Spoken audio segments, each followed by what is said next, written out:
You ever gave everything you had and still got thrown away like you were nothing? I did. My name is Ichinose Ikome. They called me the god of the swift blade. I bled for my country. I fought on the front lines. I risked everything, again and again. And what did I get for it? They called me obsolete. They called me weak. They called me dead weight. And maybe they were right. They cast me out. Then, while my old team was off collecting glory somewhere else, an S-rank calamity tore through my city. No one strong enough was near. No one but me. I knew I couldn't win. I wasn't there to win. I was there to buy time, second by second, life by life, and maybe they were right about me after all. That day, standing in front of a legendary dragon, I fell. But before I died, I stole something, a mythical item, a broken watch from the god of time himself. And with my dying breath, I used it. 10 years. I clawed my way back 10 years into the past. Not this time. Not the same mistakes. Not playing it safe. This time, I'm choosing the class everyone laughs at, the one no one's ever made work. The weaker they thought I was, the stronger I'm going to become. I'm starting from scratch, with the hardest, most powerful class there is, and I'll show this world that threw me away. They need to fear me. Ichinose is impressed by what he sees outside. His phone's information matches the watch. He then remembers using the watch to go back in time, and the system warned him that once used, the item would disappear from all timelines. Ichinose decides to check his system status. He sees everything is blank, which makes him believe he really did go back in time. After processing this,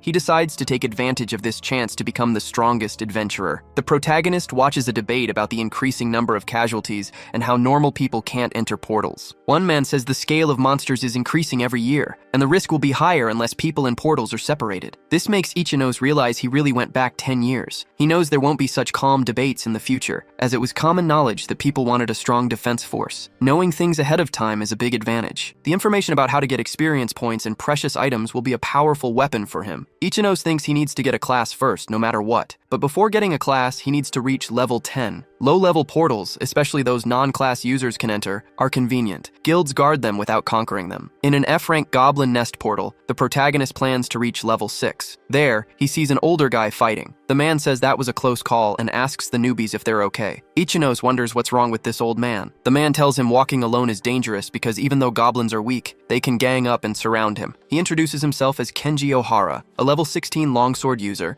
and says he's there to protect beginners entering the dungeon. He also says he's known as the tutorial guy. The protagonist sighs and thinks the old man isn't a bad person, but he feels uncomfortable around him. As they walk, the old man says his company went bankrupt when the portal disaster happened. He figures he can guide people even if he's older, so he put his whole heart into this task. Ichinose wonders if he should just follow him forever. Anyway, he manages to reach level 10 because he levels up quickly, thanks to his privileged knowledge. Kenji tells the protagonist he did well to get so far. He also says he's strong and will become a strong adventurer one day. Ichinose knows that even though he was demoted, he was a former S-rank before returning. The old man also says that now that he's level 10, he can choose his class and should take his time thinking about which one to pick. He even offers advice, but the protagonist has his own thoughts. Ichinose knows that selectable classes are based on his skills and stats, and skills can be unlocked by using points in certain stats. The old man recommends the longsword user class, so the protagonist can fight with strength, just like him. But given the protagonist's delicate fighting style,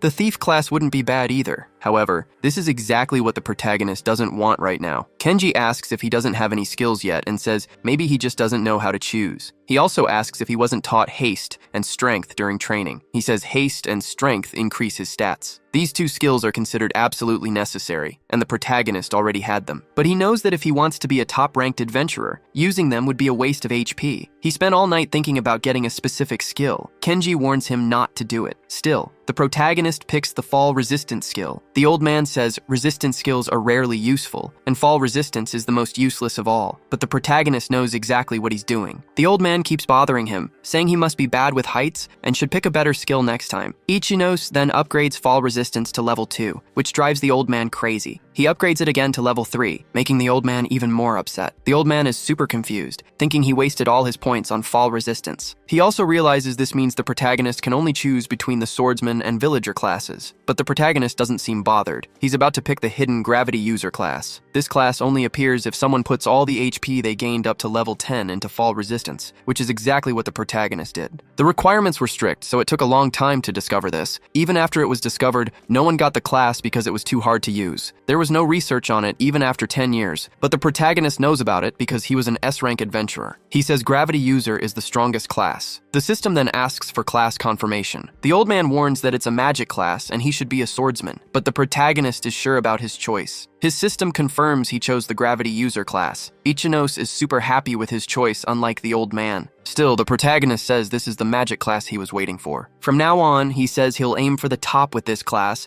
and live without facing the humiliation he once did. But without knowing his past, the old man says magic classes aren't good. He also says Ichinozi is vulnerable, his resistance will be low, and his battle mortality rate will be extremely high. Finally, he tells the protagonist he should give up being an adventurer. Ichinos knows the old man only says this because people think melee classes are the strongest at this time. Suddenly, their conversation gets cut short. A red-hooded goblin appears and starts attacking people nearby. The old man thinks it must be a joke and asks why such a high-level monster showed up. He knows this goblin is a rare monster with a low chance of appearing. He only came here because he thought there would only be low-level monsters around. Now the old man thinks it's better to run, but he knows there are only rookies around, all about level 10, so he decides he has to do something. Ohara tells the protagonist to run, saying he'll distract the enemies. The protagonist sees the red-hooded goblin and thinks Ohara can easily defeat it, given their levels. But watching them fight, Ichinos realizes Ohara isn't used to fighting enemies at his own level. Ohara asks if anyone is confident enough to face a monster above level 15. No one steps forward. They're too scared, saying one hit would be the end for them. Ichinos thinks he shouldn't try to fight, as he's not at a level to handle the threat. He can't even predict the goblin's movements, and one hit would be game over for him. A gravity user's stats are low, and he hasn't even looked at his skills yet. But then he remembers Ohara, who always worries about novices. Leaving someone like that in trouble doesn't sit right with him. The protagonist also doesn't hate fighting stronger enemies. Ohara insists Ichinos can't fight the goblin at his current level. He says magic classes are weak against physical attacks,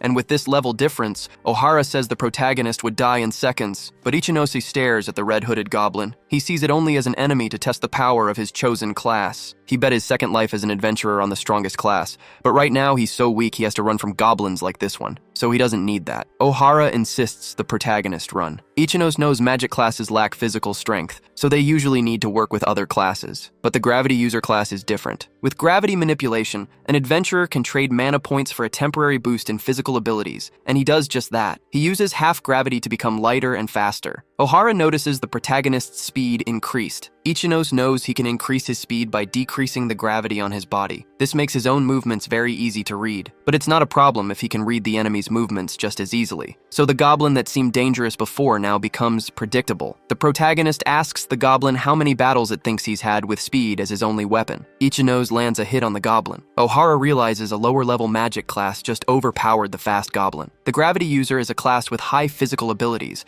as long as there are enough mana points. The potential of its core abilities is incredibly high, especially with low-level monsters that have simple movements, which the protagonist can overcome with gravity manipulation. Ohara watches him from afar and asks who he is, but the protagonist just tells Ohara to keep fighting. Even though he's surprised by all this, Ohara acts according to what Ichinosi said. Ohara advances using his sword, while the protagonist stays in the back using magic. He says he's happy the enemy turned its back on him. Using his gravity magic, he creates a gravity link. This leaves the goblin immobile and vulnerable. The old man now has everything he needs to strike it. With a single attack, he defeats the enemy. Both gain experience from killing the goblin. During the battle, Ichinos feels he can become the strongest with the gravity user class. The others look at him, wondering if the protagonist is really a rookie, since they saw him defeat a Red Hood goblin. Even Ohara thinks that even if he were attacked from all sides, he wouldn't expect a lower-level person to defeat the goblin so quickly. He also thinks the rookies don't know how incredible this feat is. The old man knows he can't just call the protagonist a genius.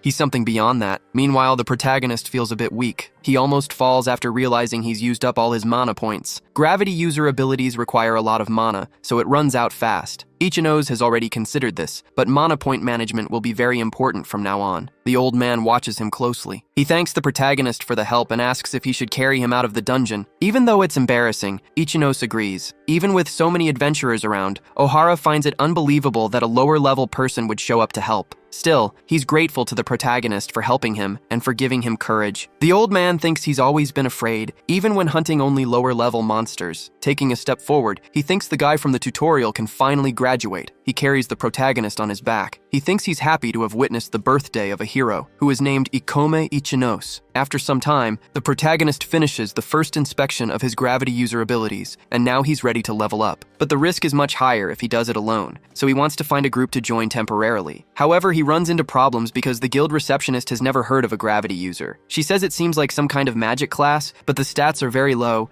and she wonders if anyone can fight properly with that class. The protagonist asks if there are any teams recruiting temporary members. She says there's a good team that takes low-level people and any class. Ichino then asks to be introduced to them. The receptionist says that with his low stats as a magic user, they might not be very happy about it. There are many rare classes that are hard to use, and the protagonist knows he won't be welcome, but not to this extent. He says that for now, she could just introduce him, and he'll handle the negotiations. Suddenly, someone appears, saying the receptionist seems busy and tells the protagonist to leave her alone. Ichino asks who he is, and the adventurer is surprised he doesn't know him. He replies that he has a promising new team that's quickly rising in the ranks, and he's their leader, named Sho Utsunomiya. The protagonist asks if the whole team is short range. Sho Utsunomiya says yes. It's common knowledge that magic classes aren't useful in combat. He also says it's a class for cowards who are too scared to get close to monsters. The leader tells him he can't be an adventurer with that kind of attitude. He's sure the protagonist is mad at himself for not doing proper research beforehand. He says the protagonist's stats aren't good, and even though the protagonist has a rare magic class, and both of them have rare classes, it's on a different scale. Ichino asks if he also has a rare class. Sho Utsunomiya says yes, and that she hears well. Then he tells the protagonist to just watch. He then demonstrates his unique skill called Lightning. The leader says it's a class with high stats and good skills,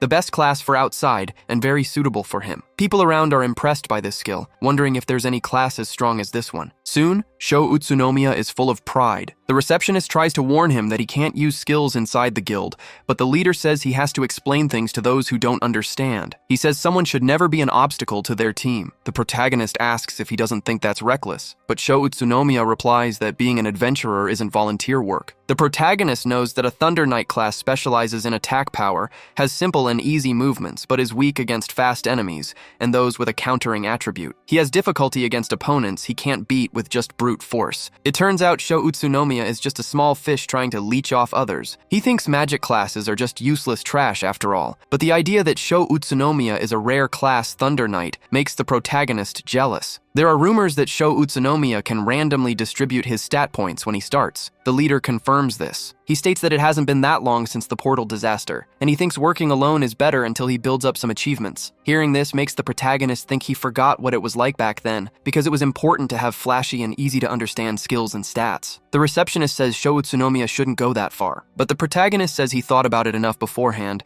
and will work alone for now. The leader recommends that he just stop being an adventurer, otherwise he'd be struggling just to stay alive. As he leaves, the protagonist thanks him for the warning. The leader wonders what the protagonist will do now. In the Adventurers Guild reference room, the protagonist thinks that getting a short-term team until he builds trust is impossible. For him, it's better to find a team he can stay with for a long time, and a class that can work well with the Gravity User class. He wants to hurry up, level up, and get some achievements. Before, he managed to take down a red-hooded goblin without problems. Low-level monsters have simple movements, and he's also gotten used to moving quickly, just like a Gravity User would. Still, he thinks he should go to a slightly higher level portal to evolve. A portal that would be good for him right now is the Stone Statue Temple portal, with a recommended level of 25. Maintained portals are for adventurers to increase their levels and collect magic crystals. These are portals that can be controlled and remain unconquered. Slow and easy to fight knight statues usually appear there, so a mid-level adventurer can efficiently earn money and level up. A dungeon reserved for beginners might be what the protagonist needs, as he thinks if he wins alone, it might be easier to find teammates. Ichino notices that the recommended level is low, and it seems achievable to pass the initial stages to increase his level,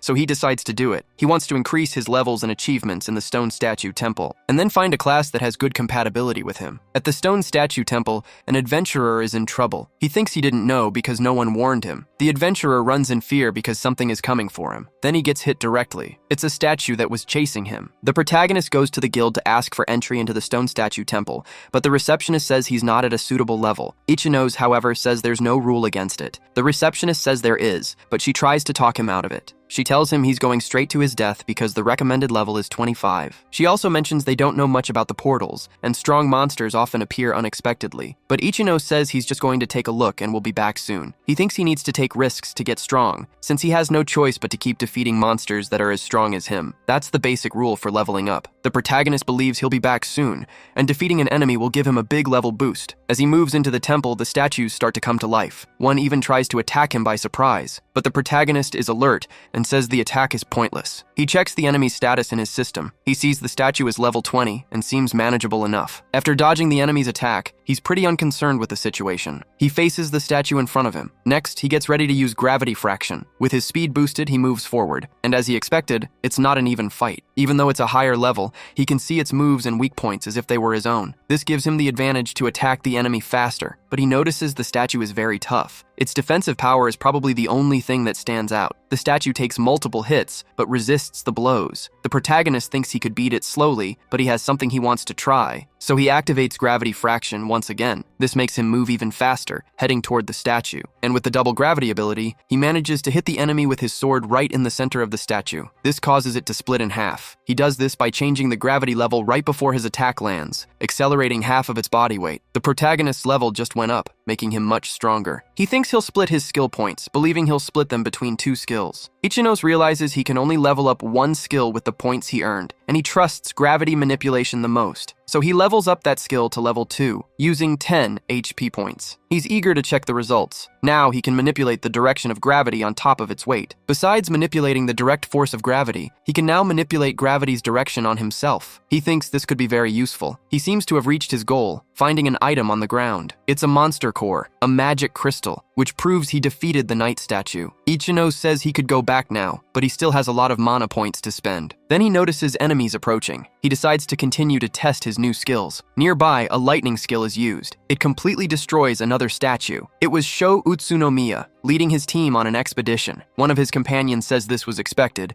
since he killed a resistant monster with a single attack. The girl on his team says the statue apparently had some resistance to lightning, but it's meaningless against such high firepower. Utsunomiya says the enemy didn't even resist, and he thinks maintained portals are always like this. He also says it's not very good for leveling up. They should go to a higher level portal. After that, he arrives at the defeated statue. The girl mentions the guy from the guild and asks if he didn't feel bad for him. The leader says he's a very kind guy. He states that weak people who go out like that will lose their lives, so it's better to tell them the truth directly. He also says he does feel bad, but he thinks it's necessary. His companion says he wonders about that too. Anyway, they advance, and the leader encounters another statue, but the girl mentions the footsteps sound a bit big. The leader asks what she's trying to say, stating that monsters also have individual differences, but what they didn't expect is that this statue is much bigger than the others. So when they see it, they state it's not just an individual difference. The leader, however, just says the enemy seems very strong. This knight statue is level 30. It's a bit taller, but still a stone statue, according to the leader. The girl says they've never faced something like this. Now the leader just realizes. He realizes that recommended level monsters are so weak they can't even fight, and they, as Thunder Knights, are much stronger than adventurers of the same level. His confidence is so high that he thinks this monster level is right for them, because they'll finish it quickly since it's just a stone statue.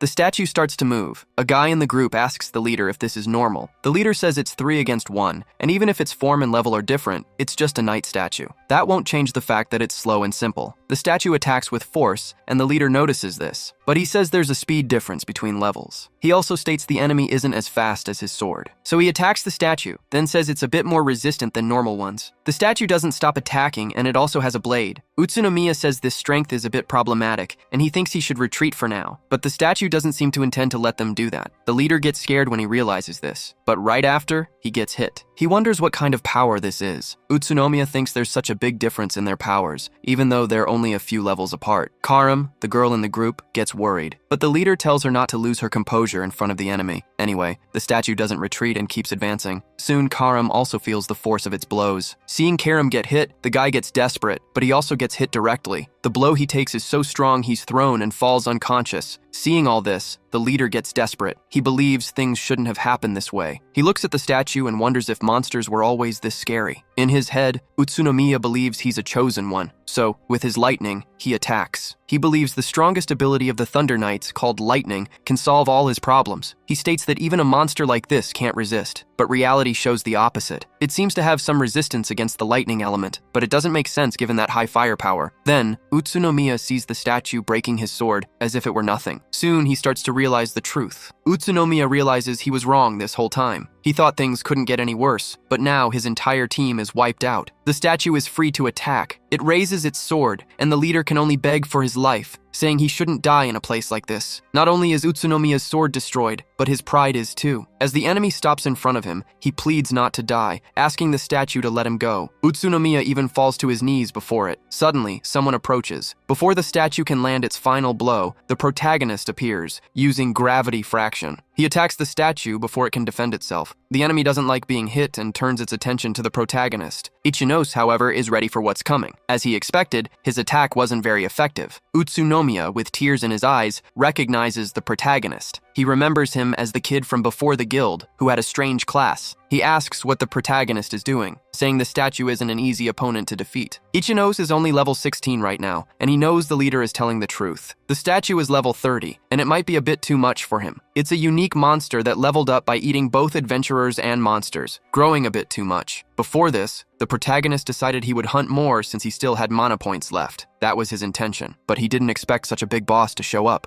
Utsunomiya tells him to hurry and run, saying the statue destroyed him and his group. Seeing the fallen group, the protagonist sees this is true, but he doesn't flinch and uses gravity fraction again. The statue doesn't stand still and tries to fight back. This doesn't stop him from moving forward, and he hits the enemy. Before the enemy can counterattack, Ichinose uses his skill to jump over it and attack the statue directly on the head. Utsunomiya sees this and thinks it's a joke. He can't believe a low-level rookie with a magic class can fight such a strong monster. The protagonist thinks the enemy isn't very fast for its level, and he knows he can cover it with gravity manipulation, but he can't land any decisive hits. The enemy's defensive power is stronger than a regular statue's. This, combined with their level difference, means the statue doesn't feel any of the attacks. Maintaining gravity manipulation takes a lot of the protagonist's mana points, and he knows it won't last long. As he dodges the statue's attacks, he thinks he'll have to take a risk. He figures he has no choice but to end this quickly. The protagonist struggles to fight the enemy. Utsunomiya says he really thought the protagonist could win, but he sees Ichinose barely damages the statue. The protagonist knows that the gravity fraction has a big impact on mana points, but he can't face this monster without his skills. He thinks things will only get worse over time, and it's time to finish this. So, after dodging an enemy attack, he gets ready to counter. With a very fast move, he jumps over the enemy again and lands on top of the statue's sword. Now he faces his opponent, but with gravity active, he jumps back onto the statue's head. Seeing this, Utsunomiya realizes the protagonist's body is really light and concludes this is his class ability. Back to Ichinose, he's still up high and uses gravity manipulation level 2. He didn't expect to use it so suddenly, but he ends up upside down on the ceiling, having inverted gravity on himself. Since it's his first time doing this, he's impressed with himself. Now he thinks that if he's up high, he can definitely make his next move. He again uses double gravity, along with the extra speed from increased gravity to finally attack the statue. He tells the enemy it's too late for it. The protagonist then performs an attack called Barra de Meteoro, hitting the statue's stone face head-on. This completely dismantles it, and he gains experience points. He also levels up from 16 to 23, specifically because he defeated a stronger enemy. Somehow, the protagonist thinks he won. His level increased a lot after defeating an enemy almost double his own level. Now he's out of combat. He jumps from a high place, but his fall resistance keeps him from getting hurt. Ichinose is happy to have this skill because it lessens the impact. Utsunomiya sees this and thinks this power is crazy. He thinks that even if he had resistance against the enemy, his lightning still wasn't effective, but he didn't expect the protagonist to save him. He wonders why he was saved, especially after he embarrassed the protagonist in front of the whole guild. Utsunomiya then figures the protagonist is trying to embarrass him too, by defeating an enemy that Utsunomiya couldn't handle. Next, Ichinose approaches him and asks if Utsunomiya is okay. Utsunomiya feels a bit awkward and can't even answer properly. He just thanks Ichinose for his generosity and says that was a close call. Sometime later, they return to the Adventurers Guild. The receptionist is impressed to hear they encountered a level 30 statue,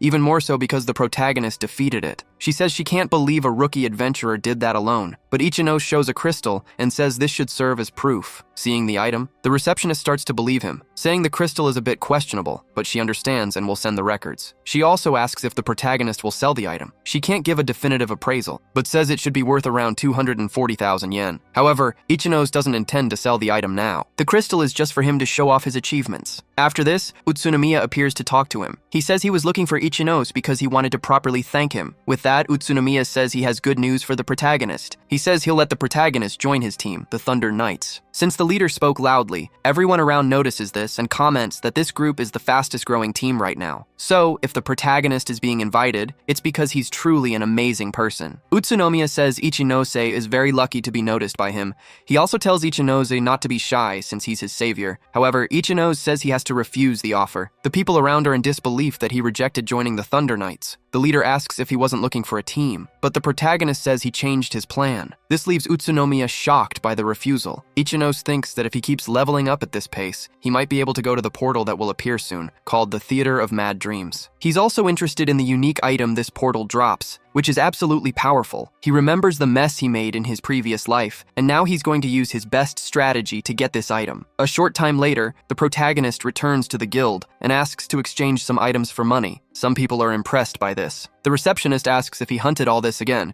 even though he was alone. Ichinos replies yes, and not just that. He also wants her to prepare the documents for his promotion to rank D. There's a ranking system for adventurers, starting at F. You become rank E after choosing your class. Those eligible to respond to disasters are rank D or higher. The receptionist says the protagonist needs to be at least level 25 to level up, but Ichinos says he has enough level. The receptionist is surprised he leveled up so much again, especially since he's a magic class and doesn't have a team. She also says this leveling speed is completely abnormal. She asks the protagonist if his class is really that strong. Ichinos confirms he is officially rank D now. He knows his class is strong, but he's an X-rank S and has experience and knowledge about the coming years. He might be standing out, but he absolutely needs to hurry. Reaching rank D exponentially increases the number of portals he can enter. Having many achievements also makes it much easier to get invited. In a few days, the Theater of Crazy Dreams portal will appear, and Ichinos knows it's possible to get a famous unique weapon there. In his previous life, the adventurer who got this weapon received a sudden power increase. After that, he became a portal criminal. He also attacked and killed several adventurers. That's why the protagonist wants to stop this guy from getting his hands on that weapon this time. For this, he needs teammates to help him get through this portal. Too many people make movement difficult, so he wants to choose his team carefully. He plans to start with just a duo. He needs someone with the best compatibility with a gravity user, someone who fits well with the destination portal, and at least someone who understands his solo achievements. Ichinos wonders if he can find someone like that. He doesn't have much time, so he thinks he'll check out some people at the guild, but he spends half the day walking around the guild. After all that, he doesn't find anyone. He concludes this will take more time than he expected. Then he overhears a conversation between two girls, and one calls the other useless. The girl apologizes to Aoi, but Aoi says apologizing won't help anything. The protagonist realizes they are fighting. Aoi tells Satsuki that she's fired. Even so, the girl begs, saying she'll improve next time. But Aoi says her efficiency and skill power are too low, and trying to improve a little won't help. She also says she wishes Satsuki would pay her for taking care of her all this time. The girl looks devastated by this. She's about to burst into tears. Seeing all this conflict between them reminds the protagonist of his past, where the same thing happened to him. It's unpleasant to watch, but he thinks he can't help. He can't risk his life by choosing his team based on emotions. Even after dismissing the girl, Aoi keeps humiliating her, saying she chose a trash class, something clumsy and without a future, just like her. She also says she could honestly tell that the shaman class would be like that just by its name,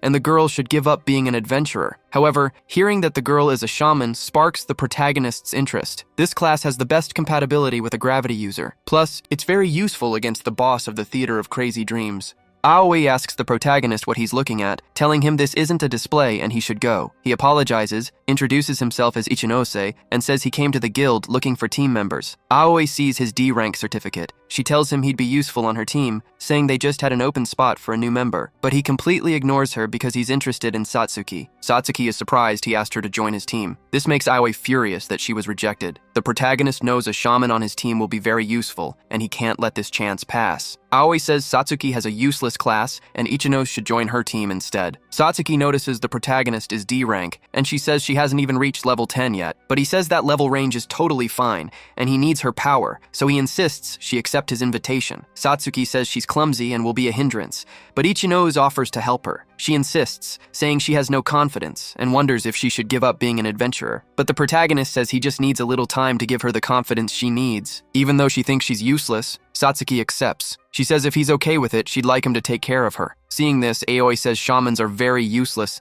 and warns the protagonist not to regret it later. Ichinos thanks her for the warning, but he says he thinks he's a bit more informed about classes than she is. He knows that having a shaman on his team will cover the gravity user's weakness, and she'll also be able to help him a lot in the Mad Dream Theater. Ichinos thinks that with her around, getting the unique weapon will be easy. After a while, they formally get to know each other. The protagonist learns her name is Satsuki Kisaragi and says it's a pleasure to meet her. Then he breaks all expectations by saying the shaman class is indeed useless. He also says his own class is ridiculed since it's a rare magic class, but he states this trend will change in a few years. Satsuki asks if that's true. He says yes, and now he wants to talk about the upcoming portal. Satsuki then asks which reserved portal they're going to, but the protagonist replies that the portal he wants to go to is a new one that will open soon. Its recommended level is 30 or higher, and it's called the Mad Dream Theater. Satsuki realizes the level is very high, and it's also unexplored. Portals like this are the opposite of reserved portals, which are for leveling up. It's a portal without much information because it just appeared. So, Satsuki says it's impossible because she's at a low level and has a useless class. but the protagonist says he definitely won't let her be in danger, and he will be on the front line. He read all the records about every portal as much as he could in his previous life, so he knows the Mad Dream Theater perfectly. Then, he tells Satsuki that the two of them are definitely enough to get through this portal, and he asks her to trust him. Based on his information, there's a weapon he wants to get by entering the portal. Satsuki first asks what he means by "will open soon." Ichinose can't give details, but he states it's thanks to a rare item. Satsuki says there's no way something can tell if a new portal will appear. But then, an alert goes off on every adventurer's phone. Satsuki sees that the protagonist was right. The alert says a portal disaster is about to happen, and it will appear in a district right next to them. The protagonist is happy, and Satsuki asks if this is the portal he mentioned. He says yes, and they will go the next day. Ichinose knows it won't be cleared for at least a week, but the portal boss needs to be defeated. The next day, they actually go to the objective, which surprises Satsuki. When they arrive, they see the Demon Defense Agency has been working hard all day too. A woman approaches and asks if they are adventurers. She says the monster's structure and abilities are different, and she asks them to bring back any information they can get. She also tells them to be careful inside because the death count is higher in unexplored portals. Ichinose says he understands and is ready to go in. Satsuki asks the protagonist if he plans to clear the portal. He replies that if he were honest, they wouldn't let him in. As they enter, Satsuki says this is definitely a strange portal, and Ichinose asks if she's worried. She says yes, and the protagonist feels bad for bringing her, but he says he'll fight on the front lines, and if things get dangerous, they'll retreat. But that's not what Satsuki wants. She says she'll do her best. She also says she'll show her close combat skills and can be bait if needed. Ichinose tells her not to exaggerate and says he's looking forward to seeing her skills. He also comments that her best skill is one she recently learned, called Mana Drain. This magic steals mana points from the target, making it very good in long battles and against stronger opponents. It can also be used to steal mana and give it to an ally, and it's great with a gravity user because they use a lot of mana points. With this, the protagonist can fight without worrying about losing too much mana, and finally stay in a portal as long as he wants to level up non-stop. Satsuki, however, says this magic is slow and its mana point efficiency isn't very good, stating that other magic can cause much more damage. Ichinose, however, says this is what happens when inexperienced people are together. He will try to keep the enemy focused on him as much as possible, leaving an opening for her to hit it with her shaman magic. Right after, they encounter a level 26 circus bear. The protagonist tells them to put the plan into action. Satsuki uses her skill called Dark Ball, while the protagonist distracts the enemy. She hits it directly. Ichinose asks if she sees the opening. He immediately advances on the weakened enemy. With his double gravity, he jumps over the bear, attacking its head. After easily defeating the enemy, he brags about it, saying the bear's level is something he can handle. Satsuki realizes she leveled up 3 times faster. She's happy, but she feels like she's just a dead weight to the protagonist. Ichinose tells her that her power will become much more useful later. They are a team now, so it's important for her to level up too. She's happy to be on a team, saying this is new for her, as it wasn't like this with her previous team. Then she says that since she leveled up, she'll try to be more useful in the next battle. Ichinose tells her to do her best, but within her limits. He's a bit worried about her confidence, but it's good she has motivation. It seems his battle intuition isn't rusty yet. This makes the protagonist more confident he can defeat the portal boss and get the rare item. In his previous life, the man who got this weapon became a criminal after gaining its power, even one of the portal criminals. If the protagonist gets the item before him, it could change history. Ichinose wants to stop this guy from getting power. He says the day the criminal takes over the theater of crazy dreams is still far off. He thinks it's only the second day and they're doing fine. But what he doesn't know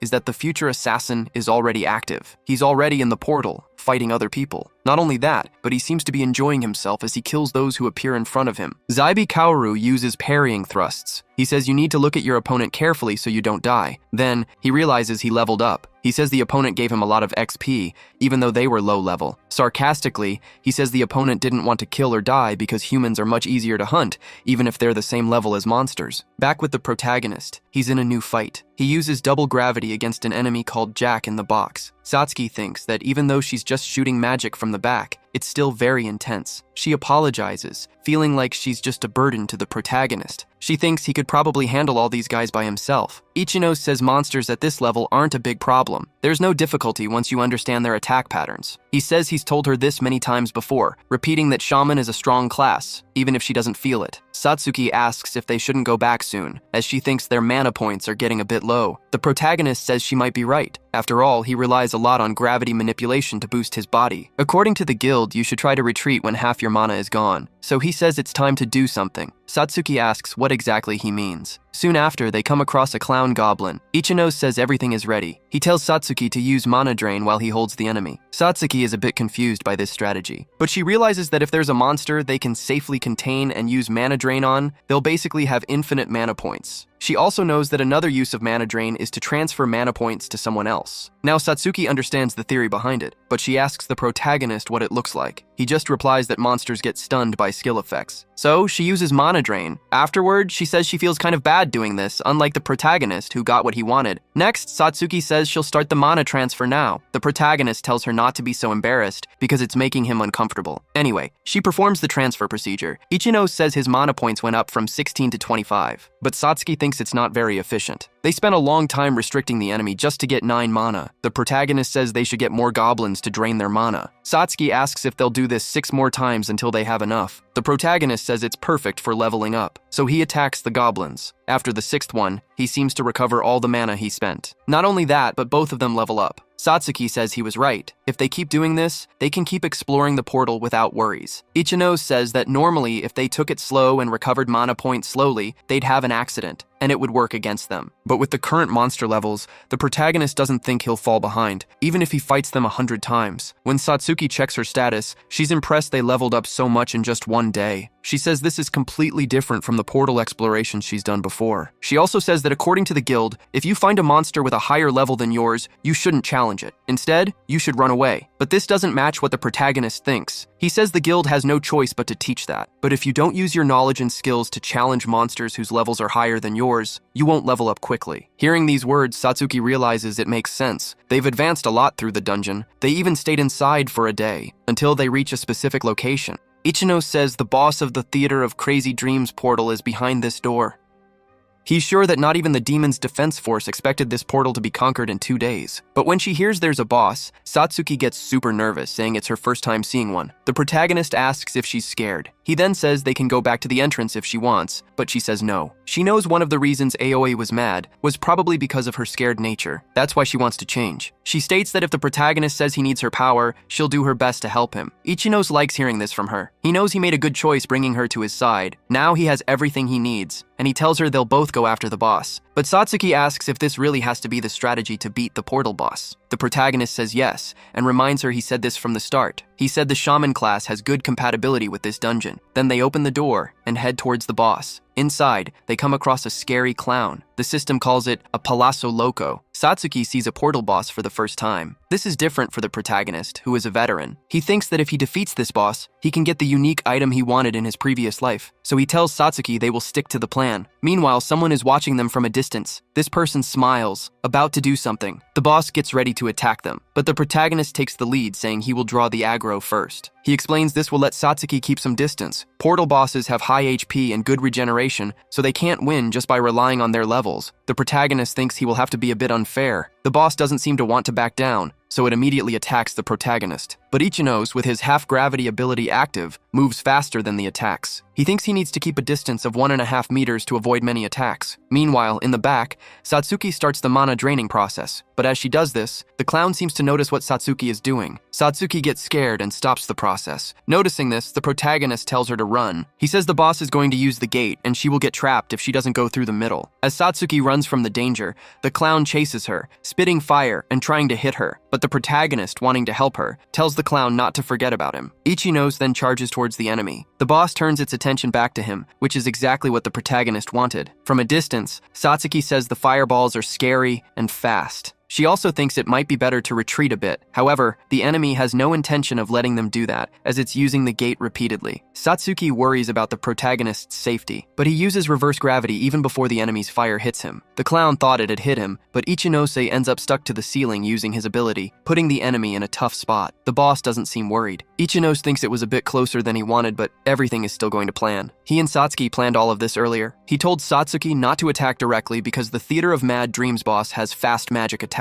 Anyone who approaches slowly would just turn to ash, but attacking the boss from far away gives them a chance, because this portal boss has a big weakness. Back in the fight, Satsuki uses mana drain again. The clown really doesn't like that, and he gets furious with her. She realizes she might have gone too far trying to cover for the protagonist, but Ichinose tells her it must be almost time. She then protects herself with a magic barrier. This keeps the enemy from hitting her. The protagonist notices the clown is out of mana points. Repeatedly detonating fireballs and teleporting at the same time takes a lot of mana. And the mad clown relies completely on skills for attacks. So, he stops attacking Satsuki and goes after the protagonist instead. Ichino sees this and gets ready to act. He takes a big jump, then he uses his Meteor Strike skill to attack the boss. After that, he says the clown is slow if he can't use his movement skills, and he shouldn't think he can run away now. Satsuki doesn't hold back either. She acts as they planned, using her Dark Ball skill. The clown feels the attack. Ichinose also attacks with double gravity. This makes his sword strike even stronger. He determines that the Theater of Mad Dreams portal boss is defeated. With that, both he and Satsuki level up and gain skill points. Satsuki is super happy they beat the boss. The protagonist says the portal is starting to close, and they need to leave before it does. Satsuki asks if they'll get trapped if they don't leave in time. Ichinose tells her not to worry about it. He says it takes at least half a day for it to close, and no more monsters appear. She's surprised because she didn't know that. Next, she sees the clown's body melt and asks what's happening. The protagonist says what he wanted has finally appeared. It's a rare item dropped by the boss called the Crown Blade. He thinks it probably has the highest compatibility with a gravity user, and it's a balance breaker. Satsuki asks if this is the weapon the protagonist wanted. He confirms it is, the Crown Blade. It's a rank C weapon, a boss drop. Satsuki asks if it's not supposed to be strong. Ichinose clarifies that it is very strong. He explains that its rank and attack power are just extra benefits. The effects are the most important part. It helps raise the standard of all an adventurer's abilities. It's a completely broken balance-breaking weapon. This is especially true for gravity users, who usually create an opening when they switch skills during a fight. It also covers mana point exhaustion and the problem of using skills consecutively. With this weapon, it helps cover the protagonist's weaknesses really well. After his explanation, Satsuki understands. The protagonist remembers that in his previous life, the person who had this weapon made it all the way to rank A using its power. That person was an adventurer, assassin, and a criminal, so Ichinose thinks he's managed to interfere with that aspect as well. He feels like he's hit two birds with one stone. Satsuki acknowledges that it's a weapon that covers a gravity user's weakness, but this makes her a bit uneasy. She says the protagonist won't need her anymore. However, the protagonist says he'd still like to hunt with her after this. Even with the weapon, his mana points still run out easily. She's happy to hear that, but she still looks at the weapon suspiciously. She still sees it as her rival. Ichinose decides he should assign some PH since his level went up. He tells himself that if he's aiming for the top, he can't afford to be a jack of all trades. He should only increase the special abilities of a gravity user. He sees a change in his system and makes his selections through the system. With that, he levels up gravity magic and gravity manipulation. He also gets a new magic skill. The system names it Super Gravity Orb. Ichinose knows he relied heavily on gravity manipulation, but thanks to this new weapon, casting magic will be a bit easier. He then says he has something else to test, adding that these kinds of things are the most fun for him. Then someone appears, saying they apparently arrived too late. They mention that the protagonist already claimed the prize. Because of this, they say he's definitely strong.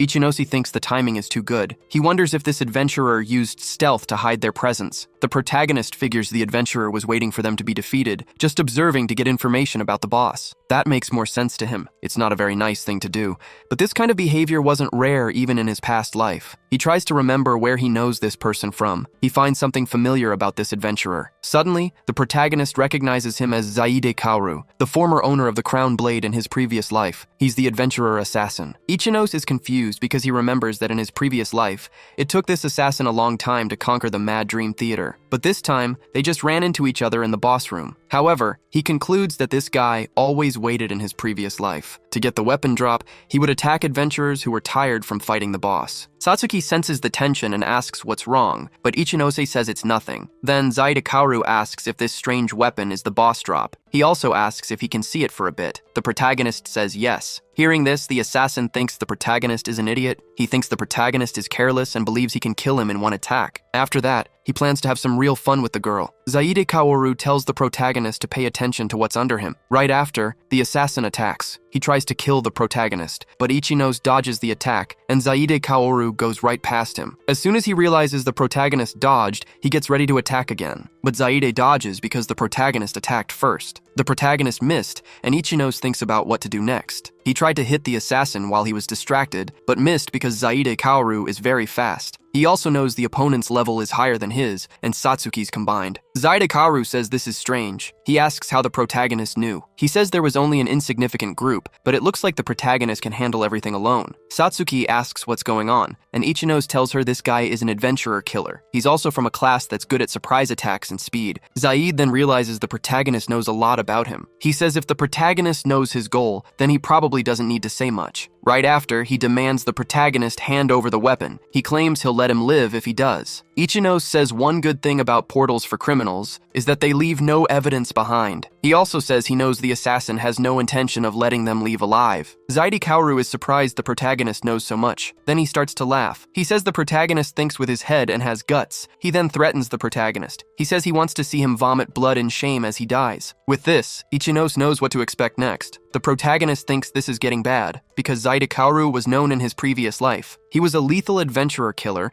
and also the previous owner of the Crown Blade. Ichinos thinks he should have known there was a chance the assassin would be in this portal. Based on their contacts so far, Zaidi is a higher level than him. Satsuki sees the protagonist hesitate and tries to help, but Ichinos tells her not to step forward. He knows assassins rely on speed and sudden attacks to land a fatal blow. For a backline class like a shaman, this means death. Satsuki's heart will be cut out the second she takes a step, so he tells her that no matter what, she shouldn't get close to the assassin. Ichinose says he'll handle it. His opponent is challenging, but Satsuki fighting Zaibe is simply impossible. Her class is the opposite of his, and the assassin has more experience than she does. But the most important thing of all is this. Satsuki will be tainted by this guy's evil if the protagonist doesn't act to protect her. Knowing this, he prepares and uses half-gravity. The two clash. Zaibe says the protagonist handles his sword well, but he knows the protagonist has never taken a life. Unlike Zaibe, who has killed many people, and he believes this gives him a huge advantage over his opponent. The assassin says that while they're fighting, he'll create an opening by increasing the pressure. However, the protagonist doesn't give him the opening he needs. This leaves Zaibe a bit confused. He thought this fight would be much easier. He realizes the protagonist's sword won't break, and he's starting to read Zaibe's movements. This is unbelievable for the assassin, because a lower-level opponent is fighting him as an equal. Watching their fight from afar, Satsuki knows the protagonist isn't just good at using his head, he's also very strong. Ichinos is happy this is happening after he got the crown blade. He believes that thanks to the blade, which increases his skill speed,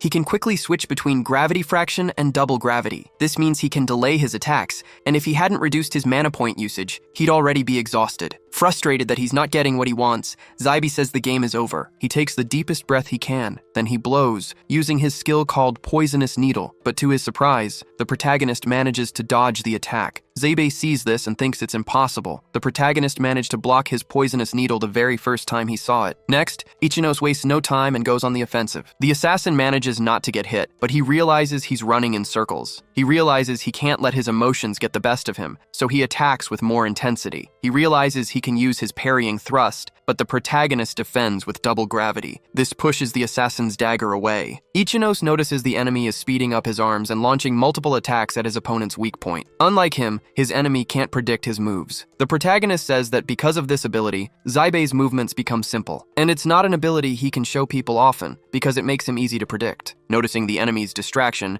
Satsuki decides to act even from a distance. She attacks the assassin with the dark ball, trying to capture his mana. This leaves Zaibe vulnerable, allowing the protagonist to attack him. When a sword strike hits him directly, the enemy says it hurts a lot. He realizes his eye is hit. Ichinos understands the assassin's abilities, but he states he won't be stopped just because he's never taken a life. He can easily follow his movements with gravity manipulation. The only problem is his mana points. Almost nothing is left because of the boss fight, and there's a time limit once he runs out of mana, but he still hopes to overcome this. His enemy thinks he's being tricked, though he still wants to push forward. Finding himself cornered in the fight, Zaibe wonders why he's being pushed back. He knows that the longer this fight goes on, the more the protagonist will be able to read his movements, and he wonders why he's so strong. The assassin finds it strange because the more he thinks about it, the more doubts he has. He realizes the protagonist's sword is in his blind spot. So, to dodge the next attack, Zaibe uses the Shadow Step ability. Ichinos notices that even injured, the enemy can still fight, so he tries to act faster. The assassin thinks that even though the protagonist should have the advantage, he's rushing to get results. This makes him conclude that Ichinos was affected by the boss battle. He also states that the protagonist is powerful, and if he survives, one day he'll be called a hero. However, the assassin doesn't intend to give him that chance. The assassin says that won't ever happen if it's up to him. It's just bad luck the protagonist ran into him here. The enemy laughs, but Ichinos just protects Satsuki and thinks about what's next. He laughs hard at the protagonist. Zaibe attacks without hesitation, but Ichinos dodges, and Satsuki uses her dark orb. The enemy sees the magic attack coming, but he moves quickly to get away. Then he goes after the protagonist. Satsuki thinks she's completely invisible because he ignored her. From a distance, she watches them fight. Even though the protagonist was making progress, she wonders when things changed. Meanwhile, Zaibe moves forward and says it's kill or be killed. He says that's the beauty of fighting each other, and wants to have more fun in the fight, unlike the protagonist who just wants to end this quickly. Ichinos strikes his opponent, but Zaibe scoffs, saying he missed. However, Ichinos then lands a kick, and Zaibe feels the hit, so he backs away. But he doesn't give in, saying the protagonist can't really do anything to him. Ichinos thinks that if he moves with a fraction of gravity's lightness, acrobatics and movement will be as easy as walking. Zaibe is just attacking him with brute force. This makes the protagonist think avoiding him is easy, but he realizes the enemy noticed he's using a ton of his mana points. The assassin stares at the protagonist from afar and says the light of his ability is finally showing. He also says it's probably a body transformation type ability, and when it finally ends, it will be the protagonist's end. He also says he knows the protagonist is at his limit. Ichinose resists the counterattacks and realizes he doesn't have enough mana. He thinks he has to defeat the enemy with the next attack, so he performs a jump. This leaves Zaibe very impressed, because he knows he can't reach him in the air. Next, the protagonist faces the enemy and increases gravity 10 times while in the air. He thinks that with this next attack, he'll put in all his remaining mana points. The MC performs the meteor strike, hitting the enemy directly. Zaibe wonders about this crazy attack power. He tries to resist as much as possible,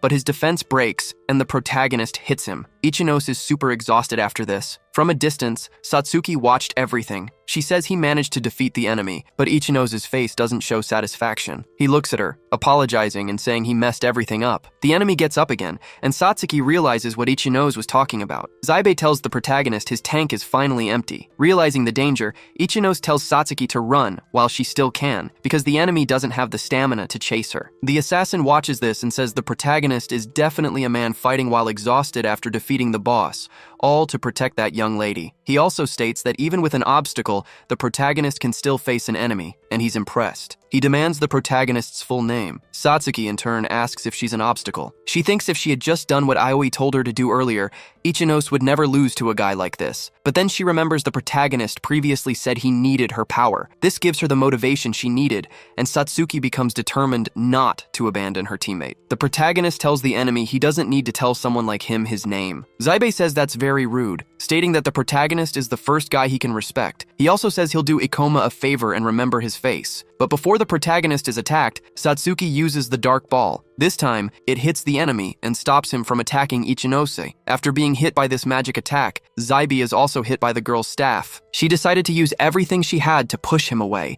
hitting the assassin right in his blind spot. The girl runs to the protagonist, and he asks why she's doing this. He told her to hurry and run, but Satsuki says she won't run. After all, he was the one who told her she could achieve things. So Satsuki uses mana drain and transfers her remaining mana to Ichinose. The enemy doesn't like being hit and wants revenge. He sees that Satsuki's back is unprotected and tries to use his deadly impulse to attack her. But Satsuki isn't caught off guard. She notices the enemy getting closer. Before anything can happen, the protagonist thanks Satsuki for saving him and gets ready to fight the enemy. Ichinos stops Satsuki from getting hit. Zaibe sees that the protagonist's ability light is stronger, and he has recovered his mana. He immediately calls it cowardice. Ichinos first says that he's on a team, and that Zaibe is dying while he has recovered his mana points. Then he says he wants to know who will win. The protagonist then attacks fiercely. Zaibe feels the attacks more intensely, and Ichinose gives no openings for a counterattack. His blows become more impactful, but the enemy doesn't want to be defeated yet, and he tries to use his double knife. Satsuki notices the enemy making a move and tries to do something about it, but the protagonist anticipates it, using his gravity magic guarantee. He thinks the enemy's magic is too slow. He also thinks his previous version would have used this magic much faster, thanks to the crown blade. The assassin gets frustrated because he can't fight back. He realizes he won't win. Right after, the protagonist's magic attack hits him, trapping Zabi in a magic sphere. He can't believe he's about to lose to someone with a lower level than him. The protagonist knows that the laws about what happens in portals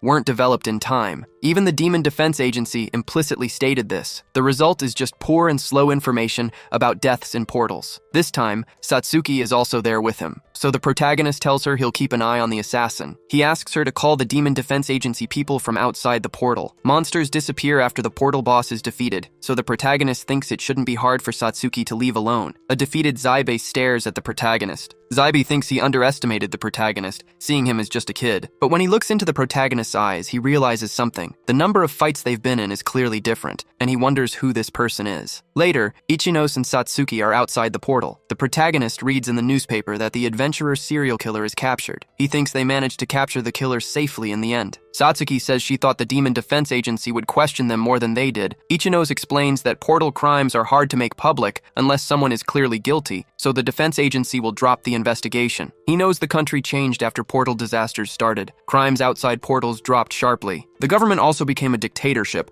because of the extreme circumstances. Many people fell into poverty due to these big social changes, and their well-being became secondary. Satsuki then says she knew portals were lawless zones, but she didn't expect to find a serial killer there. Ichinosi asks if she's scared, telling her that this kind of thing will be common if she wants to keep being an adventurer. This is just the world they live in now, and it's not like being an adventurer is the only way to make a living. Satsuki says she'd be lying if she said she wasn't scared. She then thanks Ichinos for saving her, saying that in that moment it felt like she truly became his partner. She also says she's happy because she's sure there will be scary and tough situations in the future too. But she states that with Ichinos, she wants to try her best. The protagonist gets a little embarrassed, but he says if that's the case, they'll keep getting along just fine. Satsuki gets really happy about this, and just like that, they solidify their partnership. After they talk for a bit, the protagonist decides Satsuki is definitely a good person. Meanwhile, she thinks she's bad at getting to the point, and her words are all over the place. She can count on one hand the times she's thought about acting on her own for someone else. Aoi also hated this about her. Satsuki even developed a complex about Ichinos, but she thinks if she's by his side, she might be able to mature a bit. Even though she thinks she's incompetent, she tells the protagonist she'd like to stay by his side, if it's not a bother. Ichinos gets awkward again. He knows Satsuki is a good person, but her way of speaking bothers him. Still, he likes the way she shines when she's in a good mood. Meanwhile, other adventurers around them are watching. They realize these are the two from recent rumors who defeated a portal in a single day and captured a serial killer. Ichinos then comments that the place suddenly got crowded, but then someone shows up and says it's hard to see things right under your nose. Sho Utsunomiya mentions that the protagonist has become the talk of the guild recently. He adds that even though their names aren't out,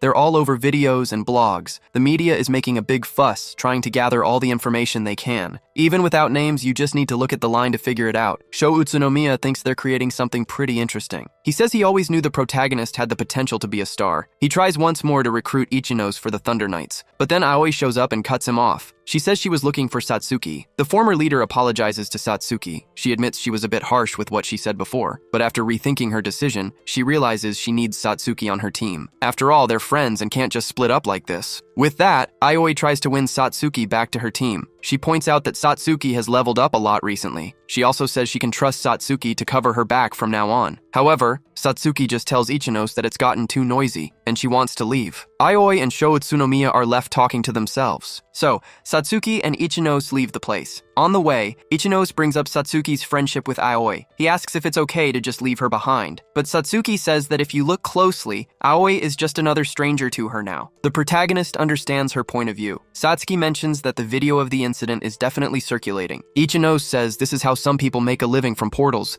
since there are even people who live stream inside them. He adds that they aren't his favorite people, but they make a lot of money and know how dangerous those places are. Satsuki gets scared and says people are trying to chase them. She asks if she should unsubscribe from those channels. The protagonist replies that it's her personal decision. Far away, a streamer checks her phone and sees she's hit 1 million views again this month. Her name is Hoshina, and she tells herself she's the best. Then, she sees that a mysterious adventurer captured a serial killer. This video is getting more views than her most recent one. Her companion says that trending topics naturally get more views. She concludes she needs to get something more interesting than that, and going through a portal of that degree should do the trick. But then she finds the idea unpleasant. Anyway, Hoshina Fujiwara isn't going to give up. Satsuki and Ichinose talk again. Satsuki asks about her weapon. The protagonist explains that leveling up has more to do with the quality of monsters than their number. So, the benefits a weapon can give are crucial. To make up for the shaman class's lack of firepower, he says Satsuki needs quality equipment. Ichino's wants to make their next portal a place where they can earn money. Satsuki says he's going too far just to get a weapon, and she feels bad about it. However, the protagonist tells her there's no need to worry. He says it's good for him if his companion has good equipment. Satsuki likes that he sees her as a companion, and she says she sees him that way too. This makes the protagonist wonder if Satsuki will get attached to a bad guy in the future. Anyway, she changes the subject and asks about a portal where they can make money. Ichino says he's already found one, called the Old King's Tomb. It's an undiscovered portal found the other day, with a very high item drop rate. This is a special type of portal, a rare portal. Ichino thinks that so far, no one knows the Old King's Tomb is a rare portal. He knows this because he read all the portal records in his previous life. The money they can get from selling the drops is good, but what he really wants is to find rare and useful items too. Luckily, no one else has this information yet, which gives the protagonist an advantage and time to get as much as he wants. Satsuki looks at the protagonist and wonders about the evil smile on his face. A little while later, they head to the portal and walk in search of their goals, until Satsuki notices something strange.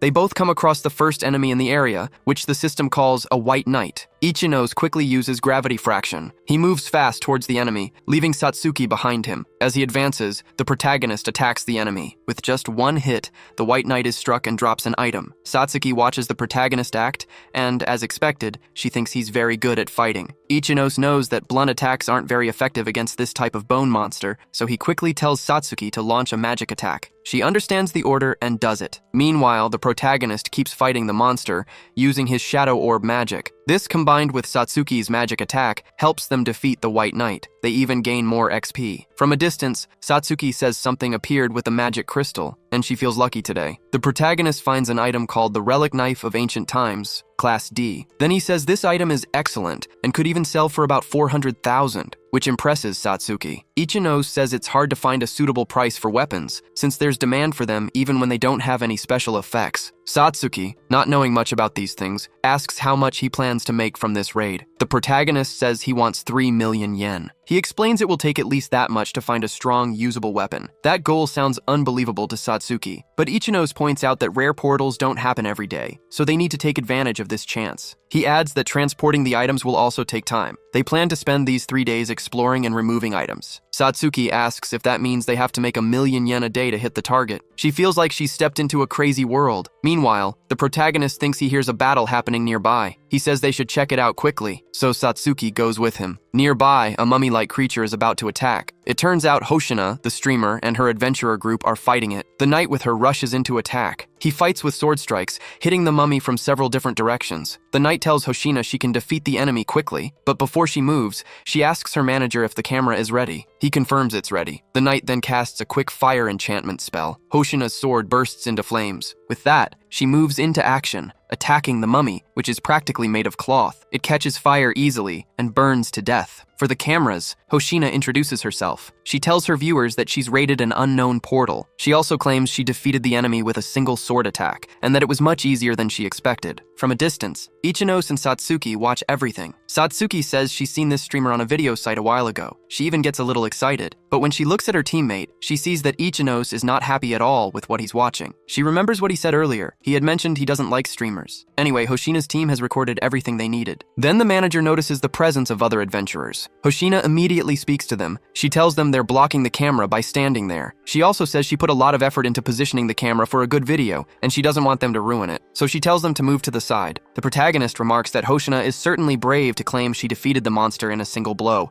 especially since someone from her team already attacked it earlier. Hoshina retorts that you need charisma to be a portal streamer. She then asks her manager if it was good enough and if the previous footage is usable. The manager replies that it might be a bit difficult, even with editing. Hoshina says that even if the footage is cool, it's impossible to use if anyone else appears in it. The protagonist tries to talk to her, but Hoshina doesn't like how he addresses her. She states her name is Hoshina Fujiwara, a famous streamer. Ichino apologizes for how he spoke earlier, introducing himself and his companion Satsuki Kisaragi. He also apologizes that she can't use the footage she took. Hoshina says it's fine. They were busy looking for good content, so she'll forgive him. Ichinos asks why she's a portal streamer. She says her motivations are obvious and the question is simple to answer. She does it for money. She adds that portals are exciting and sensational, easy to make content from, and attract a lot of commercial attention, which increases ad revenue. Not only that, but it's also a way for adventurers to become famous directly. If an adventurer becomes famous, it's almost like being an idol. However, Ichinos says being an adventurer is more complex and challenging than she imagines. He also tells her to get rid of her assistants before she starts speaking loudly. The protagonist then states that a portal of this level isn't a place for someone like her. He says those who come without conviction usually end up regretting it. Hoshina is very upset. She says that even after he ruined her video, he still says whatever he wants without caring about her feelings. Even Satsuki agrees the protagonist went too far this time,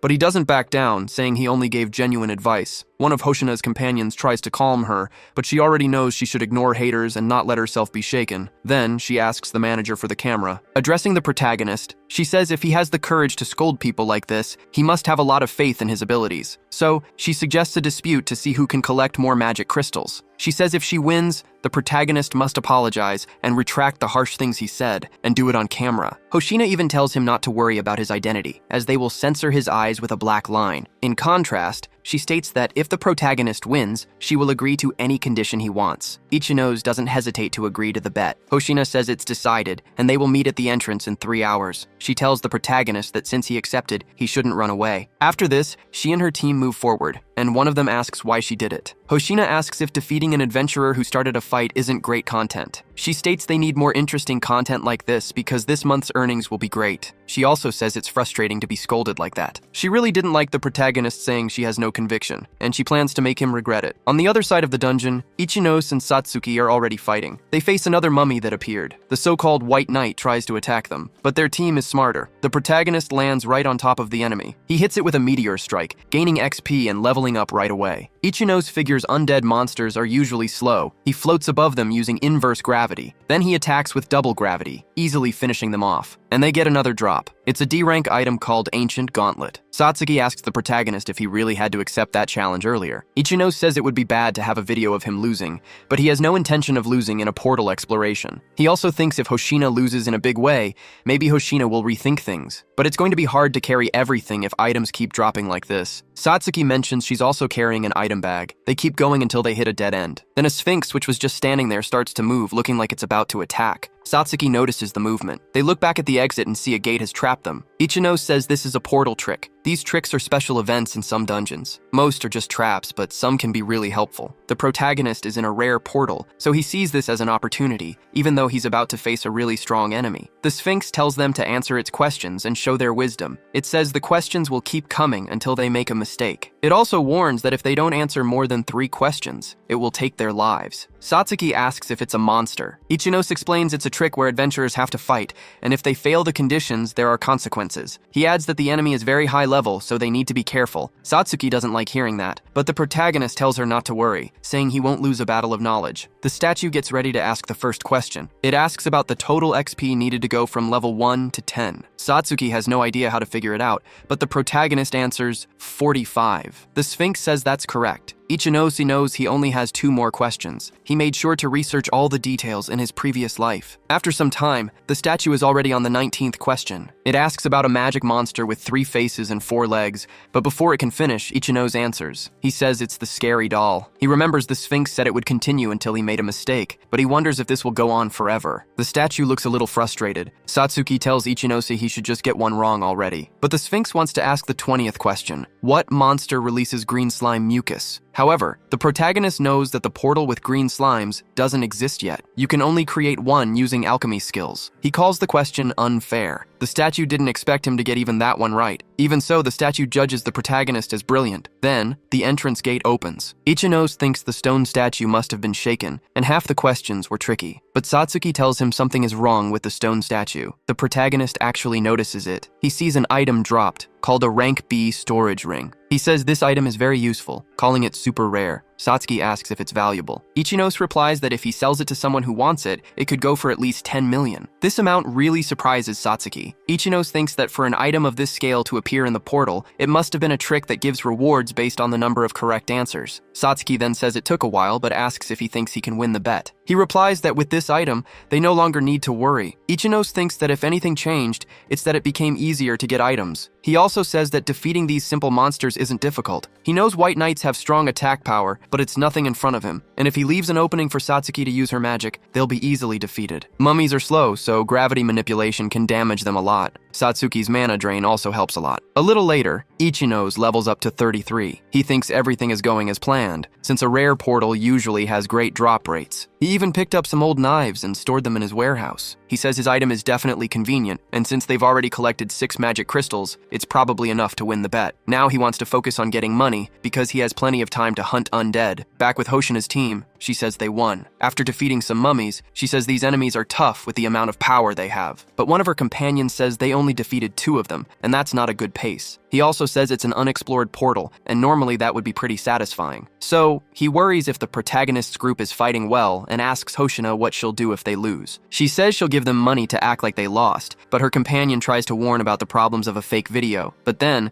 Satsuki and Ichinos appear. He tells Hoshina it looks like she has time for a break. She says they still have time and asks Ichinos about his magic crystal collection, saying she'll forgive him if he apologizes now. But Ichinos uses his warehouse release. He shows her how much he's collected so far. Hoshina can't believe what she sees. She asks about the amount of crystals, magic items, and that ring he has. But the protagonist knows there's nothing wrong. He repeats what she said earlier, saying he'll forgive Hoshina if she asks for forgiveness now. She says the challenge isn't over yet and tells her team to move forward. As they leave, Satsuki asks if Ichinoshi isn't bothering them too much. He replies that he just wanted to stir things up a bit. He confesses he got a bit carried away. Unlike him, Hoshina isn't excited at all. She's worried. So, the protagonist says he hopes she doesn't do anything over the top. Satsuki asks if the protagonist holds a grudge against the portal streamers. The protagonist explains his actions weren't because the streamers didn't take adventuring seriously. Ichino states that being an adventurer carries the risk of losing your life. It's not something you do in your free time. He warns that if you keep going without conviction or determination, you'll regret it when the time comes. Meanwhile, Hoshina thinks she needs something big to beat the protagonist. She's bothered that she can't win just based on numbers. Her companion points out they're in deep trouble and don't have enough mana points. Hoshina knows they should save mana for their return, but she can't just go back like this. She's also doing this with strong determination. The story flashes back 8 years. The world was in absolute chaos with many more portal disasters than now. Hoshina was just a child. She saw her father die cruelly while protecting her younger brother and shielding him from the scene. But all she could do was run, holding her brother's hand. She ran desperately, crying. Afterward, she ended up in a shelter for tragedy victims, where others knew what had happened to her. At the time, she was with Kun-san, one of the country's 5 rank A adventurers. She hated feeling powerless, only able to run. She kept studying and learning, driven by those feelings. The incident even made the news, which surprised her. She believed she could become someone's courage in the face of all these tragedies. She didn't think she could be as strong as that adventurer, but she wanted to give courage to people she could reach. Back in the present, she doesn't want to be called someone without resolve or conviction. Hoshina is determined to make the protagonist apologize. She hasn't gotten good footage yet, so maybe a big monster is what she needs. Her current goal is to defeat a big enemy on camera,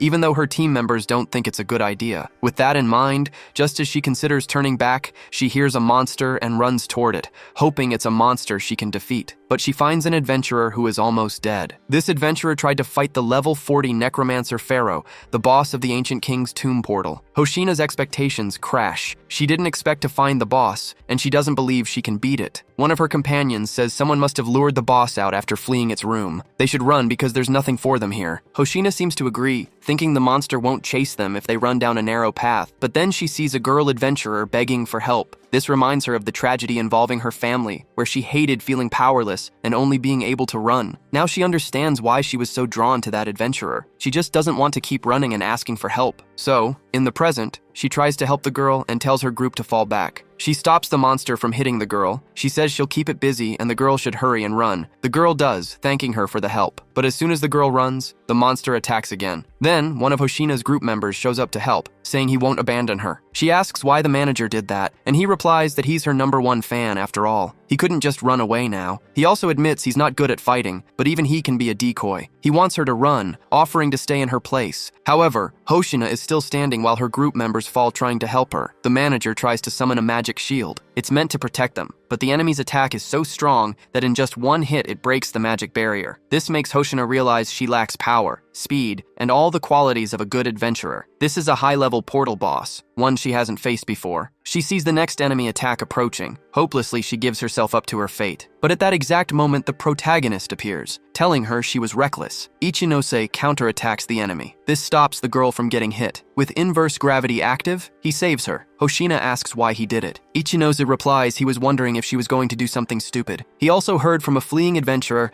that she was in trouble. The protagonist reminds her that he told her before if she kept going without conviction or resolve, she would regret it when the time came. But Hoshina had said that if she won, Ichinose should apologize and take back what he'd said. So, he thinks he lost the bet, and he takes back everything he said about her not having conviction. While talking to her, Ichinose is stuck to the ceiling. But as he holds the girl, he realizes the enemy is still below, and it's about to attack him. So he moves quickly, returning to the ground. Using his gravity fraction, he counterattacks the enemy. Still holding Hoshina, he defends against the attacks. He knows that gravity fraction decreases the force of gravity. This makes it easier to receive the spear blows. From a distance, Satsuki helps him. Satsuki summons her shadow ball at the monster, but the enemy is too strong and it takes no damage. Satsuki knows her attack hit, but it had no effect. Ichinose says they can't run away with two seriously injured people. The situation is bad because the enemy is a high-rank portal boss. Even though the Crown Blade helps gravity users amplify their power, this opponent can't be easily defeated like the Mad Clown, especially not with a simple strategy. Ichinose thinks their chances aren't great. Hoshina says her group came with her because she asked, so she can't abandon them. The protagonist tells her not to worry. He likes fights with a good chance of success, but he also doesn't hate a difficult fight. He asks Satsuki to restore Hoshina's mana. Ichinose says he'll keep the enemy's attention on himself. Hoshina used fire enchantment before. She's a swordswoman who can use specific support magic in fights. Ichinose thinks she might be able to heal too since she's a magic swordswoman. So, he figures she can use healing while he buys time. They can slowly recover using the shaman class's mana point transfer ability. Satsuki transfers mana just like the protagonist asked. The gravity fraction increases agility, but reduces attack power. The lack of attack power isn't an issue if the goal is to draw the enemy's attention. However, the level difference between them is too big to keep running forever. He's not sure if he can keep this up with just the gravity fraction, but even while down, one of Hoshina's group members helps him. They apply support magic to the protagonist and tell him to be careful and look after Hoshina. Ichinose says he will. Then, realizing he's about to be attacked, he dodges. He says the enemy's strength is its size and speed. A crazy fast attack is also strong. This must be its strongest move. The protagonist thinks he needs to watch out for when that attack comes. Lying on the ground, the manager is surprised he's still alive. He thinks his body feels like lead, barely able to move, but he still worries about Hoshina and asks where she is. When he looks at the enemy, he sees the protagonist facing it. He wonders about this crazy speed. Without wasting time, he grabs his camera and tries to film the protagonist's fight with the monster. Ichinose shows off his gravity abilities, and the manager manages to capture everything on video. He judges Ichinose's movements as beautiful. Ichinose thinks it's probably because of the gravity fraction and the difference in their levels, but he's barely done any damage to the enemy, believing it's practically impossible to beat it alone. Satsuki uses reverse mana drain on Hoshina. She thanks him for the help, saying now that she has it, she's ready to fight again. Then she uses her healing ability, saying she can finally join the fight. Satsuki doesn't want to be left out and says she'll help too, which makes the protagonist think the situation has changed. But there's still one thing. Fighting this boss for a long time is out of the question, so he needs to defeat this monster quickly. The enemy keeps attacking the protagonist, but he quickly dodges all the attacks. Then Ichinose gets close to the boss and faces it head-on. Satsuki worries her teammate is cornered. The statue focuses on the protagonist, and he uses his gravity fraction, successfully changing its weight. From there, he throws another statue at the enemy, creating an opening to attack. Then he tells Satsuki to hit the boss's face. So she does, using her magic ability called Dark Orb, aiming it at the Sphinx. But watching from afar, she realizes the attack had no effect. Ichinose says that's good enough, and the enemy having tough armor means it has something that needs protecting. Meanwhile, Hoshina attacks, saying she's in the enemy's blind spot, but the statue notices her approaching and attacks, forcing her to retreat. Hoshina realizes there's no opening because of the enemy's 4 arms, and she can't get close without being seen. She also notices the enemy took a frontal attack from the protagonist, making her think the statue might like close-range attacks. Next, the protagonist says he'll create an opening for Hoshina, telling her to break its mask with a magic ability. Magic swordsmen have an ability called Break, which takes a while to charge but can penetrate even the toughest armor. Hoshina understands what he said, but she thinks creating an opening isn't easy and wonders how the protagonist will do it against that that monster. The protagonist knows the necromancer pharaoh's 4 arms are its strongest feature, but if he can get rid of them, its movements are the same as any other monster at its level. So, the enemy also has a big weakness. Knowing this, Ichinos attacks and creates a gravity link. This magic usually ties up a monster's body, but he uses it to tie up the enemy's arms. Normally, it could break the link easily, but because of its shoulder position, the statue can't apply enough force. This strategy is only possible because of its large body. Seeing what the protagonist is doing, Hoshina realizes she can attack now. So, she prepares her magic attack and uses the ability called Break. Both Ichinos and Satsuki wait expectantly to see if the plan works. Then a crack appears on the enemy's mask, which it removes from its face, revealing its true face. Ichino says its weak point is exposed. Hoshina asks what's wrong with the enemy's face. The protagonist just says they should finish it while it's still restrained. So, Ichinos moves towards the boss, using his reverse gravity ability. Seeing the enemy move, he realizes he's seen that stance before, an attack that uses all its power. The protagonist knew the boss would resort to this if its arms were restricted, and the weakness of this attack is that it lowers its head. With that, the protagonist declares it's over. He then moves in for a precise strike, using his Meteor Strike ability. The enemy gets hit directly by the protagonist's Meteor Strike. After that, it falls immediately. The Ancient King's portal boss tomb is finally cleared, with complete submission. Ichinos even levels up and gains skill points. After this, Hoshina uses her healing ability on her group, and the manager thanks them for the help. Satsuki analyzes the defeated enemy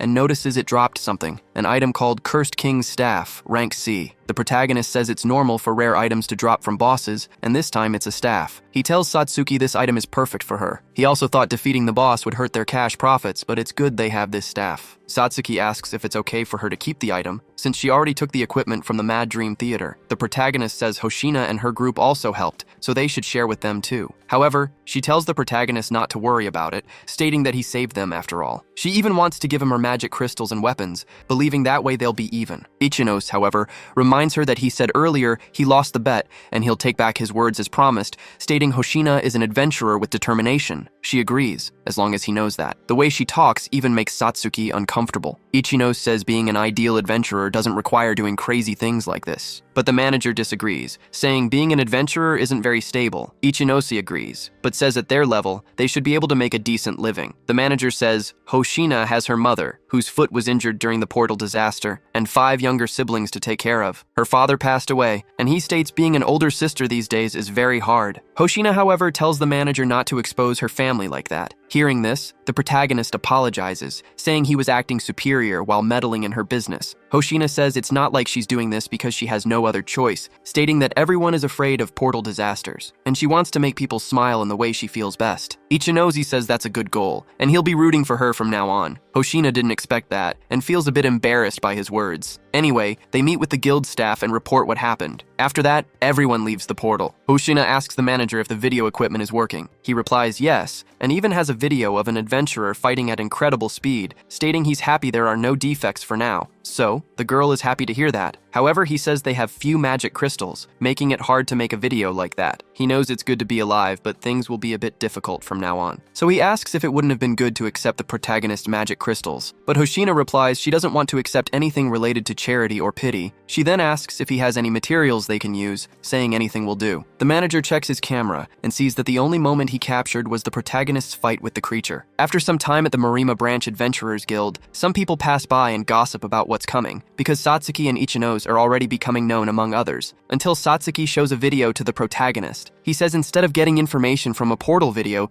they should look for a data expert for that. However, he soon realizes the video itself is about Hoshina, reporting the appearance of an unknown but strong adventurer, meaning himself, which also has a lot of views. Not only that, but several comments praise his performance. Ichinozu doesn't want to show his emotions, but he can't help it. He's happy about these reactions. He was wondering why he felt people were looking at him recently, so he concludes it's because of this video. Satsuki says it hasn't even been a day, and the video already hit 1 million views, as expected from her teammate. Meanwhile, Hoshina, at home, checks the results and is satisfied with what she achieved, telling herself she's the best. Until suddenly she gets a notification on her phone about Ichinos. They exchanged contacts so they could share information. She answers the phone and says Ichinos certainly contacted her quickly, asking if he became a fan. However, the protagonist asks about her making a video about him without warning. She replies they agreed that if she won, he'd let her make a video, but if he doesn't like it, she says she can delete it. But she asks the protagonist if he knows how hard it is to be an older sister these days. Ichinos replies he just wanted to complain a little. Hoshina says she understands, and that's good. She also says she had an idea. since he gets a lot of attention, and suggests they make a video together. However, Ichinose hangs up on her. Satsuki notices Hoshino was trying to say something when he hung up, and Ichinose says he'll act like nothing happened. However, he thinks at this rate, he'll be able to get the super rare item he gave up on in his past life, called the Ring of Wisdom. Ichinose thinks if he gets his hands on it, he can greatly change the world's destiny. At the guild, the receptionist confirms the protagonist is above level 35, and he seems to have a good record too. His adventurer rank successfully increased to C. Satsuki says, as expected, her teammate is rank C. Ichinose says she'll be able to promote soon too. Everyone is surprised because the protagonist is the fastest person in history to reach such a level. It's faster to level up by defeating higher level opponents,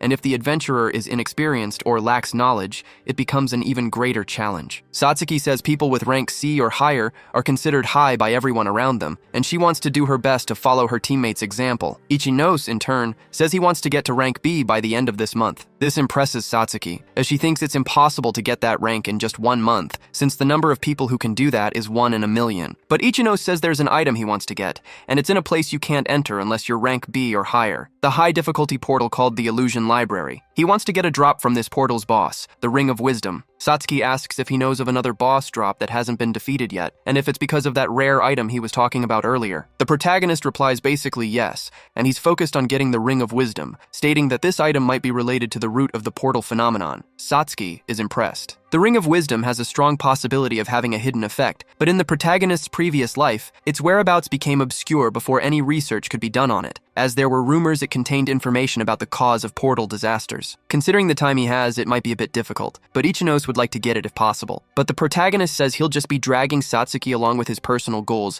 and he thinks it will be difficult without her, so if he can bother her a little. However, before he finishes, Satsuki says she's in, claiming Ichinose has already done a lot for her, and she's happy he still trusts her. Ichinose thanks her for her help, but he states it's really difficult to reach rank B within a month, and for that, Satsuki says it seems achievements are more important than levels. The protagonist tells her not to worry because he already has a plan. For now, he says they will both clear portals and accumulate achievements. They even encounter the Wild Tribe Party, Red Troll Portal Boss, level 32. However, they easily defeat this enemy. After that, they find the Lake of Sirens, Siren Portal Boss, level 30. And again, with Meteor Strike, the protagonist defeats them all. He does the same in the Mixed Insect Nest, Agro Arachnid Portal Boss, level 36. So, they clear 3 portals in 2 weeks. Satsuki knows they were low-level bosses, but asks if it shouldn't be harder to defeat them. Ichinose says bosses are strong and have high attack power, but at this level their movements are still very simple. They also don't have any crazy special abilities. That's why he chose portals they could clear easily. He thoroughly researched all the portals that were easy for his level range, and with that, he now has 5 portal achievements above level 30. So, he expects to be promoted to rank B. Then he goes to the guild again, and the receptionist says it certainly looks like he can be promoted, stating that having so many achievements in such a short time is something to consider. Ichinose asks to be promoted, and the receptionist says they have a rigorous inspection process for rank B and above,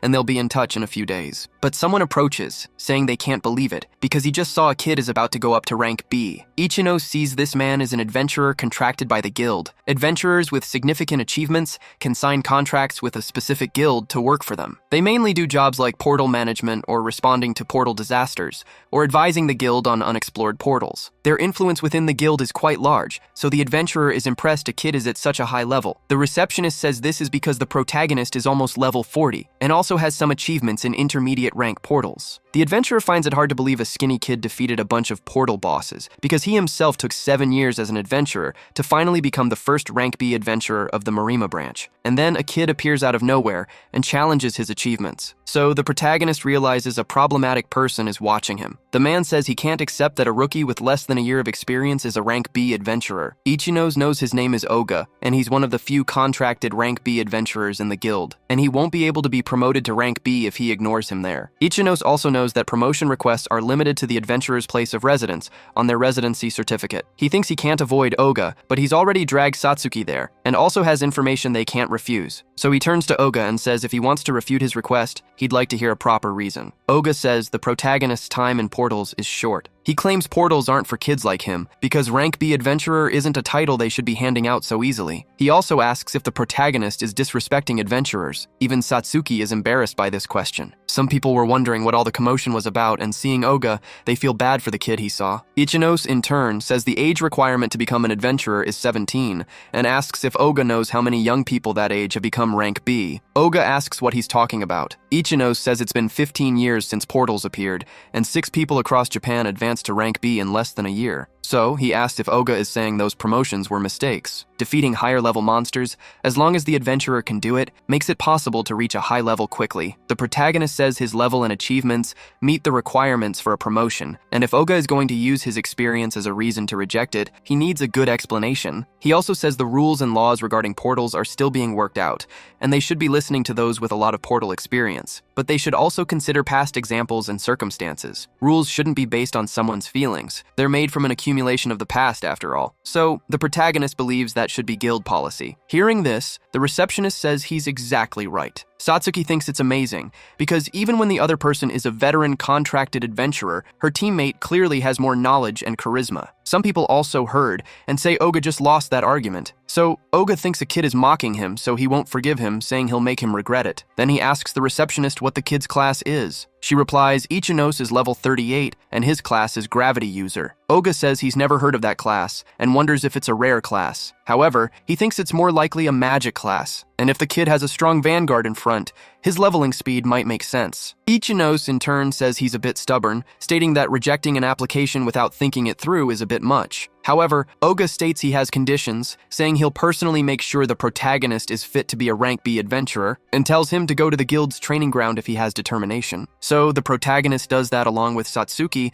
and other people gather to see what happens. Oga says he'll let Ichinos be promoted if he convinces him in a simulated battle, but if he can't, he'll be rejected. Some spectators say Oga left 2 people almost dead in simulated battles before, and they think it won't be much different with the protagonist because doing this to inspect his abilities is just a cover-up. Oga stares at the protagonist and thinks it was a mistake for him to try and make a fool of him, stating that the kid's level is 38, while his is 47. Also, the protagonist is from a magic class, and probably thinks too highly of himself for being carried by someone else. Oga is from the Beast Warrior class, a class that can harness the power of beasts. He also thinks when it comes to class, level, and experience, he wins in all aspects. Besides humiliating him, he wants to make sure to leave the protagonist in a state that prevents him from being an adventurer again. Ichinose, in turn, thinks the opponent's class is based on pure stat power, and he's not an opponent to be taken lightly. So he concludes he should use the skill points he has saved. Now that he's enhanced gravity manipulation, his control over his own body should be better. Ichinos wanted to increase the level of gravity magic, but he has no choice. Oga notices the protagonist is using his skill points before the match, and says he must be very calm. He states that any accidents during the simulated battle are inevitable, warning the protagonist to be careful with his body. Ichinos thanks him for the warning, and for Oga letting him participate in this simulated battle. Oga thinks the protagonist is just a naive kid, and he wants to show everyone watching what happens when someone messes with him, stating that Ichinos will learn what it's like to be on the verge of death. Oga says the protagonist can attack whenever he wants. He says he'll restrict the use of his own abilities, but Ichinos can use his as he wishes, saying the public execution now begins. He can't even hold back his laughter, imagining he'll publicly humiliate the kid. The protagonist, in turn, prepares with gravity fraction. Oga thinks his opponent is low level with little experience and has a magic class with few physical abilities. Common knowledge that mages can't win a fight like this, and there's no way any of his useless attacks will reach him, stating that it makes the protagonist a good example. Ichinos, however, doesn't intend to lose. He attacks at full speed, leaving Oga stunned. He wonders how the kid is so fast, thinking this isn't a speed that matches his level. Oga wonders what's happening, because the protagonist jumped towards him,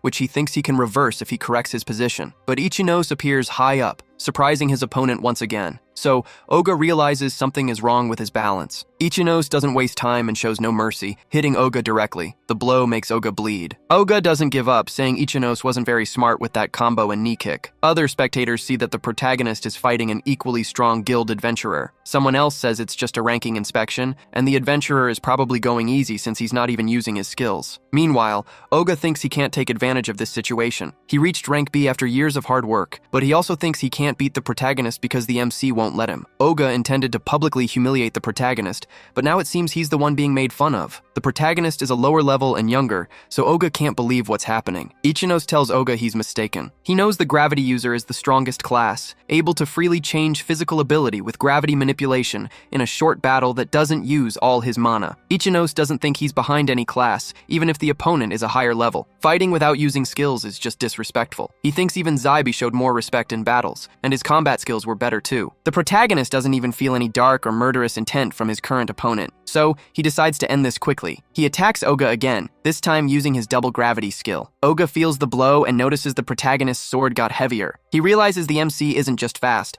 but then he realizes the protagonist has vanished, thinking this isn't possible. He wonders where the MC is. He didn't even notice Ichinos was right above him. Ichinos appears behind him, pointing a sword. Ichinos thinks he lightened the gravity on his body the moment he hit Oga. He used the collision's recoil to jump behind Oga. Since he immediately entered Oga's blind spot, it looks like Ichinos had disappeared from Oga's perspective. Spectators from afar see the protagonist crushing a B-level adventurer. Even Satsuki admires the way the protagonist fights. Unlike Oga, who still feels like a joke, telling the protagonist not to play with him, he claims he won't accept this. Ichinos wanted to end the battle now, but when he looks at his opponent, he realizes the intention isn't mutual. Oga stares at him with a murderous look. Then, using his Beast Claw skill, Oga attacks, breaking through the protagonist's defense. Ichinozi isn't hurt by the attack, but he had lowered his guard, thinking the fight was over. Oga notices that even with a surprise attack, the protagonist managed to defend. A spectator calls it cowardly, pointing out that Oga used an ability he promised not to, even though the battle was already decided. Oga realizes his reputation is now being questioned. Ichinose asks what's wrong, and if Oga is really going to continue this rank promotion battle. But Oga can only think about this kid staring him down, basically saying he won't accept the outcome. Ichinose insists that's enough. Oga doesn't want to acknowledge the protagonist, especially since he feels pressured by a kid whose level is lower than his. He also thinks if this rumor spreads, the guild won't ignore it, and continuing might seem pointless. Right after this, he tells Ichinos that his request for a B-rank adventurer promotion is rejected. Oga says the protagonist might be a bit clever, but there was no decisive blow, and no monster he faces will forgive that. He even let the protagonist push him back to this point on purpose. To make things worse, Oga claims the protagonist was hurt by his ability, even though it's clear he looks fine. The spectators find this disgusting, thinking Oga never intended to acknowledge him in the first place. But Oga hears this and gets pretty irritated. One spectator tells another not to speak too loudly, saying he doesn't know what will happen if Oga notices them. But to everyone's surprise, Sho Utsunomiya shows up and asks Oga if he has no shame. The protagonist is surprised to see him. Sho also says Ichinos was winning from start to finish, and the last hit only happened because Oga broke the rule about not using his abilities. Hearing this just makes Oga even more irritated that someone is talking to him like that. The protagonist tries to say something, but Sho Utsunomiya tells him to leave it to him, saying he's his best friend and will make sure to tell the truth. Ichinos, for his part, says he's grateful but asks Sho to stop. Still in the arena, Satsuki watches him. She knows her companion won the match. She believes there's no reason for Oga not to acknowledge him. The protagonist knows he fought clearly to show the difference in their abilities. But all of this was hurting Oga's self-esteem, so he thinks he should have held back a bit, especially after all this embarrassment. It must have had a bad effect on Oga. After this, someone shows up asking what all the commotion is about. Oga recognizes the guild's vice president, Serizawa. Serizawa says he was looking for Oga and asks what he's doing here. Oga replies that he was just conducting an admission exam, but says it was a waste of time. Serizawa says accidents happen in simulated battles, but no one should get hurt under normal circumstances. Oga, for his part, says it was just a scratch, but the vice president doesn't seem to like hearing that. Then he tells Oga he needs to speak with him urgently and asks him to go upstairs as fast as possible. As Oga leaves, he says the promotion match is over and that he's a busy guy, unlike the protagonist. Sho watches and calls him a coward. He can't believe someone like that is at the top of the guild. Satsuki comes up to Ichinos and asks what they should do next. Ichinos says he'll have to find another way. Meanwhile, Serizawa asks why they need a simulated battle for an exam. Oga replies that some weakling was talking about trying to become a B rank, so he gave the kid a taste of reality. This makes Serizawa think the protagonist might see adventurer work as easy, which is exactly the kind of person Oga hates. Oga then asks the vice president what he wanted to talk about. Serizawa says it's about the Mausoleum of Pests, the B-rank portal in Morima. He thinks it would be good to keep this portal under supervision. If adventurers' levels go up, they can also get more magic crystals. But he also knows that the monster distribution has reportedly changed a lot. Serizawa says its magic power concentration is at an unusual level, and they have to do something about it. It's not about missing an opportunity. A portal disaster is much worse than some extra money. Oga asks if the vice president wants him to clear the Mausoleo das Bestas before something happens. Serizawa explains that some people in the Demon Defense Agency want to leave the B-rank portals alone. The guild is also unsure about clearing a good source of money, so it's up to a talented adventurer like Oga to investigate if this portal is safe. They don't know much about portals, and Serizawa thinks Oga's words are firm and confident enough to convince them. He wants Oga to give his opinion and convince the guild master. Oga then says Serizawa always calls him for the most boring tasks, but Serizawa says they haven't finished their conversation yet. Oga says he's very persistent. He picks up some papers and throws them on the floor. Serizawa tells him to at least look at the data. Oga asks what he'll learn by looking at some data. He claims that with his experience, he can say there's no problem. Even if something happens, he says he'll conquer the portal in a moment. But Serizawa says if something happens, it will be too late. He also says Oga doesn't know what kind of portal disaster might happen. Even with these warnings, Oga ignores him and leaves. The vice president knows his goal is to protect the city, but he thinks it would be great if nothing actually happened. He doesn't know the dangers that await the adventurers. Later, Satsuki talks to the protagonist and says the whole situation was very unpleasant. She says she didn't imagine someone like that is a contracted adventurer for the guild. Ichino knows that rank-up registrations are linked to the guild closest to his home. He can't ignore Oga if he wants to reach B rank. He needs to be at least B rank if he wants to challenge the Library of Illusion. Ichino thinks Satsuki can raise her rank at another branch, but her level is too low. Because of this, he doesn't know what to do. Suddenly, Hoshina appears. She says she heard what happened and asks if Ichinose really fought a contracted guild adventurer. She says information definitely spreads fast, and one of her fans sent a video of the duel between Oga and Ichinose. Hoshina is exposing the guild's true state and Oga's tyranny. She presents this to her audience,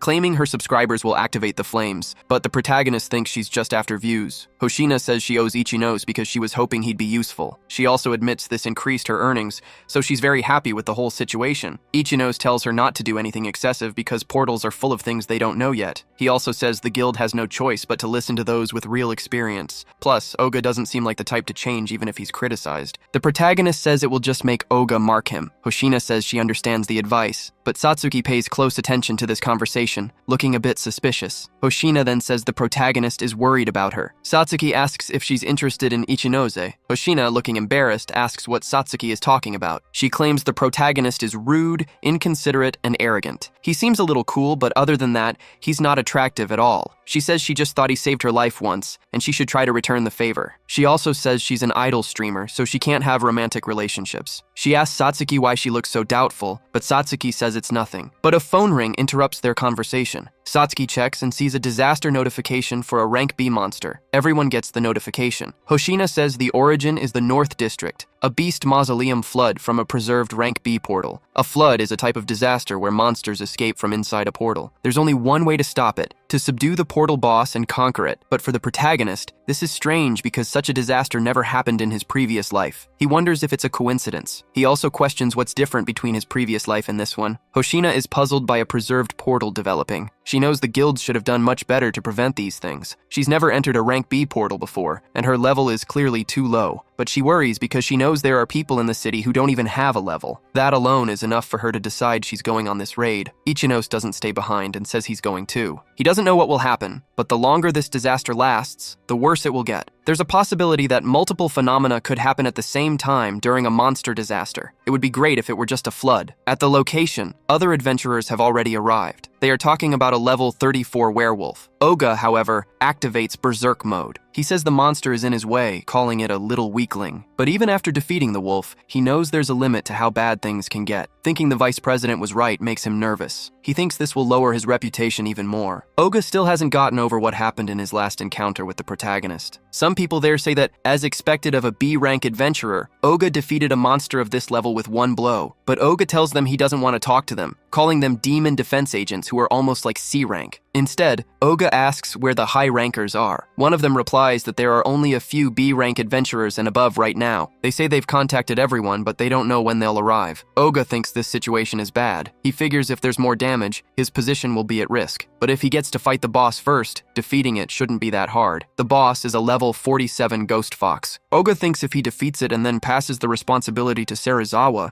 he'll become a hero of Marima. So he says he'll defeat the boss as fast as possible. But the others aren't as excited as he is. They didn't expect to face the portal boss. Meanwhile, the fox gets closer, and it doesn't look happy at all. The guild representatives say this is completely different from the information they received, and seeing the ghost fox up close, they wonder what's wrong with this creature. They realize it's an evolution. Not only does its level increase significantly, but the monster's appearance and form also change. They even gain new characteristics and abilities. It's almost like a completely different monster. Most of them are born from the magic power accumulated at the center of a portal. They usually appear along with a portal disaster. Oga realizes that not only a flood, but also an evolution has happened this time. One of the guild representatives asks what they should do with a monster like this. The other replies that they should retreat and regroup with a larger group. They need to buy time until the Demon Defense Agency and adventurers from other areas arrive. But Oga doesn't like this idea, thinking his position is at risk. So he yells at the others, saying he's a B-rank adventurer. He claims he's had to overcome problems like this many times before. Then he tells the others to get ready because he's going to crush this monster with one blow,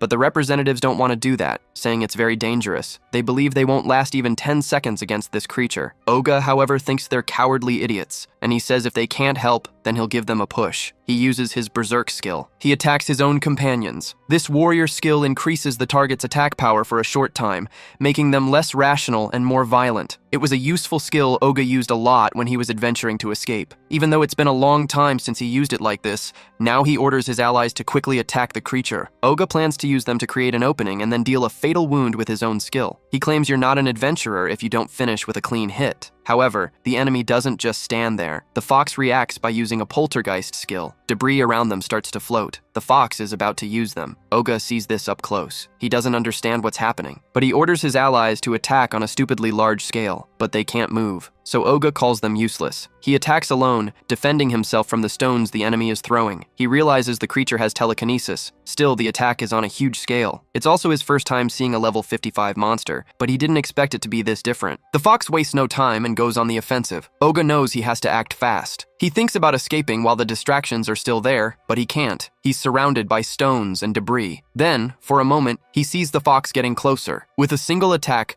Oga is on the ground, wondering what's going on with this monster. He thinks the fox is unbeatable and he's not sure what to do. Then he remembers that as a beast warrior, he has an ability to play dead. When he activates it, he looks dead after taking damage. The fox stops attacking him. Oga uses this chance to escape. He thinks it's not the right time to worry about responsibilities, but when he least expects it, the fox's attention is back on him. The enemy attacks him. Oga realizes the fox saw through his ability. He concludes that escaping is impossible, and he's not happy about a great warrior like him dying in this place. The fox quickly returns and gets closer. Oga notices it's using telekinesis again. He thinks the creature is just playing with its prey. Not only that, but he sees a bizarre portal on the monster's back. Strange tentacles come out of it. One of them even goes into his mouth. This stops Oga from screaming for help. Sometime later, the protagonist arrives at the scene. He fought smaller monsters and even leveled up. Hoshina also shows up to help. She heals some injured people. Ichinos tells a man to go back to where he was, since there are no more monsters there. The man does as told and thanks them for the help. Hoshina tells the protagonist they can't keep doing this forever. She believes if they don't stop the flood soon, the disaster will spread. Ichinos agrees with her. He checks his phone and sees that over half an hour has passed, but the monster still isn't defeated. The protagonist thinks that if it's the boss of the Beast Mausoleum,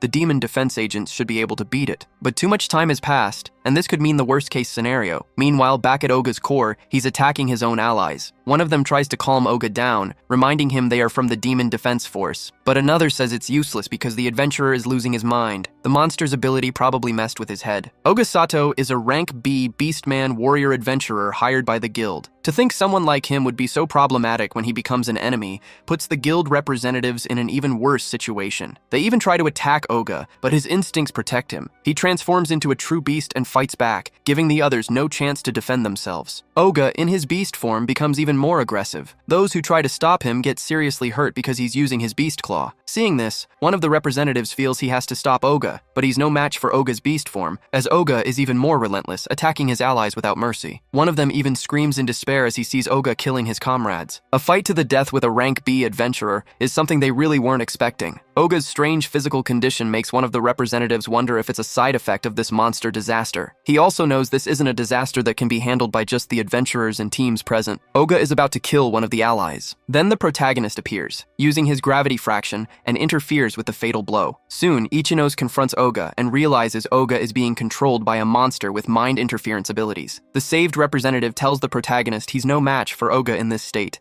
claiming just any adventurer can't defeat him. But as he watches them fight, he realizes the protagonist is beating a rank B adventurer. He's impressed to have this kind of rookie in the area. Meanwhile, Ichinos notices Oga's movements are much simpler now compared to their previous duel. He realizes this is because of the enemy's mental interference. Oga fights using his beast claw. Ichinos sees his opponent is getting impatient and is only attacking. To counter, the protagonist uses double gravity. He hits Oga so hard that Oga returns to his normal state. After this, he asks if the adventurer is awake. But as soon as Oga sees Ichinos, he remembers their previous fight. This awakens a hidden anger. Then he returns to his beast state, saying he will kill the protagonist. The mental interference skill is more powerful than Ichinos expected. Even though Oga is a higher level opponent, the protagonist says he doesn't have time to fight him. So he tells Oga not to hold a grudge for what's about to happen. With a charged mid-air attack, Ichinos uses double gravity once more. He combines it with his meteor slash. After the attack, he cuts off the opponent's right arm, and he also takes the strength from his legs. He believes Oga must be powerless now. Watching this from a distance, the guild representative can't believe a rookie was fighting a B-rank adventurer while holding back. He concludes the protagonist truly has no limits. Then Ichinos' friends show up,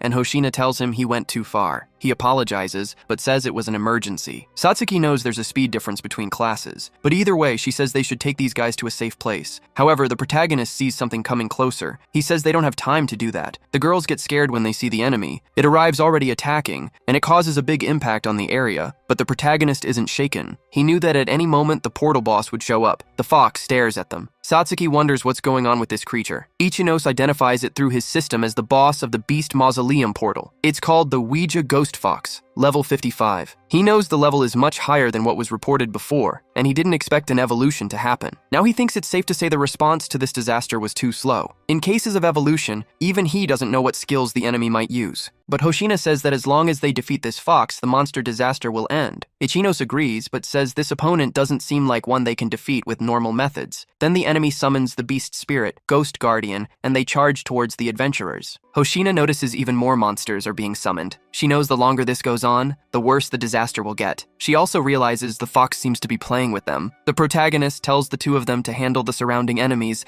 and protect the injured demonic defense agents. Hoshina asks what he plans to do. Ichinos replies that he's going to hit the monster with his fast attacks and end the disaster. At first, she's worried, but she quickly calms down. She believes that if it's Ichinos, he might actually pull it off. So she tells him he can leave the rest of the wolves and the injured people to her. Satsuki and Hoshina stay behind while the protagonist moves towards the boss. But one of the representatives says this doesn't make sense. They're facing a boss that's a much higher level than them. He claims there's no hope of winning until teams from other regions arrive to help. But Ichinos isn't worried at all. He just keeps moving forward, leaving the rest to the girls. Satsuki trusts her teammate a lot. She knows what he's capable of. Meanwhile, the enemy uses its poltergeist ability again. It controls some debris from the area, just like it did with Oga earlier. But this time, it plans to attack Ichinose. The protagonist notices this right away. Not just him, the representative also sees it and wonders about the monster's skill level. The fox doesn't waste any time. It throws the stones at the protagonist. For a moment, Satsuki worries about him. Even Hoshina gets worried, thinking there's no way to handle all of it. The representative thinks it's obvious the monster is just playing with them. It probably thinks they're just toys. The protagonist knows what he's up against. Even so, he doesn't let it bother him and keeps moving forward. This surprises the guild representative, who wonders about these fast movements. He's never seen anyone move like this before. Ichinos knows this comes from countless life-or-death fights using the thief class, which relies only on speed. And it seems his previous life wasn't completely meaningless either. As he faces the fox from a distance, he asks if it's panicking. His massacre skill didn't work. His words seem to make the enemy angry, but that's exactly what the protagonist wanted. He uses gravity fraction to throw one of the rocks back at the fox. He tells it the fox has too many openings. The representative thinks about Oga, who is B rank, and wonders how many people can put pressure on a level 55 boss. He doesn't know the protagonist yet, but he's sure the MC has what it takes to be a high-class adventurer. Back to Ichinos, he tells the enemy he doesn't have time to play around. He explains that if he defeats it, the portal will close, and all the monsters that came out will disappear. So he wants to finish this as fast as possible. Ichinos is determined to defeat the enemy, but the fox isn't backing down. It uses its telekinesis to throw rocks and it roars fiercely at the protagonist. The protagonist sees the debris coming his way, but he dodges it with speed. Ichinos thinks that while the enemy's attacks are powerful and large scale, they're also too broad. He's pretty good at handling things like that. Next, he jumps under the fox. He uses double gravity and gets ready,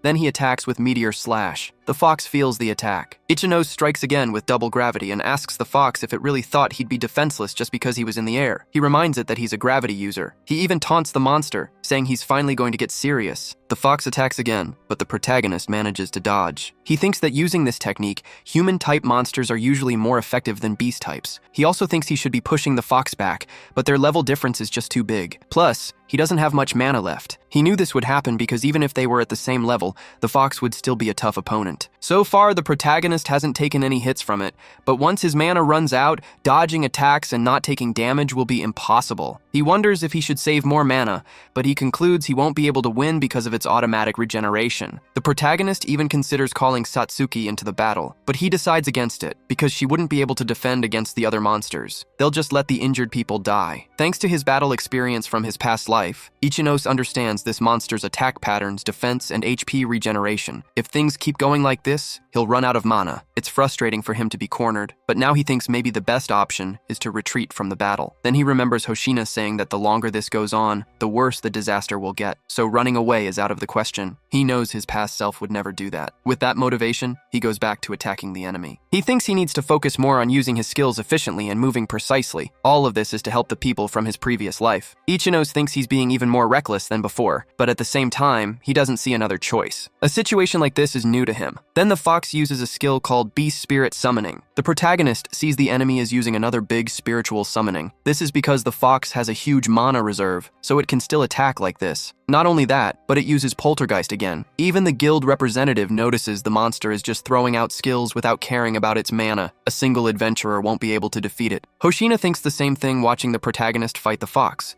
saying that even she can't handle so many monsters at once. So she tells Satsuki they both need to help him. Satsuki starts to think Ichinose is getting completely cornered, but it's almost like the monster is being intimidated by him. Back to the protagonist, he really is cornered, but he tries to focus, even more than before, so he decides to counterattack. He uses his gravity user skills. Again, the guild representative is stunned watching the protagonist fight. He believes these aren't skills humans can use. Ichinose faces the enemy from above. He thinks its clear weak points left it defenseless. He then thinks it's now or never. With that, he attacks once more using Meteor Slash. After the protagonist hits with the Meteor Slash, the monster feels the pain of the hit. After it's defeated, the spirit wolves retreat into the portal. The danger is over, but the battle leaves its mark on the city. Ichinose checks his status and notices an insane amount of XP. Ichinose didn't expect to level up 6 times in one battle, going from level 38 to 44. The summoned Garmer also disappears. The monsters from the flood should have disappeared as well, but Ichinose thinks it happened one after another. Satsuki is happy her companion managed to defeat the monster. She says the flood disaster is finally over. Hoshina, on the other hand, thinks she's closer to protecting people. The guild representative sees that the boss was actually defeated by a single person. This makes him even more impressed with the protagonist. A few hours later, at the Adventurers Guild, Ichinose and the girls check in. The receptionist is surprised that he, a rank C adventurer, was the only one needed to end the flood disaster, and thanks to them, the number of casualties was kept to a minimum. The receptionist thanks them for their cooperation. Not only her, but other people also recognize the group for solving the flood crisis. They say it was a boss that even the Demon Defense Agency couldn't defeat. Hearing this makes Satsuki uneasy, as she believes Ichinose did everything alone, but he gives credit to the two of them, saying that if he had been surrounded by those Garmer, he would have run out of mana. Hoshina says they basically became famous overnight. The protagonist says it's a shame the cameras weren't working, but Hoshina says she wouldn't do something like that during a monster disaster, because there were injured people. Ichinose unexpectedly realizes she's very serious about these things. The guild vice president appears. He still hasn't processed the fact that a portal disaster happened after he failed to convince Oga to help. He knows the first demon defense forces that responded weren't enough to end the battle quickly. It turns out a common adventurer had to come and finish off the boss. He even wonders what would have happened if that adventurer hadn't been there. Then Serizawa runs into the three who defeated the boss. When he sees the protagonist, he thinks he's seen him before. He soon remembers that this is the boy who once fought Oga. He's surprised that this boy was the one who defeated the boss. Serizawa wonders if such a kid would be suitable for rank B. He also remembers previously concluding that the protagonist thought being an adventurer would be easy and that he judged him wrongly. Now he concludes that he apparently has a pretty bad eye for people. Far from there, in a hospital, Oga is furious, even though he's bedridden. Even though he's calmer, he has memories of being controlled. Not only that, but he also remembers that the protagonist cut off his arm. And now the protagonist is being treated as a hero for ending the flood, which leaves Oga quite frustrated. This is because he imagined this would happen to him, not some aspiring adventurer kid. He soon says he will use his position and status to make sure the protagonist is punished, wanting revenge for his arm. However, the guild representative appears and says it's the opposite. Not many people can subdue a cheating rank B adventurer without killing them. He also says that if Ichinos hadn't been there, Oga probably would have died. Oga asks if the representative is saying he would die to some lower-level defense forces. He also asks why he's being bothered like this. Oga gets scared when one of the defense members from that day appears. Oga can't believe he survived. Now he knows he's in trouble. The representative asks if Oga used his skill to make the defense member more violent. He also says that using a skill that affects someone's mind without consent is a serious crime, especially if Oga used it to escape. He adds that a contracted adventurer has no excuse for not knowing the laws about portal crimes. Now Oga is cornered by his own mistakes. Back at the Adventurers Guild, Ichinos checks on his rank change request. He's annoyed that it was denied. The receptionist apologizes, explaining that contracted adventurers have a lot of influence in the guild. If he was rejected by one of them before, he can't apply again for 3 months. Ichinos points out that he's currently level 44, which is above average, unlike before. It's even above the minimum requirements. The receptionist agrees, saying if he waits 3 more months, he'll definitely pass. But the protagonist knows he won't be able to conquer the Library of Illusions in time if he waits that long. So he blames Oga for the refusal. Satsuki speaks up for him, saying Ichinos is now Shumei's hero and has already defeated that contracted adventurer twice. But the receptionist clarifies that Oga was caught using skills on other people, which is why he was fired. She states that's just guild policy. The protagonist tells Satsuki there's nothing more to discuss. He thinks the Ring of Wisdom is an unmatched item and he'll have to find another way to get his hands on it. Suddenly, someone appears, saying he overheard their conversation. The receptionist is surprised. It's Serizawa, the vice president. The receptionist recognizes the vice president. The protagonist wonders why he came all this way. Serizawa, facing 2 adventurers, confirms with the protagonist if he is Ikoma Ichinose. Then, he says that using his authority, he will give special treatment to rank him up to B. Both the protagonist and the receptionist are surprised. She claims that if other adventurers start complaining, the vice president might get the guild inspector's attention, but Serizawa knows the guild master won't be happy either. However, he researched the protagonist's actions in the flood disaster and his previous achievements. The possibility that Oga denied the B rank due to his ego is very high. Serizawa says it's not impossible, and that delaying the protagonist's B rank is unfair. So, the receptionist can see this as a guild failure, even though the guild master doesn't like special treatment. The vice president says he will do something to convince him, and adventurers shouldn't worry about it, but Ichinos asks why he's doing this. Serizawa replies that he's helping adventurers in their activities, as protecting the country is the guild's duty. The portal disaster a few days ago was predicted by the guild and should have been prevented, so Serizawa thanks the protagonist for stopping the disaster and wants to show his gratitude as vice president. Ichinose shakes his hand, accepting the offer. The receptionist follows the vice president's orders and approves Ichinose for rank B. Satsuki is super happy and congratulates her teammate on the promotion. She says rank B is amazing. Ichinose's level is also high, so few people in the guild are better than him. The protagonist knows that even compared to his previous life, this speed of leveling up and ranking is insane. Even though defeating higher level monsters makes adventurers level up faster, he didn't think he'd reach level 44 so quickly. Satsuki quickly notices his change in behavior and asks why he's upset. Ichinose insists it's nothing, just something on his mind. He thinks it just happens that they can resolve the incident, but a rank B portal disaster is a big deal. However, it happened in the Shumei district, and there's no way he wouldn't know about it from his previous life. So, Ichinose concludes this incident didn't happen in his previous life, and wonders if something changed because he traveled back in time. But then he thinks there are many unexplained things about portals, and if he relived this life too, it wouldn't be strange if something completely different happened. First, he doesn't know how time regression mechanics work. There's also the butterfly effect, the idea that a small change can cause a big change in the timeline. However, Ichinose feels a noise in his chest and wonders what it is. Thinking too negatively is one of his bad habits. Anyway, this was his goal, and he finally reached rank B. After that, he decides to check his phone. He sees a news notification. He tells himself it finally appeared, the Library of Illusions he wanted so much. The news about the portal came out a few minutes ago, and thanks to the vice president, he somehow reached the top of rank B in time. Satsuki asks if this was the portal he was talking about so much. He says yes. He says he's aiming for the Ring of Wisdom that the boss will drop, as he thinks it's an important item to unlock the secrets of portal disasters. He also says they need prior application and inspection to enter rank B in higher portals. Ichino says he wants to fill out the registration now and asks Satsuki if she has any problem. She has no problem, as she's just as excited as he is. Sometime later, at the guild headquarters, the guild master is on a call with someone. He says the portal, the Illusion Library, will appear soon, and the boss drop from this portal is very problematic, so he can't let anyone get their hands on it. The other person asks if the guild master's team collects and takes care of it. With his authority, completely monopolizing the portal should be easy, but the guild master says that's stupid, as he can't let the country start to distrust him. Besides, he needs someone for official procedures and has some obedient dogs, but he doesn't think it's time to use them yet, because exposing his goals and identity won't be forgiven. So he says he needs someone who won't get in his way. The guild master tells the person to contact Chimera Fang as soon as the portal appears. The boss must be subjugated, the item destroyed, and all adventurers who enter must die. Finally, the guild master says that taking care of groups and changing family registration is that person's specialty, not a reason to get his hands dirty. After that, he ends the call. Someone knocks on his door. An employee says he wants to consult the guild master about preparing the demon defense forces, but he sees the guild master with his phone in hand and asks who was on the phone earlier. The head of the demon defense force, Kurebi Hoju, just replies that it's nothing important. Back to the protagonist. He says he has a strategy that will help them win. At the Kanagawa Prefecture Adventurers Guild, Urakura City branch, Ichinos is surprised by some news. The local receptionist says it's a guild decision, and unfortunately she can't let him enter the Library of Illusions. She also says she knows they are unknown people from another guild branch, but recently there have been many adventurer deaths at the Urakura Guild branch, and if the numbers look bad, the guild head will continue to be pressured. In any case, she says her branch is quite strict right now, but Ichinos disagrees. He states that if the portal is left as it is, it will become unstable, and she should allow rank B adventurers to enter and solve the problem. However, the woman says that if it's just about managing the portal, then the defense forces are more than enough. And if it looks like it will drag on for a while, then the city can hire adventurers from elsewhere, much less a rookie rank B adventurer and his partner, who is only rank C. So,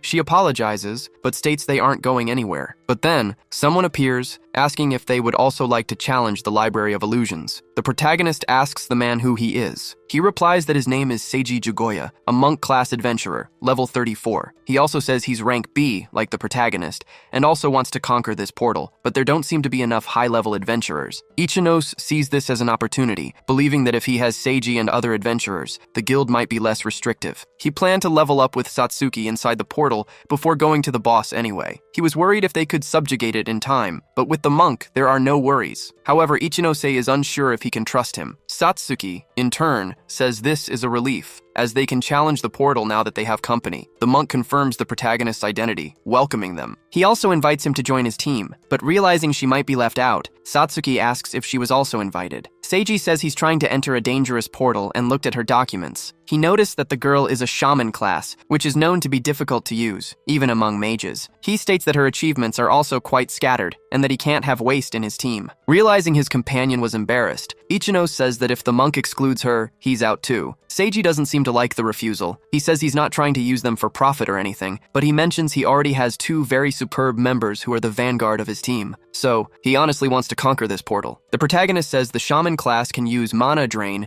and restore mana for the entire team. This is very useful for people who use a lot of mana, like the 2 of them. So the monk says it's fine, and he wants to exchange information and contacts, because he wants to get permission from the other members first. After that, they can register together and meet in front of the portal. Then Satsuki asks if the monk is okay, because it looked like he saw her as a bother. Ichino says he just seemed a bit calculating, but apparently, they can trust him at least. He also says it's better to point out what you're unhappy with first, rather than later. And he thinks the monk is the team leader, so he wants to be sociable and avoid disputes. And the monk probably won't do anything to harm his reputation. But the monk thinks his team isn't in a position to be selective, and he knows that the more members he has, the harder it will be to secure the coveted item. However, if they can't enter the portal, they'll have no hope. So, having 3 high-level members would be a relief, as there would be less worry. However, when he tells this to the rest of his team, Shion Inoue, level 40, tells Seiji that's not what they agreed on. She states that bringing 2 people with strange classes before going to the portal is embarrassing. Seiji, however, says it had to be this way because the guild's restrictions won't end, and everyone agrees they don't have enough members. Shion says she wanted a support and magic damage caster with someone who could fight up front and also be an all-rounder. She claims the monk ignored classes on purpose, as if he was fine with anyone, but Seiji only cared about the number of people. When introducing the two, he says Ichinose's level is high and Satsuki's is too. Satsuki thinks they all group up without problems, but the atmosphere is really strange. So, she asks the protagonist if this is okay. Ichinose thinks he found Seiji suspicious before, but now that he's met the other members, he realizes they inspire even less confidence. In turn, Shion says directly that if they are useless and take their share of the profits, they will die. But the protagonist says he agrees with a system where only those with achievements earn, and he says that's better for him. Shion calls him bold. Then she asks Kasai, the other team member, what he thinks. Kasai Hiru, who is level 45, says he doesn't care as long as they can enter the portal and he doesn't want to be bothered. Ichinose knows everyone's level is very high, so he figures he just has to ignore everything else about this team. He reasons that forming an impromptu team to go straight into an unexplored portal has big advantages. They can sell information to the guild. They can also get rare items. People talk about them a lot, so even just the name will be easy to sell. Still, he thinks Senji could have picked a better team, but he also realizes he's not in a position to be picky. The monk says a hastily put-together team might lead to complaints or unsatisfactory things, but gathering adventurers of this high level is a miracle. He thanks everyone and says they can now go to the illusion library. Each of them is driven by a feeling, whether it's ambition, pride, or arrogance. Either way, they've united for a common goal. This makes the protagonist conclude that it will be like nothing problematic ever happened. They arrive at the illusion library. The group walks through the corridors. Senji says this is a difficult portal, even among other rank B ones. He calls it an interesting and refined place. He also says it's rare for a portal of this caliber to appear, and if they conquer it, everyone will be famous soon. Shion talks to the protagonist. She says Senji already mentioned this, but confirms they are only there because his team doesn't have enough people. So, she asks him not to do anything to get in their way. Satsuki, meanwhile, thinks Ichinose's level is higher than theirs. Ichinose himself says they came from a different city just to explore this portal, and they don't plan to leave empty-handed. But Shion doesn't like his answer. Ichinose says he just wants her to understand his feelings too. He states he knows they need more people, and he won't take part in any unnecessary attacks or actions. Unwilling to back down, Shion just tells him to know his place and says she doesn't think they'll need them anyway. Satsuki wonders if her companion is okay, thinking that at this rate there's no way they'll deliver the boss item. The protagonist says it's a bit worrying, but at least they've entered the portal. In any case, they should focus on conquering it first. He knows the Illusion Library is a rank B portal. It won't be easy to conquer just because a group of high-level adventurers has teamed up. His perspective on conquering portals is based on his prior knowledge, and he thinks they can't just let things play out without acting. But a short time later,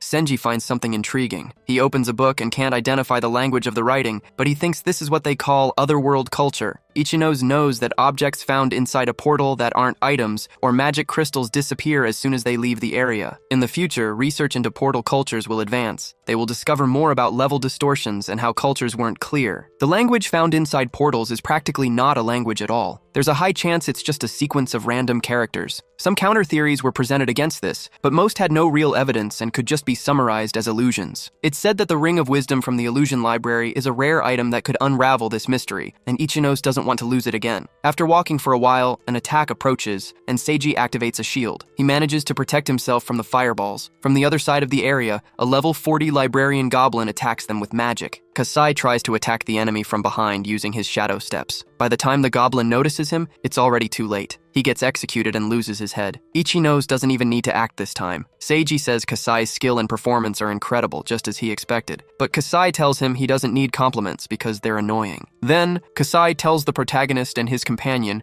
to collect the magic crystals, saying that's what they're there for. Shion says something similar, stating they came from Tokyo and aren't just going to stand around. But Satsuki points out that Shion doesn't seem to have done much herself. This makes Shion angry, as she says it wasn't her turn to attack yet. She asks if Satsuki wants to start a fight. Satsuki says no and apologizes. Ichinose thinks both of them make quick decisions and use their skills well. This reassures him because their skills are genuine. After seeing these skills in action, he's also sure of something else. This guy named Kasai has something hidden, so Ichinose goes up to him and starts a conversation. But Kasai tells the protagonist he's being too informal. From a distance, Satsuki notices her teammate trying to talk to the grumpy guy. Ichinose describes the skills he saw, Shadow Step and Execute. He asks if Kasai is from the Thief class. Satsuki sees this and isn't sure what he's trying to do. The protagonist gets excited, saying that from this point on, it will be very hard to damage the boss. However, he says if Kasai is aiming for the top, he recommends reducing his skill point usage. Hearing all this makes Kasai wonder what's up with this kid. Ichinos continues,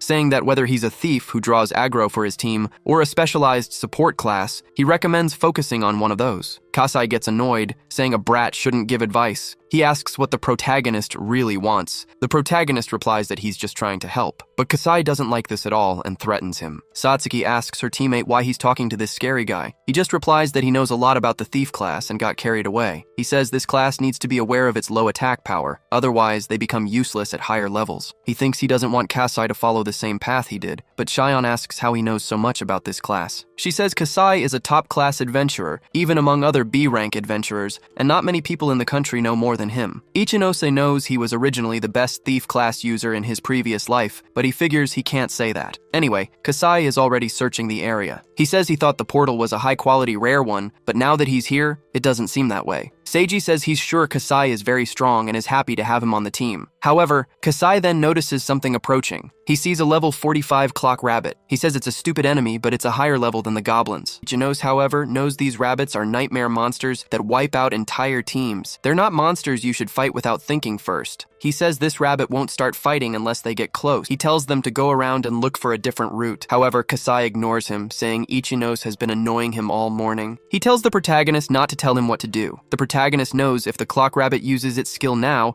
it would be bad. But apparently, the others have no idea. This makes Ichinos think it would be very difficult to fight this thing and try to protect everyone at the same time. A short time later, Kasai is already attacking the monster. Ichinos tries to warn him that the clock rabbit is more dangerous than he imagines, but the thief doesn't seem worried. He tries to attack the rabbit and realizes it's very fast. He wonders if this monster is good at evading attacks. He says it's small, but since it's high level, you never know what it might do. When he sees the rabbit use dash, he thinks this evasion ability is pretty annoying. But this special movement pattern is typical of a rare monster, so he expects some good drops if he kills it. Ichinos realizes that now that the rabbit has come this far, it won't forget about them. There's no other choice but to defeat it. So, he tells the others the enemy is about to use its ability, and they need to cover each other. If they let their guard down for even a second, they'll die. Senji asks what Ichinose is saying. He sees the rabbit is level 45 and thinks they should be able to defeat it easily, but he quickly notices the rabbit's ability and is astonished. Meanwhile, Kasai, being arrogant, says he won't take orders from a lower-level kid. He tells the protagonist again to stop saying meaningless things. But while he's distracted, the rabbit grabs its watch. Using this item, it pulls out several books. The books fly towards them. This ability is called Ars Magica, and Kasai has never seen it before. After this, the books start to transform. One of them even grows an eye. It transforms into a level 43 grimoire, and another turns into a level 42 grimoire. Then, Senji realizes there are 4 level 40 monsters in this cramped space, and he's very surprised. He sees the rabbit use its special ability. The protagonist tells Kasai to retreat, saying he won't be able to do anything if he gets trapped. But the thief still tells the protagonist not to try and boss him around. Next, one of the grimoires attacks him with fireballs, but he manages to dodge it. He tells the monsters not to underestimate him. His team gets worried, and Senji tells Kasai there's another one in his blind spot. When he realizes what it is, he sees the rabbit approaching fiercely. Kasai then notices the rabbit didn't run away like he expected. He also realizes he can't dodge this attack, but before he gets hit, the protagonist appears to help him. Ichinos arrives just in time to interrupt the rabbit's attack. He not only stops Kasai from getting hit, but as he gets close to the monster, he takes the chance to counterattack. The protagonist thinks that if he keeps up his gravity manipulation, he won't lose any fights in the air. Ichinos sees the rabbit isn't happy about being interrupted. He ironically says it doesn't look pretty even when it pouts. Meanwhile, Kasai backs away, thinking he almost died. He's also surprised the protagonist anticipated the rabbit's surprise attack and covered him. The monster uses its dash to escape. This reminds Ichinos that the clock rabbit doesn't go directly to its target. It just runs and uses surprise attacks. He then tells Senji he'll face 3 of the Grimorios, telling the others to handle the last one. Senji says this is reckless, pointing out that Ichinos' reactions were slow before, and Kasai was caught by surprise. But he also says they are strong, and asks for a little confidence. Ichinos just says there's no living twice. He asks the monk to duck. He knows the rabbit moves fast and is cunning when fighting multiple enemies, so they need to get used to surprise attacks. He points out that even the most reliable person in the group almost died to the monster. Shion is also slowly starting to panic because of this. Support classes like the monk and shaman need protection from vanguard classes to fight properly. Shion asks if the protagonist really plans to fight 3 of these things at once, believing it's impossible. Satsuki knows Ichinose has already made up his mind, so she decides to trust him, believing this is probably the best way to win in this situation. She then tells them to hurry and defeat the monster to help the protagonist as fast as possible. After this, one of the Grimorios approaches Ichinose, but with one attack, he pushes the enemy away. He realizes it has the ability to fly freely in the air. This ability is strong even at long distances, and its magic is also fast. Also, he has to be very careful about the rabbit's surprise attacks. He knows it was a very troublesome monster even in his previous life. Ichinose doesn't like fights that test his limits. Even so, he calls the enemies to fight, calling them wastes of paper, and says he will destroy all of them at once. In contrast, the clock rabbit is just waiting for the right opportunity to act. The 3 Grimorios approach the protagonist. Meanwhile, the monk summons his shield once more. This is to protect the others from the 4th Grimorio. Shion, for her part, tells them not to underestimate them. She takes advantage of the opening to attack. Her attack power is high. She thinks the enemy can use magic and has high movement speed. Because of this, she has to keep an eye on the rabbit. Then she loses her calm, thinking that fighting 3 of them at the same time in this situation is just idiotic. She wonders what the protagonist was thinking when he made that decision. Speaking of him, Ichinose is facing the Grimorios as he said he would. He uses his gravity fraction. This makes him faster to act. This way, he can attack and move with more agility. As he approaches one of the Grimorios, he uses the Meteor Strike. Killing the enemy gives him a lot of experience, more than usual, but he only thinks about having 1 less enemy. Meanwhile, Satsuki uses a dark orb against one of the Grimorios, and Kasai hits it with a wind slash. Shion says there are now 2 less, but suddenly the clock rabbit reappears. Using its Ars Magica ability, it summons 2 more books. Ichinose realizes the rabbit can control 4 Grimorios at once, and it's trying to replace the ones they just defeated. From a distance, Satsuki keeps fighting. Unlike Shion, who gets desperate seeing 2 new monsters approach, but she keeps saying not to underestimate her, claiming she'll defeat them. However, Ichinose tells her to retreat and get behind Seiji's shield. Like her teammate, she's stubborn and refuses to obey, thinking that even if the protagonist is good, it doesn't mean she's his puppet, so she decides she'll take down the monsters with a single attack, calling them out. But then she hears a different sound and realizes the clock rabbit is getting closer. She gets scared because the rabbit stops right in front of her. It deliberately uses a strange noise to confuse her. From afar, Seiji yells at Shion not to let the monster escape, but, distracted, she gets attacked by one of the Grimorios. Because of the noise, she didn't notice it approaching. The enemy bites her, and she falls to the ground, vulnerable. Unable to get rid of the Grimorio,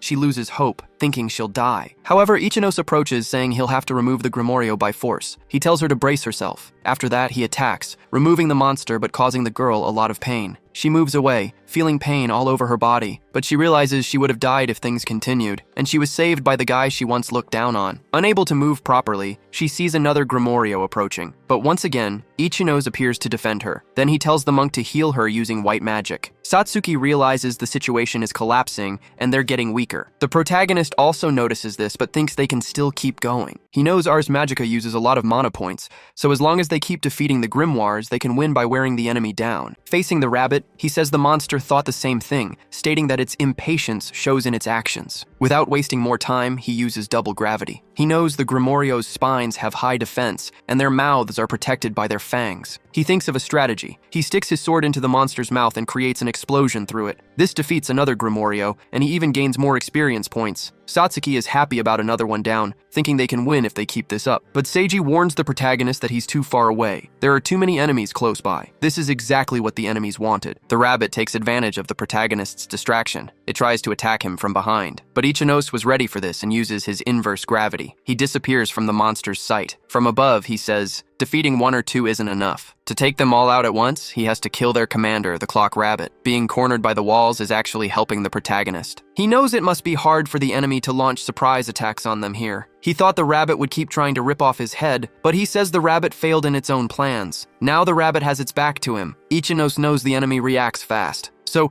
he realizes he needs to be even faster. The protagonist tries to attack the Clock Rabbit, but the enemy dodges. Ichinose is frustrated he couldn't catch it. He wanted to use his gravity to cut the rabbit in half, but the monster is faster than he expected, so Ichinose only manages to hit its sides. Its small size and speed make it a problem. Elsewhere, Kasai is attacked by a Grimorio. Senji tries to defend himself with his shield. Satsuki sees this and realizes they won't last long like this. Ichinose thinks that if they defeat the Clock Rabbit, the R's magic will break. He wants to finish it with one quick blow, but he knows he can't get close just by chasing it. The rabbit seems to be predicting his moves. The protagonist gets ready to attack again. the monster uses its impulse ability, moving away from him, but what it doesn't expect is a magic spell heading its way. It hits the rabbit directly. The protagonist sarcastically asks the rabbit if it thought it dodged, saying he predicted its ability's movement. He explains that this fast movement ability has many weaknesses, and its impulse ability makes its movements simple. There's an opening when the monster uses it, so if you time it right, it's easy to hit. The rabbit tries to attack, but Ichinose hits it, defeating the enemy for good. He also levels up to 45. Because of this, the grimoires that were transformed turn back into normal books. This surprises the rest of the team. Ichinose says they made it in time, and the R's magic is over. Satsuki thinks that's great. Shion, however, asks if it's really over. Satsuki notices she's crying, but Shion says no, claiming she just got something in her eye. Senji thanks the protagonist, honestly admitting he underestimated him. He also says he was trying to get enough members, but admits if that thing had appeared with just the 3 of them, they probably would have died. Next,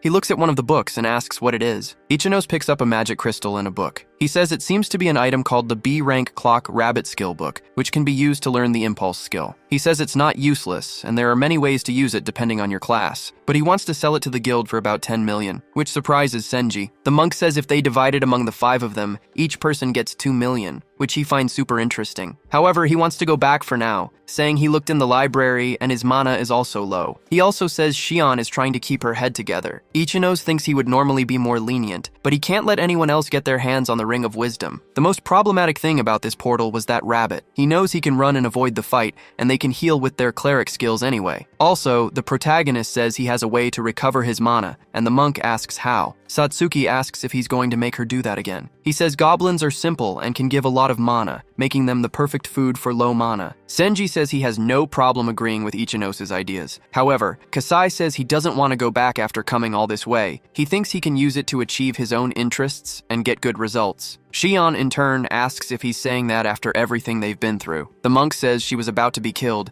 and no one can blame her for feeling that way. But after discussing it a bit, they decide to continue. Far from there, at the portal entrance, one of the guards says he didn't hear any information about the demonic defense agency taking over, and another says it's a secret mission from the country's government HQ. So the guard apologizes and lets the others pass. The woman asks her colleague if it's really necessary to use such a troublesome method. She then throws away the ID. Meanwhile, her colleague says the rules around the portals are very strict and inconvenient. He also says her abilities make it much simpler. Arizu says the subjugation and collection of the boss item make her wonder why they want an item to be completely deleted. Her colleague says it's not something they should be worried about, and they just have to complete the Chimera's Claw task. He also says she has to get rid of the illusion magic soon, as it's a waste of mana. Arisu says her colleague is really flexible. She also says this is an order from the head of the Chimera's Claw, and they can't fail no matter what. And there's no way they can fall into a portal like this one. Meanwhile, Kyugoku Kikyu and Yumekawa Arisu are about to go in. Arisu asks if it's okay to kill everyone they find inside. Inside the portal, a level 43 book demon shows up. Shion is surprised, but then the protagonist steps in to defend her. Ichinose tells her to move back and reposition. This time, she listens and does what he says. The book demon is an attack monster that can stretch its body. Someone new to fighting shouldn't try to take it on, especially since Shion's mental strength doesn't seem very high. From the back, Satsuki uses her shadow hand. This lets her trap the enemy for a bit. Using the opening she created, she quickly moves towards it and hits it directly with her staff. She gets a lot of XP for defeating the monster. Seeing this, the protagonist realizes his teammate has really gotten stronger. The new ability she got from using her skill points after beating the rabbit seems like it will have many different uses later on. He also thinks using that ability on a book demon seems like a waste of mana. They need to reduce the number of monsters first. Anyway, he thanks Satsuki for a good job and says they need to take care of the other 2 monsters. But as soon as Satsuki looks at Shion, she tells her to get away from Ichinose. Shion immediately moves away, embarrassed. She says it's not what Satsuki thinks, and that she wasn't scared or grabbing him for protection. The protagonist points out that she's the only one saying that. Shion claims she just slipped and grabbed Ichinose, and Satsuki's stare scares her. She quickly defends herself, saying she's just grateful Ichinose saved her and that she'll behave from now on. Further ahead, another fight starts, and Seiji uses his shield. This creates an opening for Kasai to attack and kill the monster. Ichinose says there's only one more left, and then they're done. Next, Kasai attacks a goblin, but Seiji warns him, saying the protagonist told them not to kill it yet. Even so, the thief attacks without hesitation. He says Seiji doesn't need to tell him what he already knows. Kasai quickly subdues the goblin with a wire around its neck, then knocks it out. Ichinos knows that goblins have high mana points, which is perfect for Satsuki's mana draining ability. He says that out of the three,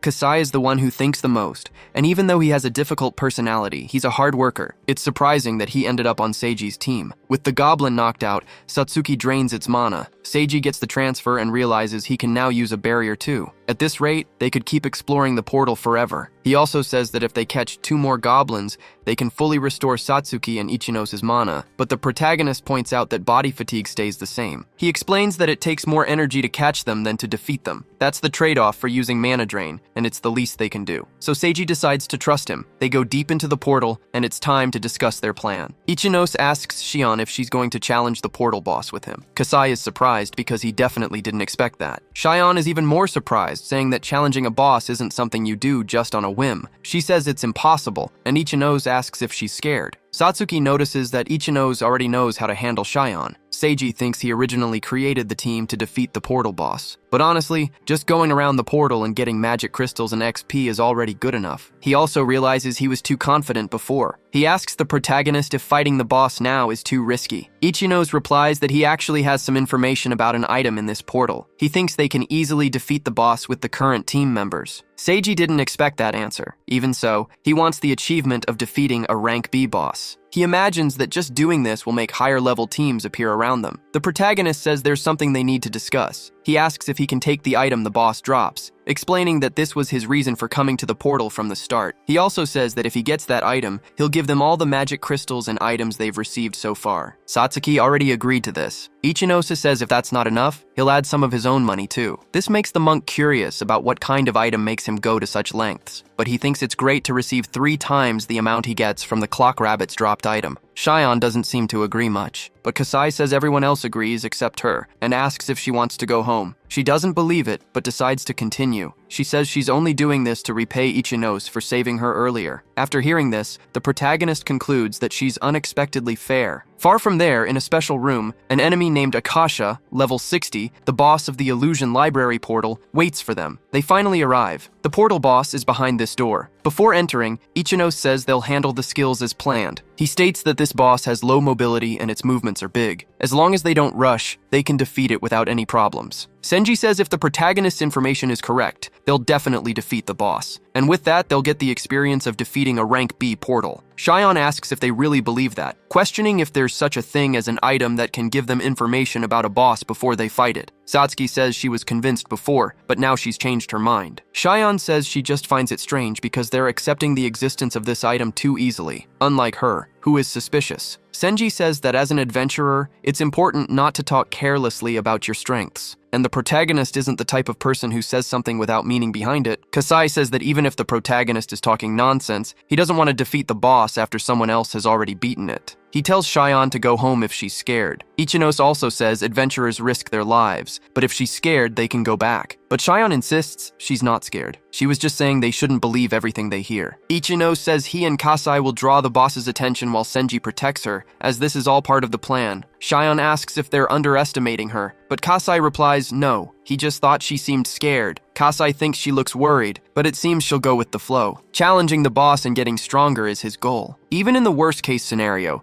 he imagines he can escape since he's the highest level among them. On the other hand, Ichinos thinks about using his skill points before the fight starts. He was planning to save them to level up gravity manipulation to level 4. However, the right thing to do before the boss fight is to level up gravity magic. His system notes that he unlocked Gravity Field, a new magic skill. He likes it because it gives him more options for the boss fight. Once they're ready, the protagonist opens the door and the whole group moves into the boss room. But when they get there, something catches Ichinos' eye. The boss is already waiting for them. As soon as they step into the room, she notices their presence. The system then alerts them that she is Akasha, the level 60 boss of the illusion library. They're surprised to see the boss, but they think she doesn't have much mobility. Senji tells them to stick to the plan, and they do. But the boss doesn't just stand there. She attacks them with her Thunderbreak skill. Ichinos knows she mainly uses fast lightning attacks, just like the old documents mentioned, but the power of lightning magic depends on range, which is why Kasai and he are the targets in the front, not the ones in the back. He figures he can increase his movement speed by using half gravity, and Kasai is a thief class, specialized in movement. So there's no way the boss, who lacks mobility, can hit them.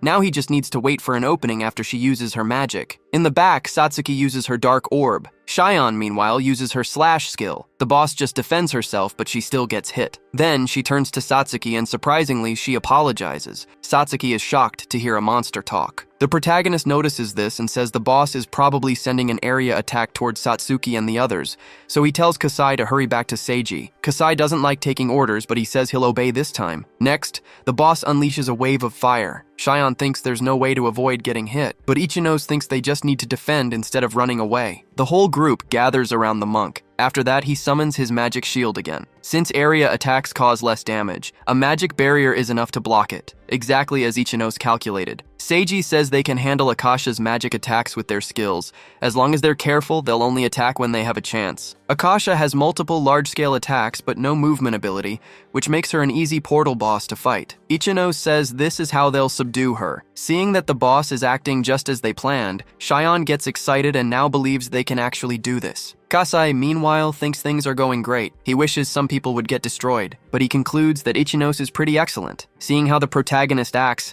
Kasai thinks he has to start with him if he wants to destroy this team. Anyway, Kasai and Ichinos attack just like they planned, but the boss doesn't just stand there, she prepares a magic attack. She summons Zeus's sword. With it in hand, the boss strikes, but Ichinozi manages to dodge. He gets close and counterattacks. He says sarcastically that, as expected, the boss is weak in close combat. He asks what happened to her strong long-range attacks. From a distance, Shion says this is easy, as long as those two with high-speed stats draw aggro. She claims a portal boss at this level is unexpectedly easy, and they'll probably finish really fast. But Satsuki knows Shion is the most timid of them all. Meanwhile, Seiji thought Ichinos was just being optimistic. But now that the fight has really started, he sees how precise Ichinos actually is. He sees that Ichinos accurately understands the enemy's strengths and picks the best, lowest-risk path to victory. Plus, his skills and courage are incredible. It's true that the attack mostly relies on pure brute force, but he'd be dead if he got hit by it. Going in without thinking, despite that danger, is only possible if you have experience and confidence, which the protagonist has a lot of. Speaking of the protagonist, as soon as he sees the boss use her rock pillar ability, Ichinos thinks this will change the direction of the fight. The boss created a barrier against attacks from the rear, and at the same time, it restricts movements from the front, but their protection against long-range attacks also increased. So he tells Seiji to pull back the rear line. Meanwhile, Kasai stays hidden, waiting for the best opportunity to attack. The boss seems to notice something, but before she can do anything about it, she's attacked from several different directions. Shion says this is good because having a shield to attack from a closer range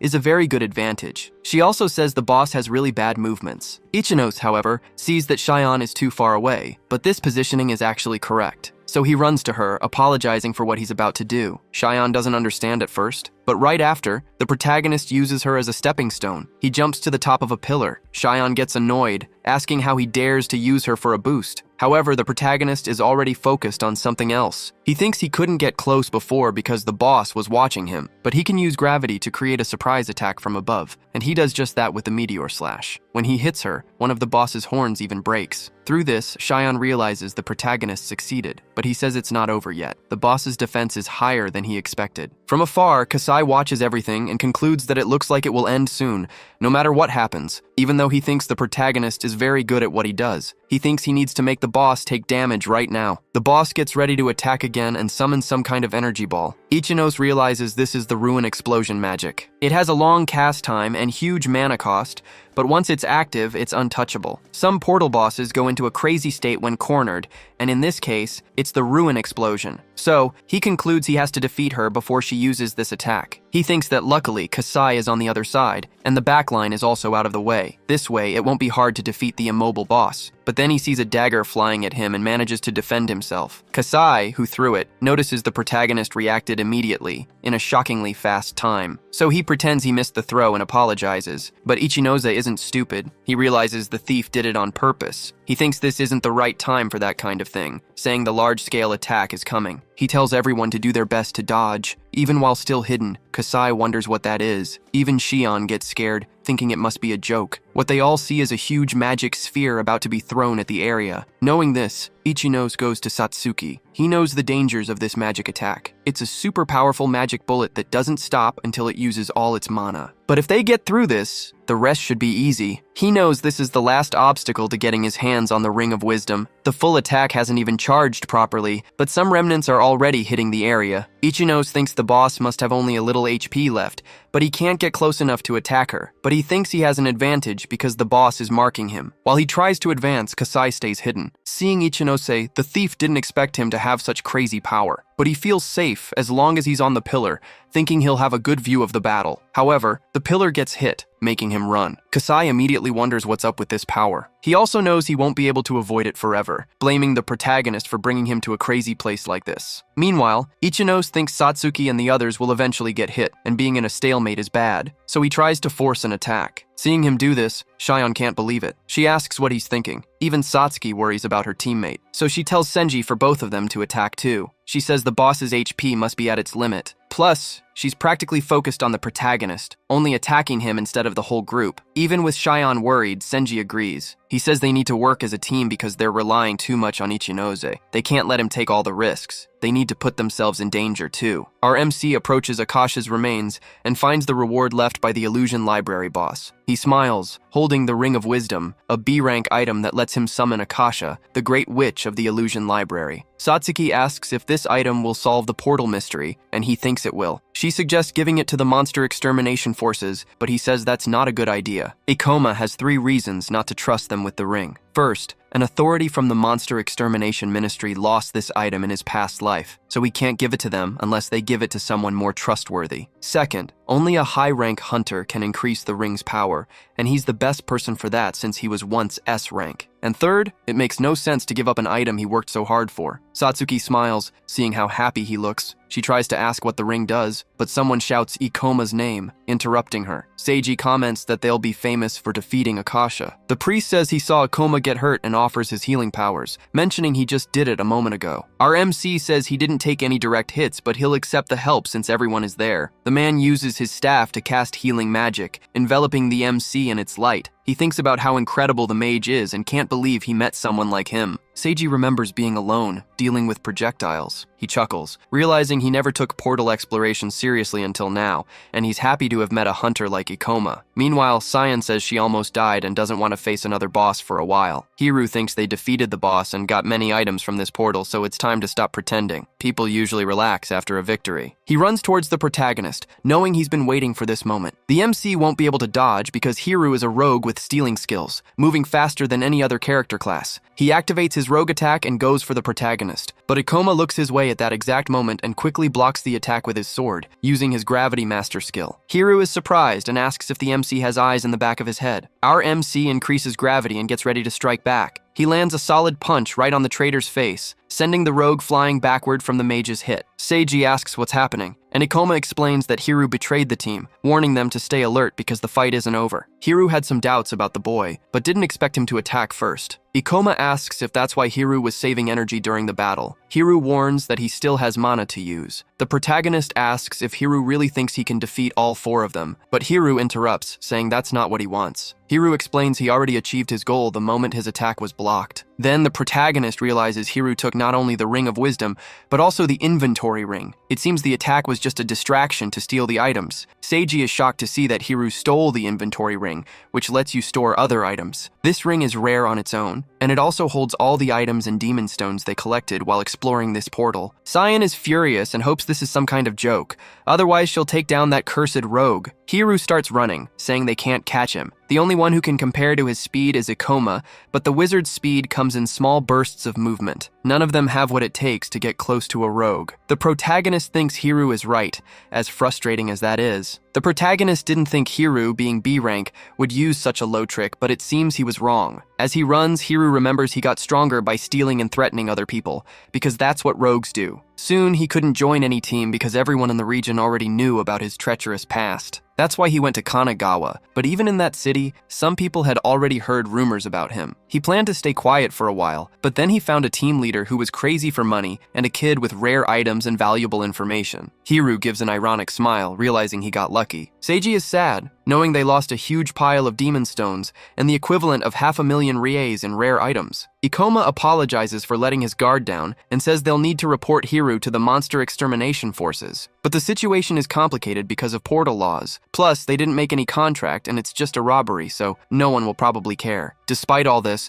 the protagonist knows he needs to get the Ring of Wisdom no matter what. Suddenly, he hears a voice commenting that the boss has already been defeated. Another figure responds that they had already warned someone else would get it done before they arrived. Satsuki gets worried, realizing other hunters are there, and shouts for everyone to be careful. Hiru immediately jumps to attack, while Satsuki tries to warn everyone to protect themselves. Hiru tells them they're in his way and should get out of there. The woman tells Gikyo he can handle this one, and Gikyo grabs his weapon. Hiru believes the two of them are idiots because he's level 48 and one of the most powerful B-rank hunters. But Gikyo hits him squarely in the stomach, lifting Hiru with the impact of the blow. Hiru is surprised, realizing this guy is extremely fast and strong. His body slams backward against a wall, breaking part of its surface. Then he slides to the ground, completely out of strength. Seiji, Satsuki, and Sion are in complete shock watching this. Ikoma thinks this man took down Hiru with just one hit and wonders who these people are and why they seem so familiar. Then he feels a shiver as he remembers something. He wonders if these two are who he thinks they are. Gikyo looks at the fallen Ladino and says it was kind of boring. Hiru's eyes are open, but his expression is blank. Eris adds that he wasn't even worth their time. Sion can't believe what just happened. Her teammate was strong, but he was defeated, and she's scared by how easy it was. The blonde thinks the ring is really pretty and wants to keep it. Eris asks her friend if she can have it, saying it looks good on her finger. But the guy thinks this ring is the item they're supposed to destroy. The girl looks at the system data and questions this, saying no one will know if she keeps it. Gikyo tells her that if she messes up the mission, he'll take care of her too. Seiji thanks the bald guy for taking down the Ladino, since he was a traitor, but then he asks if it wasn't a bit much. Eris is a bit confused by what she just heard. She says the others seem mistaken about what kind of people they are. She holds her knife and asks her friend if he minds if she sends them all to their graves. The bald guy says she can do whatever she wants, since their orders are to destroy everyone they find. All the members of the random team are shocked. Ikoma watches everything and realizes he already knew who they were because of their disturbing aura, strange clothes, and abilities. He says they are the Chimera's Fang. The blonde is surprised the mage knows who they are, as she didn't realize they were famous yet. Satsuki asks her friend if he knows anything about the two weirdos. Sion thought the Chimera's Fang was just an urban legend. This secret organization gained power in the criminal underworld through portals. In his past life, they were so powerful within 10 years that they even manipulated the government. They became known as the leaders of the crime rings, but were still seen as a kind of urban legend. The protagonist met the two of them in a portal in his past life. For now, they don't seem to have the same power and influence they once did, but that doesn't mean they're less dangerous. Ikoma doesn't understand why they decided to show themselves now. They usually don't appear to other people, so this can only mean they plan to kill all witnesses. Sion yells that they're going to attack. Seiji realizes their only option is to fight. The priest says his team has the advantage in numbers with 4 people. He warns them not to fight alone and to attack their blind spots. Our MC thinks they'll lose, even if they pair up to fight each of them. Eris asks Gikyo which one he wants, saying she wants that one. But the bald guy tells her to take things more seriously. The Ring of Wisdom is extremely important for discovering the truth behind the portals. Ikoma decides he can't let them have this item and jumps into battle, which worries his friend. His blade clashes with the blonde's, making a loud sound that echoes through the area. He tells his teammates he'll handle the strange girl. Then he asks the others to fight the man, thinking it won't be easy, but it's the best they can do. The sorceress thinks her partner is crazy and won't be able to defeat the weird girl alone, but the priest thinks he might be right. Seiji explains that he and Satsuki can only offer support and can't do much in this kind of battle. Then the man looks at the scary bald guy. He says it's better to help Sion since her level is lower than the protagonist's. It won't be easy, but the 3 of them need to fight together for now. Also, the guy who defeated Hiru must be the strongest of the 2. Considering Ikoma's level and skills, this is the best strategy they can use right now. Gikyo warns them not to underestimate his friend. He says the girl is much stronger than him. The priest is shocked to hear this. Meanwhile, our MC fights the shark-toothed hunter. Eris comments that she's happy the guy chose her, but if he thinks he can defeat her, he's very wrong. Ikoma is still at a disadvantage even after boosting his attack with gravity control, and he notices her level is too high. The crazy girl wants to tell him something. Gikyo's level is 54, but her level is 57. Eris bets the wizard's level isn't even 50, and says he'll never defeat her because of that. The protagonist says he already figured that. The girl laughs and asks if he's lying. Hunters who take risks evolve faster, even if most fail doing it. Arrogant people like her only get respect because they have talent. She asks why she was chosen if he already knew this. Ikoma explains that small weapons indicate hunters who can defeat multiple enemies at the same time. Longer weapons have more advantages in fights against a single enemy, but they expose weaknesses in combat against multiple opponents. Battles between rogues can lead to unexpected results,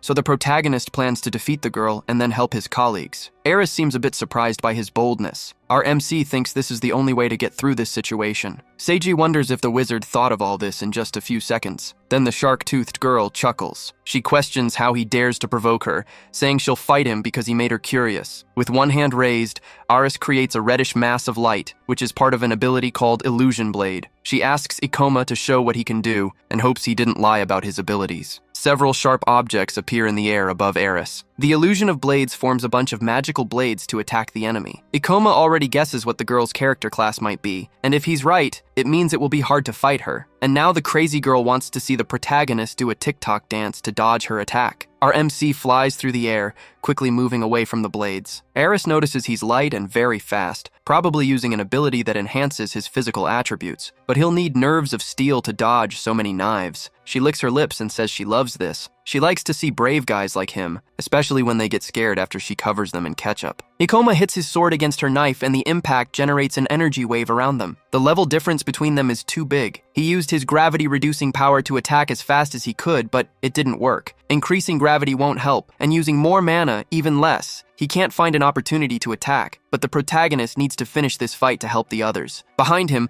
his 3 teammates are fighting the strong bald guy. Ikoma wonders why she isn't fighting properly, since her spells won't hit him. He thinks his attacks aren't working, so he wants her to attack. Ikoma tells her that the blade illusion is a ready attack. He asks if she didn't know that because she messed up her skills, saying an illusionist should be better. Eris is surprised to find out he knows her character class, since she thought no one else knew it besides her. Illusionists use illusion spells to create visual tricks and confuse their enemies. The shark girl finally says she'll show what she can do and activates another ability called Scattered Ghost. Our MC thinks there are many blades, but he knows half of them are just illusions created by the Scattered Ghost ability. The blonde warns that no hunter or monster has managed to dodge this power. She wants to wipe that smirk off his face. Ikoma jumps very high and fast. Eris admits he's fast, but says it's still not enough to escape her ability. Scattered Ghost doesn't use much mana, and she can use it with other spells to confuse her opponent. But the best part is the fear it causes. Guessing if an attack is real or not is much worse than just dodging real attacks. Now the baby shark wants to see terror on her enemy's face. The protagonist sees a knife coming very close to his eye. He realizes it's just an illusion and advances through the battlefield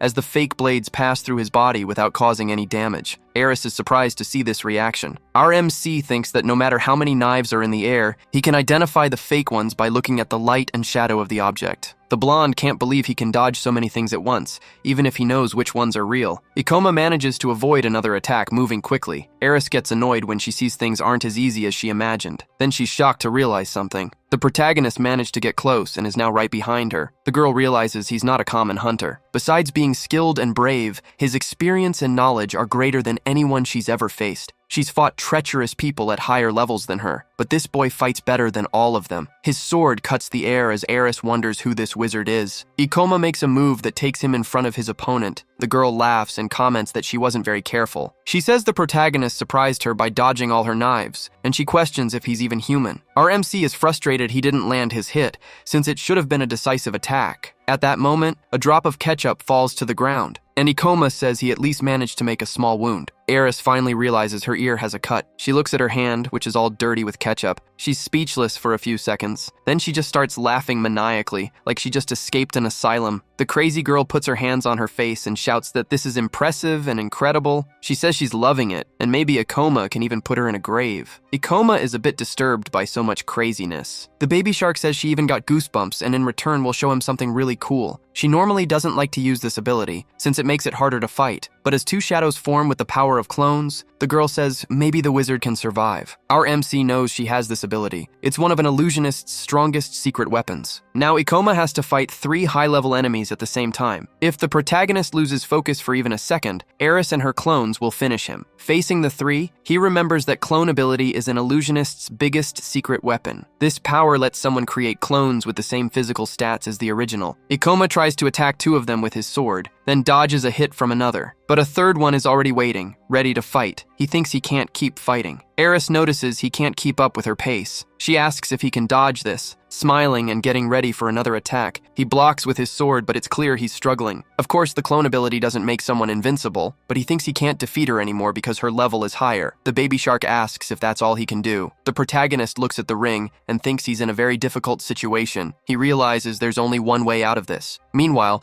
Gikyo looks like a giant cabinet as he faces his opponents. Sion, Seiji, and Satsuki look at their opponent and seem a bit worried. The priest remembers the guy showed impressive strength defeating Hiru, but they have the advantage in numbers. If he attacks one of the 3, the other 2 will get a chance to strike back. He knows this, which is why he hasn't moved yet. Their plan is to overwhelm him and wait for the right moment to attack. Seiji yells to the other 2 that now is their chance. The sorceress launches her shadow ball, while Sion activates her scythe's cutting ability. At that moment, Gikyo uses his fire dragon fang's power, creating flames around his body. The priest is confused and wonders what it is. An invisible dragon covered in flames speeds across the battlefield. The goth girl runs to Satsuki, and Seiji tries to get away, her cape flying behind her. Everything in that area gets burned. Sion hugs the other girl after protecting her. The sorceress thanks her for the help. The fake tough girl just says that support character classes are too slow. The priest asks what kind of powerful spell that was. He knows if they get hit by that power, they'll all be in tiny pieces. Gikyo was going to wait for Aris to finish and join him, but it seems the crazy one is back to her old sick habits. But that doesn't matter, because the bald guy believes he can finish off these 3 by himself. The man activates his indestructible body ability and gets all ugly looking, saying that their ridiculous attack attempts will now stop. Sion asks if the guy is some kind of monster or something. Indestructible body is a combat class ability. This power makes the body hard as stone and also improves physical stats. Seiji warns that this ability uses a lot of mana, so he must want to end the fight as fast as possible. Gikyo makes a fast and precise move with his spear. The priest steps in front of the girls, trying to protect them. He activates his shield, but thinks the guy is too fast. Then Seiji gets hit right in the stomach. Sion appears ready to strike back, asking if the bald guy really thinks he's that strong. But when her scythe touches the man's skin, it causes no damage. The tough girl thinks it was like attacking a piece of metal and she can't believe it. Then Sion gets hit directly and flies far away from the impact. She even spits out some blood. The priest thinks this guy is just too strong. He wonders if the guy is even human, but then he remembers Ikoma's opponent is even stronger, and he can't understand how that's possible. Meanwhile, Eris is laughing and asks if the protagonist isn't even going to try to attack her. She says she wants more, much more, and wants things to get more interesting. Gikyo realizes her colleague used clone power and wonders if her enemy is really that strong, but she thinks it doesn't matter because everything is about to end anyway. Sion is leaning on her scythe next to Satsuki, and she's not happy about the situation. The sorceress also thinks the bald guy is very strong, but she knows she needs to hold on for now because her friend will finish the battle soon and save everyone. But then she stops herself, thinking she can't act this way. Remembering her past, she thinks she doesn't want to be a burden or depend on other people to save her. Satsuki wants them to be partners, capable of keeping each other safe. She questions why she expects her colleague to solve everything when everyone's lives are at risk, so she calls out to Sion and Seiji. She asks if they can still fight, and they are surprised by her attitude. The sorceress spins her staff in the air and says they need to defeat this guy. That way they can help Ikoma. Gikyo can't believe she keeps saying nonsense, but she admits Satsuki is very brave. The bald criminal is impressed that Satsuki isn't afraid to fight someone stronger than her. Then he says he'll let the 3 of them die in a way worthy of warriors. Seiji thinks the guy's indestructible body makes him hard as steel. They outnumber him, but they can't win a close quarters fight. The sorceress notices they can't defeat the man alone, and she thinks they won't last long as he has mana left. She closes her eyes to think of something. Satsuki tries to figure out what Ikoma would do in a situation like this. She imagines the battlefield as a big chessboard. Gikyo will defeat them if the fight takes too long, so they need to create an opportunity to attack with everything all at once. The girl tries to think of a way to create opportunities to attack a man with such incredible defense, and then she thinks about the upper part of his body. The sorceress imagines that maybe they don't even need to attack him. They might succeed if they can just overpower him. Suddenly, Gikyo starts to move. Sion warns her colleagues that the sinister bald guy is coming. She asks the other girl what they can do, since they don't have a chance against this guy. Satsuki says she will try to control the man with her ability. She tells Sion to use this chance to throw her scythe at his right arm. Sion comments that the scythe isn't the kind of weapon that comes back after being thrown. She questions if she'll have to fight against a big guy like that without any weapon. But the sorceress ignores her and tells Seiji to use his ability as soon as the scythe is thrown. The priest agrees and promises he will try. Sion asks why her colleague agrees with this absurd plan, but he says this isn't the best time to argue and that they need to work together, so he will follow the girl's plan without complaining. Sion doesn't like it much, but she knows she doesn't have many options. Satsuki quickly raises her staff. She activates her shadow hand power, looking confident. Black hands with a purple aura move towards the target of the spell. They grab his body, making it hard for him to move. Gikyo says the ability isn't bad, but won't work, as he breaks the shadows trying to grab his arm. Seiji decides to run at the man with his shield active. He charges forward with a yell. Gikyo says the shield is weak and will break into pieces. At that moment, shadow hands emerge from the ground and grab the fallen scythe. They launch the weapon through the air with a lot of force. The bald man is surprised by what just happened. He raises his arm to try and defend himself in time. His hand gets hit and injured, but Seiji continues his shield attack. He pushes the man with all his strength. With that, Gikyo drops his weapon to the ground. The bald man punches to break the priest's shield, but he's shocked when he realizes something. Satsuki was faster and grabbed the man's spear first. The sorceress throws the weapon far away, like a child throwing a tantrum. Now the two stare at each other as the spear falls a good distance away. Seiji joins the girl and realizes she's very clever. Character classes that rely on weapons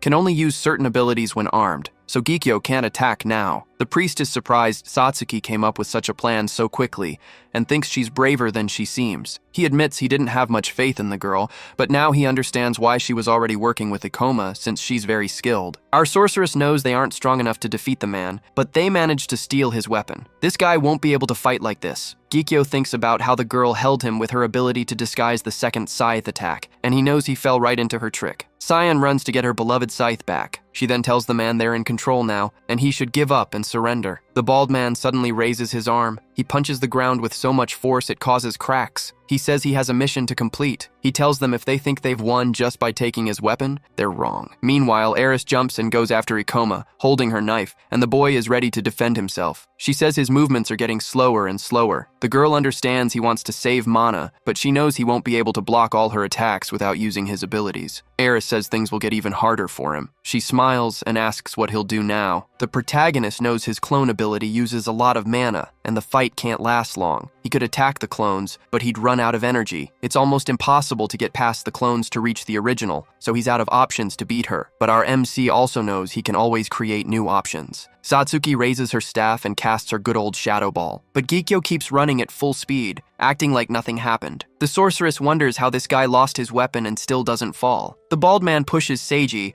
who tries his best to stay standing. Sion appears in the air with her scythe, ready to land a big hit. She lands a bit away from the guy, who is just standing there. The tough girl is shocked by what she sees. Gikyo is all beaten up but still standing, and the huntress wonders how he keeps defending so many attacks, even without his weapon. Seiji knows the bald man can't land any strong hits right now, and his ability's time is almost up. The three know they'll win this fight no matter what, but the enemy won't give up, so they wonder why he's so stubborn. The man is tired, and thinks these hunters are stronger than he expected. The mage must be as strong as Eris, which means things would get really tough if he joined the other three. For his mission, Gikyo needs to buy time until the other battle finishes, even if it means he ends up dead. On the other side, Eris uses her illusion blade power again. Ikoma gets hit right on the shoulder and loses his balance from the impact. He's frustrated he couldn't dodge it. Eris thinks the boy lasted a good while, but now the fight is over, and she says she had a lot of fun. She thanks him for their time together, and her clones move in to attack. The two clones try to strike with their knives at the same time, but the protagonist blocks them. Next to him, Eris gets ready to act. She holds her weapon and says it's time to say goodbye. The two clash, and a sound echoes. Ikoma uses his ability to grab his opponent's hand, stopping her attack. Eris is surprised to see he can still use his power. The boy explains he knew the original would want to land the final blow because of her unique personality. The two clones look at each other after hearing this. Our MC says he pretended to be surrounded and waited for the enemy to fall for it. Aris holds a knife in her other hand. She says she gets that she fell into his trap, but she claims it doesn't matter. She shouts it won't work and tries to hit him with her weapon, but he blocks it just in time with his sword. Eris laughs as the mage gets hit and blood splatters. Ikoma is a bit shaken from the injury. Eris admits his plan was good. He pretended to be hurt to lure her in and used his saved mana to fight back, but she says it's still not enough. She thinks this is the best he could do and congratulates him for trying his plan, but the protagonist says his plans always work. He asks who said his plan failed and shows her the ring of wisdom on his finger. The blonde recognizes the ring he picked up earlier. Eris tries to figure out how he stole the ring so fast. She calls it a tricky talent. Our MC was a rogue in his past life. Ikoma says the clone ability is powerful, but it also has weaknesses. He admits he doesn't have an ability as strong as the clones, but the ring should fix that, which is why he saved his mana. Eris thought he couldn't use his powers because he was out of mana. She wonders if he really saved it just for this ring. She tries to figure out when the protagonist started planning to steal the ring. She thinks he also knew about her clone ability. She asks if this was all planned, but then tries to convince herself it's not possible. Eris asks if he really thinks he can use the ring. She knows it was her reward for defeating the boss. In his past life, Ikoma researched this ring a lot. He never had one before, but he used similar items. The protagonist raises his hand and activates the summoning power of the ring. Our MC calls out for the Great Witch of the Library of Illusions. A blue light appears above their heads, lighting up the whole area. The air forms circles around the light, then the light starts to shrink. A small akasha appears from it, floating in the air. The little witch slowly opens her eyes, then she gives a cute little smile. Eris is shocked to see Ikoma use the ring to summon a monster. Now our MC is finally ready to fight. He looks determined as he says he'll defeat the baby shark quickly. Ikoma stands next to the cute version of Akasha and says he'll finish Eris off fast. Eris thinks there aren't many items that allow summoning. She's seen one that uses mana to bypass a monster's powers, but most of these items are pretty useless and hard to use. This ring came from the portal's boss, and the protagonist just got it, so he probably doesn't even know how to use it yet. Eris makes a face and looks annoyed. She looks at the little witch and believes he's lying. She thinks he's giving up by using an item he barely knows. But he explains he took the ring to get rid of the clones. In fact, he says he made this plan as soon as he met the baby shark. Eris is silent for a few seconds. Then she smiles with her sharp teeth and asks if that's really true. The three blondes jump at the mage, asking if he can defeat them with his little ring. Ikoma knows Akasha is in a weaker form, but her stats and abilities are the same, so he should be able to use his mana to access her powers. The protagonist tells the little witch to get to work. She activates her fire wave ability, burning everything around her but leaving him untouched. Eris wonders if this spell is one of those that works from a distance. Looking at her opponent, she knows she can't dodge an attack like that. The illusionist tries to use her arms to protect herself from the fire. She realizes the flames aren't very strong because they're so big, but both of her clones get hit by the fire. Their bodies start to fall apart from the spell's power. Aris knows that clones can only take a certain amount of damage. Ikoma thinks that even though this spell uses a lot of mana, the fire wave doesn't do much damage. Using summoned monsters to cast spells isn't very efficient because it costs too much mana. The extra steps in the process use even more mana, so he can't keep doing this. But he knows clones are vulnerable to ranged spells. The only way to block the fire wave is with defense or escape skills. But illusionists don't have those kinds of powers. To make up for the mana cost, the protagonist can use different spells through summoned items. With that, Akasha looks like she's about to fall asleep and starts to disappear. Ikoma says his opponent used a lot of mana to keep her clones, but they're not there anymore, and now it's his turn to attack. Eris thought the guy would be useless, and she wonders if he was planning this the whole time. If things keep going like this, she's going to lose the battle. Even worse, she'll lose to some random low-level hunter. The baby shark starts laughing like crazy again. She thinks this is all great and is impressed that the protagonist survived her attacks and even managed to fight back. The crazy one has a sinister look as she comments that it's been a long time since she's been this excited. But she warns him that he hasn't seen all her abilities yet. Then she activates a power that creates a kaleidoscope of blades around the guy. The crazy one tells them to finish this fight quickly. Ikoma realizes this ability is a mix of illusions and dangerous spells, so it must cost a lot of mana.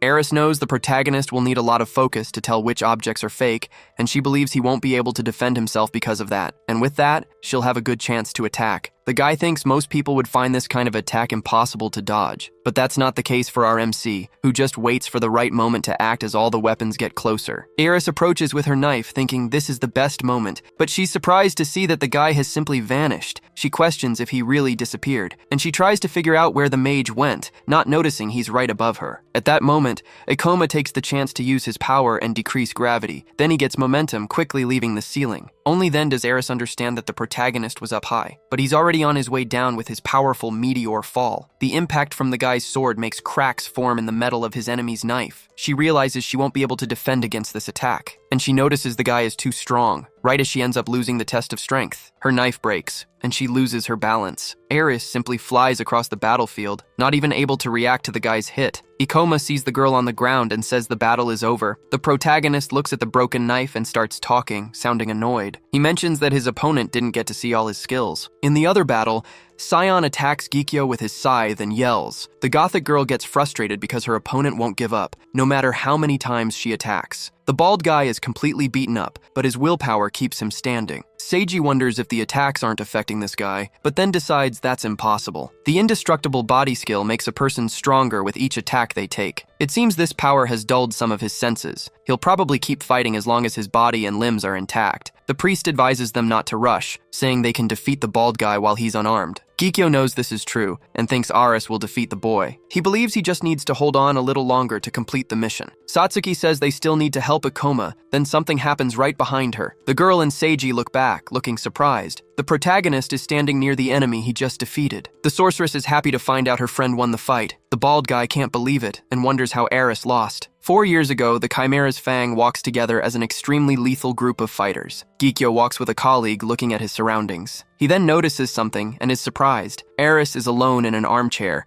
and the bald guy knows she was always the best among them. Back in the present, the guy questions how Aris lost to someone of a lower level and wants to know who this man is. Ikoma comments that the illusionist and her group are dangerous. He hopes she doesn't take it personally. Gikyo finally admits his mission was a failure and understands there's only one thing left to do. The priest shouts to warn everyone that the man is moving. The bald guy runs so fast he almost disappears. He runs past Seiji, who is confused by what happened. The religious man turns his face to see where he's going. Gikyo's blurry vision focuses on his partner and Ikoma. The bald guy gets in front of the blonde just as the protagonist is about to use his sword, and ketchup sprays everywhere. Our MC is shocked by this scene. Seiji finally understands that the crazy guy wasn't trying to attack them, but was going after the wizard. Gikyo quickly moves his arm, pushing the boy away from him. He then picks up his friend and puts her body over his shoulders. Ikoma asks if he's running away. The bald guy says the protagonist won this time, but now he knows his face and will make sure to put him in a grave next time. Our MC says the two must be there on someone's orders and asks who that person is. But the guy plays dumb and stays silent. He turns his back and tells his colleague to hide. Eris activates a mirage spell, smiles, and says goodbye to the boy, commenting that it was fun. Ikoma doesn't seem very happy about it. The protagonist thinks they escaped with an illusion spell and wonders if they really left. He used all his energy and knows he would have lost if that guy had attacked, so he's happy they just decided to go. Satsuki approaches and apologizes to her friend. Seiji also apologizes, saying he didn't imagine the bald guy would run and thought everything was resolved. But the protagonist tells them they did very well. He didn't think the three of them could defeat the man, so he wanted to finish his own fight to help them. Ikoma can't believe Satsuki stole his weapon. He already knew she had changed, but he finds her evolution impressive. Either way, the Chimera's Fang is exposed, and their clients will know they lost to random people. This will affect their plans and prevent their success. The protagonist sees his teammates and thinks they didn't suffer any losses. They even managed to recover the Ring of Wisdom, so this seems like a satisfactory result. He's happy to have the Ring of Wisdom and thinks he can really solve the mystery of the portals. He believes this even more after the Chimera's Fang came after this item,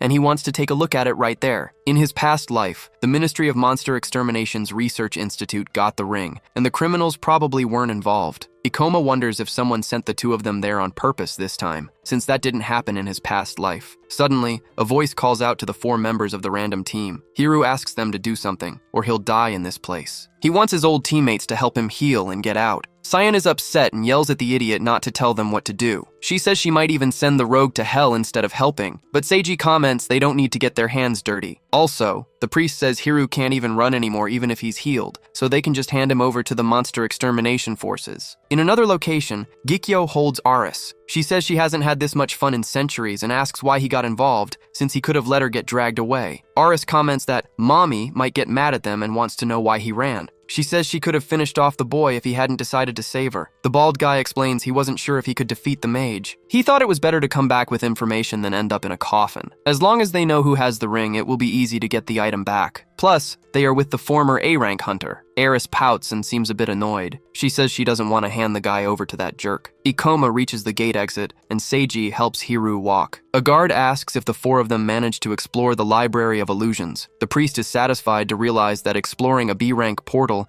has already affected his reputation as a hunter. Sion says that's good for him, but she doesn't want to go near another high-rank portal. Someone comes up behind the protagonist and asks if he explored this portal too. This man is with 4 officers and comments that he thought this place would be perfect for training. He is Toya Mayumi from the Monster Extermination Forces, and he says he wasted his time coming there. Toya believes it must be nice to be a civilian and enter portals whenever you want to do whatever you want. Sion gets annoyed hearing this and asks if he has any idea how much she suffered inside this portal. The protagonist asks the man to ignore Sion, who yells that it's not fair, but he explains that fighting with the Monster Extermination Forces isn't a good idea. Many agents believe civilian hunters shouldn't enter portals, but it's allowed because of the ministry's decision. The presence of civilians makes the threat of portals easier to handle, so the guy should complain to the minister, not to them. Ikoma knows it will take a decade for the minister's decision to be seen as a good thing, and Toya will never see that outcome. A girl politely asks the sergeant to stop. She's Tsumuji Urakazi, and she says it's good that high-ranking portals are closed. The protagonist asks if the officers can arrest the man who tried to steal their items from the portal. Hiru just watches the situation. The sergeant asks what happened. The rogue claims it was just a misunderstanding, and they only had an argument. But Sion yells that the thief won't get away with it. Our boy wants the guild to investigate, because it seems the criminal did the same thing in other areas too. Any hunter who isn't crazy knows this kind of thing doesn't lead to anything good. The boy bets other branches have Hiru's name on a blacklist. Ikoma asks them to search inside the portal and nearby regions. Toya wants to know why. The young man explains they found the Chimera's fang inside and were attacked by a pair, a blonde girl and a guy with a shaved head. Hearing this, the sergeant is surprised. He asks if the boy really knows who he's talking about and says he better be sure. The mage tells them to send someone to the Aramu branch, where he'll explain everything in detail. Watching the boy, the sergeant wonders why he seems so experienced. He also thinks the boy is a bit unsettling. The man decides he can't ignore this. He asks them to contact headquarters, and Tsumuji says she'll do it. Sometime later, at the Hunters Guild branch, Ikoma and Satsuki talk with an agent. Then Sion and Seiji give their statements too. The agent types some things on his keyboard. More time passes,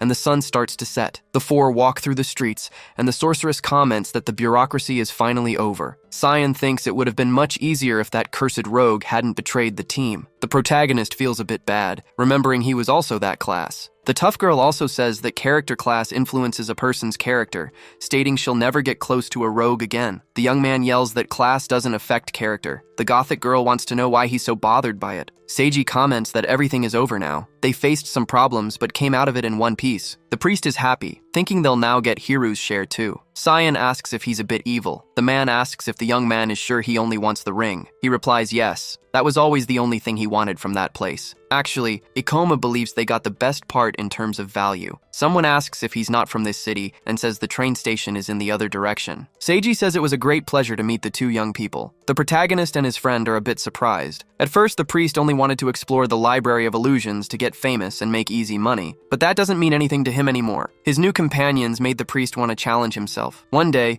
he wants to explore a B-ranking portal more independently. Our boy smiles, knowing he was an inspiration. Suddenly, Sion lightly elbows Satsuki. Satsuki blushes as she apologizes for treating the sorceress like a crybaby earlier. She offers her help if she has nothing else to do, and the two thank her for it. They know they can count on both of them. Ikoma walks beside Satsuki as the sky starts to darken. Satsuki asks about the ring, and Ikoma tells her it's a summoning item. He says he'll show her what it does. They reach a more isolated place. The protagonist gets into position and asks the item to summon the Great Witch of the library. Little Akasha appears in the air above them. Satsuki recognizes the witch who was the boss of the Library of Illusions. But she notices Akasha is small and cute now, and Ikoma explains that this is her weakest form. Through his mana, Ikoma can access Akasha's abilities, though in a slightly less powerful version. This uses a lot of mana, but it increases the number of spells he can use, giving him more options to exploit his opponent's weak points. The sorceress understands why the item is so useful, but she asks if her friend is really sure he can solve the portal's mysteries. Ikoma explains that among all monsters, the little witch has a very unique and special quality. Satsuki asks what it is. Ikoma looks at the cute Akasha and says she can understand people. His colleague is a bit shocked to hear this. She remembers when the boss said she would never forgive them. The protagonist continues, explaining that the level of the summoned monster changes to match the level of the person who summoned it. Our MC remembers the maniac clown and talks about details related to monsters. Some of them have special qualities that get better when their level increases. Akasha gains more intelligence at higher levels, and one day she'll even be able to talk. Then she'll be able to tell them why the portals appeared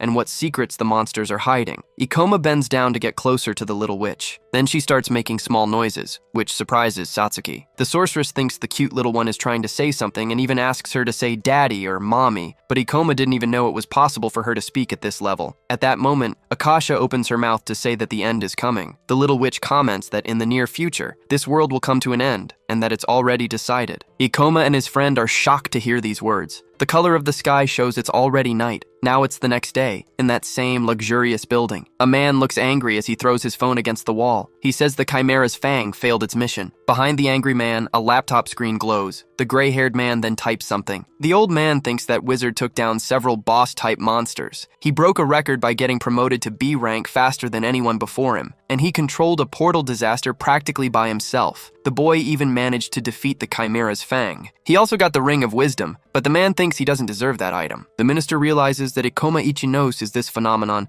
and that he's living his second life. The minister decides to capture the protagonist no matter what it takes. This time, a huge monster appears inside the Caverna della Cura portal. Our MC gets ready and uses his gravity power. The big monster gets trapped by the mass of gravity surrounding it and lets out a confused roar. Then the boy does some acrobatics like he's in a circus and delivers his final blow, earning 768 experience points. Satsuki comments that they handled the situation even though they were surrounded. Hoshina says she knew the mage would pull it off. The blonde girl laughs and wishes her agent was there to record it, but Ikoma says he wouldn't have let her anyway. The protagonist thought they could handle this portal without much trouble, but monsters above level 40 are smart and appear in groups, so he was worried he and the sorceress would be in trouble if they were alone. Luckily, he asked Hoshina for help since she was free because her agent is on vacation. Sometime later, near the Hunters Guild, the boy sits with the two girls at a cafe and thanks the blonde girl for her help. She just tells him not to worry about it. After all, she also gained a lot of experience points from it, but her eyes light up when she says she already has an idea for how she wants to be rewarded. The influencer would love to film cute Akasha, who is on the table admiring the donuts. Hoshina asks if the little witch is a monster, or rather a summoned creature. She says it would definitely go viral because she's so cute, but Ikoma can't let that happen, and the blonde girl gets a little sad when she hears it. The protagonist can't let Akasha be exposed online. She's the only monster capable of communicating with humans. Someone even hired dangerous people to get rid of the witch, and that's not even everything. The boy remembers the things the mini-boss said the day before. He knows he needs to take this situation very seriously. Akasha hasn't said anything else after that, but the boy knows she's the key to solving the mystery of the portals. Everyone knows portals aren't a common thing, but he wonders if the world is really ending. Watching the sorceress clean the little witch's mouth, he thinks maybe he should have taken the anomaly more seriously. Over the years, the number of portals decreases, but their difficulty only increases. If it keeps going like this, humans won't be able to control the portals anymore. If the end of the world is really close, then Ikoma is the only one who can stop it, since he's an S-rank hunter from the future. Unfortunately, the protagonist knows he can't handle high-level portals with just Satsuki's help, so he decides he needs a third person. The sorceress asks if he wants a new person. He says yes, and he wants someone cool who can take a lot of damage. A gravity master has many advantages, but they don't do well against character classes that specialize in a specific ability. A sorceress can use spells to trap an opponent, but they still need an effective fighter to explore high-level portals. Hoshina works as a streamer, so they can't count on her, and Sion isn't exactly the type of person who goes on the offense. Our MC remembers Keru and doesn't seem too happy thinking he might have to call him. Satsuki also thinks this night is a bit weird. The influencer puts her can on the table and says Ikoma is a B-rank hunter. She believes it won't be easy to find someone at the same level who's also without a team,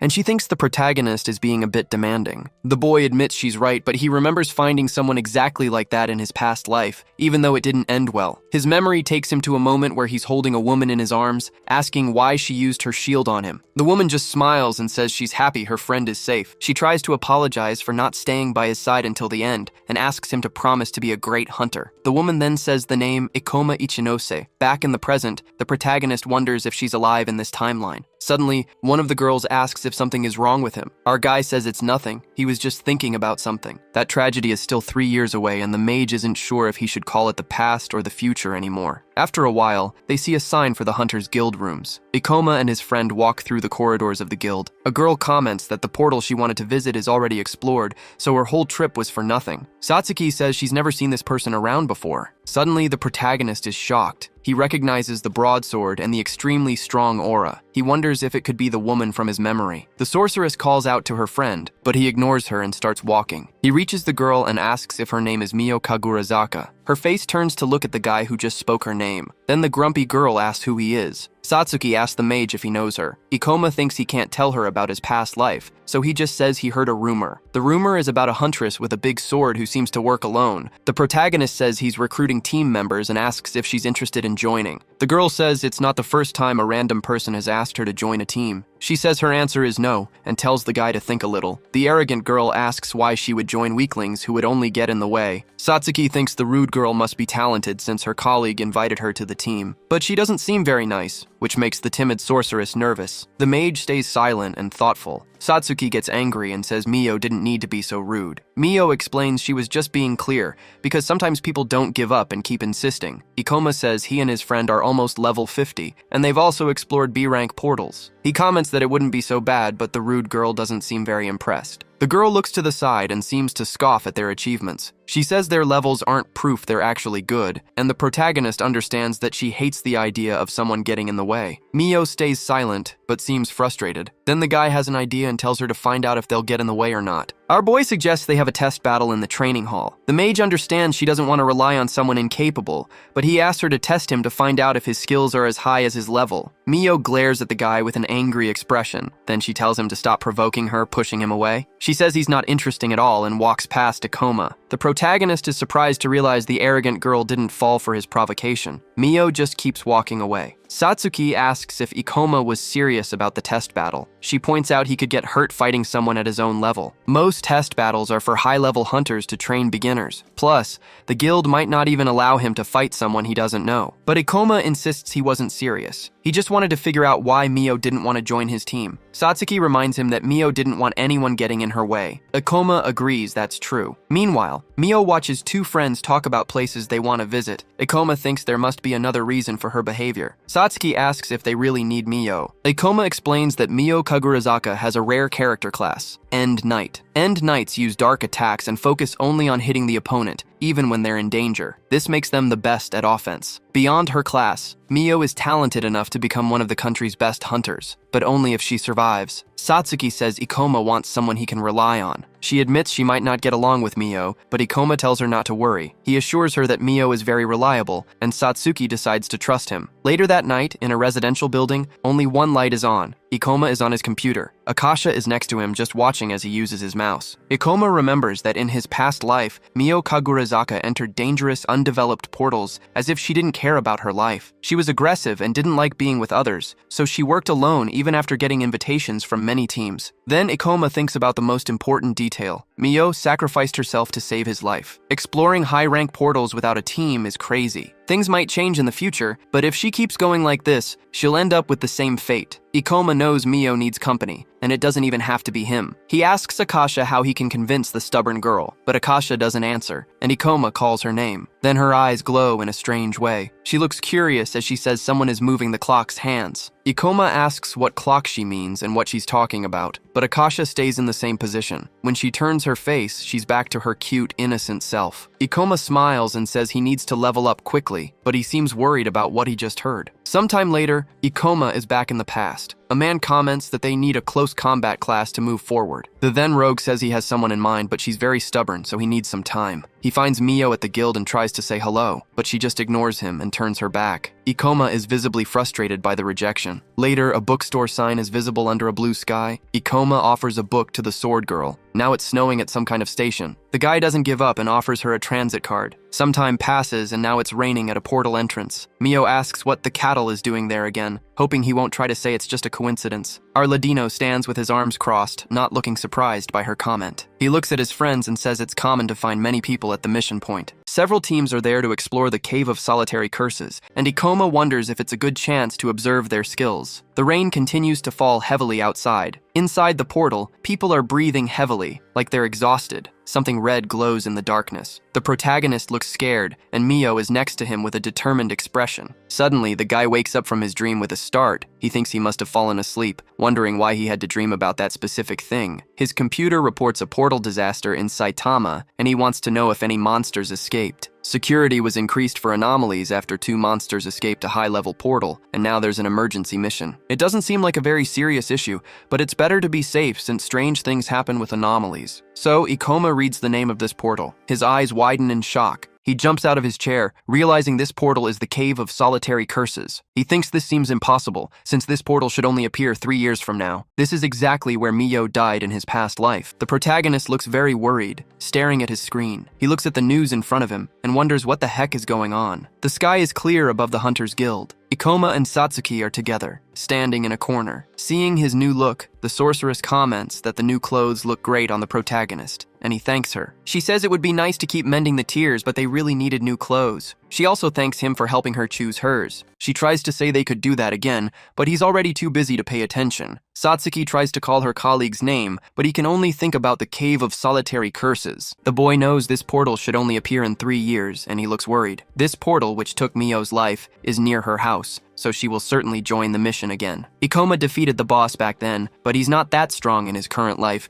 even though he's evolving as fast as possible. The protagonist doesn't have the necessary strength for this right now. He remembers that stubborn girl and is sure of one thing. He won't be able to stop her from entering the portal. He knows it won't be easy, but he needs to participate in this mission too. But it will be too risky, so he can't involve Satsuki in this. The sorceress stares at her friend with a confused expression, not understanding what's happening. She asks if something is bothering the mage, who thinks for a bit before answering. The girl looks at Ikoma expectantly, but it seems the protagonist doesn't quite know what to say. Satsuki clenches her fist and calls his name again. Then she holds his hands and tells him he can tell her anything. The protagonist is surprised by his partner's actions. She reminds him that he once said he needed her help, and she was really happy about that. She wants to be there for him during tough times too. Our MC is speechless and grips his phone tightly. Satsuki looks at the mage and says she doesn't know what's going on, but she promises Ikoma he can always count on her. The protagonist closes his eyes and thanks her. Sometime later, they are at a nearby cafe. Our MC explains there's a mission he wants to join. The sorceress understands there's an anomaly in Saitama and asks why he wants to help. He then asks if she remembers the hunter they met before. The mage explains her name is Mio Kagurazaka, and she's going on this mission, but she won't make it out alive. Satsuki is shocked to hear the girl is going to die. Ikoma says Mio is very stubborn and won't listen to his advice. So, the only way to convince her is to join the mission himself. Satsuki asks if the protagonist really thinks Mio will join the mission, and what he means by her ending up in a coffin. The protagonist realizes he has to tell his friend the truth. The sorceress is confused and asks what he's talking about. Our MC reminds her that he once told her about an item that gives information about portals, but he says that was a lie. The truth is, he can see the future. Satsuki tries to understand how he can know the future. The mage says he would understand if she didn't believe him. Satsuki is frozen for a few seconds as a plane flies overhead. Ikoma stays silent, waiting for a response or comment. Then the sorceress says she actually believes him. This explains how the protagonist knew so much about the 2 undeveloped portals they explored. And more importantly, this means he trusts her, so she will trust him too, even if he says the world is ending tomorrow. The protagonist chuckles at his teammate's response. He's grateful for her trust, but he also knows a little distrust isn't bad. He's even a bit worried about her trusting him so blindly. More time passes, and now they are at a station. Ikoma and Satsuki are standing inside a train. The protagonist tells his friend that this mission will be the most dangerous battle they've faced so far. He warns her to be alert, but the ministry says the boss should be level 65, so the sorceress thinks it won't be much worse than Akasha. However, the protagonist explains that because the monster has evolved, it's probably level 80. This means they won't be able to defeat it. Satsuki is shocked to hear this. Our MC says they must avoid fighting at all costs. Their goal is just to investigate the portal, convince Mayo, and get out of there as fast as possible. Many teams will work together on this mission, so they might find a chance to leave after convincing the Knight of the End. The sorceress is thoughtful for a moment. She understands that he wants to save the other hunter because she might end up dead, but she also notices the mage seems more worried than usual. Ikoma comments that Mio certainly doesn't remember him. The protagonist remembers the knight's last moments. He explains that she saved his life once. Satsuki is surprised to hear that girl saved her teammate. A train passes through the city, making a loud noise. The two arrive at the entrance, saying they're there to help with the mission. The official thanks them for traveling all this way. She mentions they really need a lot of help. She then says they need to wait for 5 other teams, which makes Ikoma realize there are 7 teams in total. Mio appears with an unfriendly vibe, immediately catching the protagonist's attention. The knight asks what he's doing there. She asks if he's some kind of weird stalker. The protagonist repeats his line from his past life with a smile, saying it's common to find many people at the mission point. Mio doesn't buy his story and says she'll avoid missions in this area from now on. Satsuki thinks about how aggressive this hunter is and wonders if she really saved Ikoma's life. But then Mio asks why Satsuki is staring, and Satsuki tries to say she wasn't. Suddenly a man appears and asks if the 3 are joining the mission. This new tough guy comments that he only sees a beta and 2 chicks, and it's even worse than he imagined. Satsuki notices these guys are wearing uniforms, but they don't look like agents from the monster extermination forces. A logo on their jacket arm shows the letter N in 2 colors. The protagonist looks at this logo and tries to figure out if they're part of a corporate hunter team. After a while, corporations start training hunters to show their contributions to society and create businesses based on some hunters' skills. But it should still be a testing period for most companies, who probably don't even have many people on their teams. A man with light hair asks Mr. Hanagasaki not to say things like that, so he doesn't hurt the reputation of the Overpowered company. The guy apologizes to the team captain, who seems like a calm young man and is known as Shiraki. He apologizes to Satsuki and promises to train his team better. She's surprised but says it's okay. Satsuki feels good about it and thinks this captain seems like a decent person. Ikoma hears a voice saying they'll count on him during the mission. The man hands him his card and explains his name is Ryo Shiraki, part of Overpowered, the hunter unit of Kokure Construction.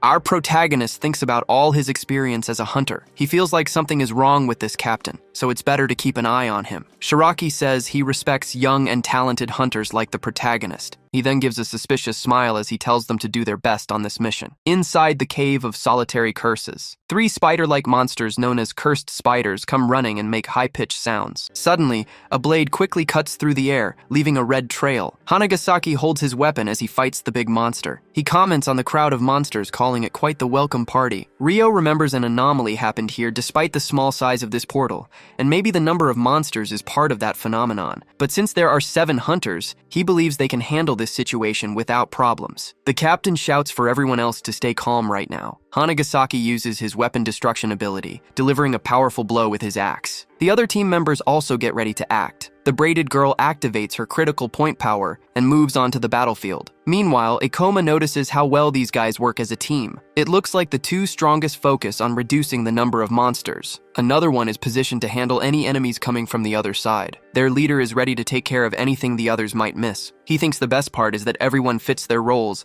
and they all trust the leader. Then, Satsuki casts a shadow ball. The spell causes an explosion inside the cave, and one of the monsters screams. Ikoma uses his sword to make a precise diagonal cut. The lifesucker just makes another noise. The sorceress thinks these creatures aren't even bosses, but they have incredibly high health. She comments that her partner should maybe use his gravity powers, but he thinks it's better to defeat them one by one since they have the advantage. He also says they should save energy because a disaster could happen at any moment, and his friend understands his point of view. Mio is enveloped by her energy as she activates her red blade power and charges towards the enemy. A huge, powerful explosion lights up the entire area with a reddish glow. The Knight of the End lands perfectly, her hair falling over her face as she holds her large sword. Ikoma thinks about how powerful the girl is and believes she's always been like this, even though he met her much later in his past life. Looking at the stubborn girl, the protagonist wonders what her current level must be. In terms of skills, she's definitely stronger than other B-rank hunters. A little later, a big monster makes a loud noise. These monsters have very high health points, but they aren't that dangerous. Our MC asks Satsuki if he can steal mana from one of the creatures, and she says he can. But then someone suddenly pushes the girl, telling her to get out of the way, which scares her. Hanagasaki is just rude and uses his axe to activate the puzzle skill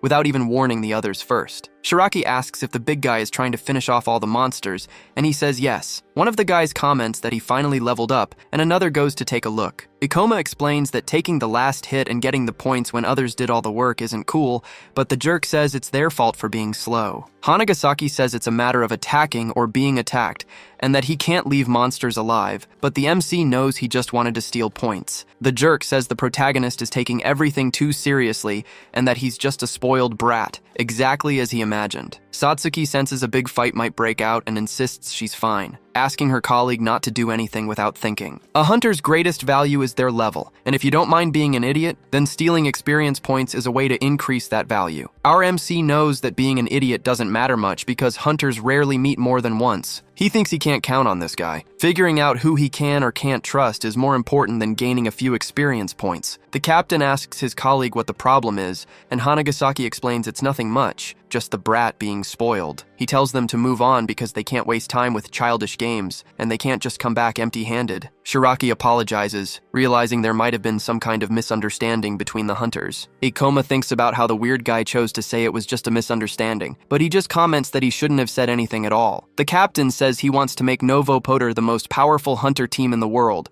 criticizing the ministry's current methods for not focusing on the collective. He believes Overpowered will serve as an example for corporate hunter teams, and that soon they'll be able to control portals efficiently. Satsuki smiles when she hears this, commenting that his plan is very ambitious, but the weird guy says it's not easy to make all team members level up, and that's why only 4 of them were chosen to enter this portal. The protagonist knows that if training B-rank hunters was easy, the ministry wouldn't struggle, but he thinks it's good that they already have 4 here. Shiraki explains his team doesn't obey his orders and apologizes for Hanagasaki's behavior once again. Our sorceress is pretty innocent and falls for his nice guy act. She says it seems hard and hopes things get better in the future. The captain believes the ministry hasn't reached this point in the portal yet. They need to explore and update the map, so he wants to follow a specific path. Ikoma and Satsuki walk a few steps away from the other hunters, who are now ahead of them. The protagonist thinks something is wrong with this situation. Shiraki showed all his leadership during the battle. The others clearly follow his orders, which means they respect him. In other words, this guy could have easily punished any bad behavior. Our MC stares at the weird guy, knowing his whole attitude is just an act. Someone comments that they felt nervous about portal anomalies, but now they think they worried for nothing. The hunters are positioned in pairs in the cave, except for the lone knight. One of the larger team members thinks they can even defeat the boss since it seems so easy. He believes that once they defeat the boss, management won't treat them like they're inferior. Hanagasaki and his colleague reflect on how they are treated right now. Shiraki chuckles and says ambition is good, but safety is always the most important thing. He says this isn't a private mission, so they need to think of others too. Satsuki comments that the guy with glasses seems to have more leadership spirit than the team captain himself. This mission won't be easy because portal anomalies never stop and are very difficult to contain when they happen in high-rank portals. In Ikoma's past life, this portal's boss had evolved, and maybe that evolution has already happened in this life. The protagonist needs to stop the exploration and can't let Mio face the boss. After that, he'll write a report to prove this place is too dangerous, and then the Cave of Solitary Curses will be marked as a high-risk location. To achieve this, he needs to take control of the mission, but right now, the corporation hunters are in charge. He could also try to convince Mio, but he knows she's too stubborn for that. Besides, the knight hasn't had a good impression of him so far. Suddenly, Ikoma notices something. He wonders why the new power captain is talking to Mio. Shiraki says he heard some incredible stories about Ms. Kagurazaka since he works in a nearby region. He heard she fights like a B-rank hunter, even though she's still C-rank. He finds this impressive because it's hard to find such talented hunters who still work alone,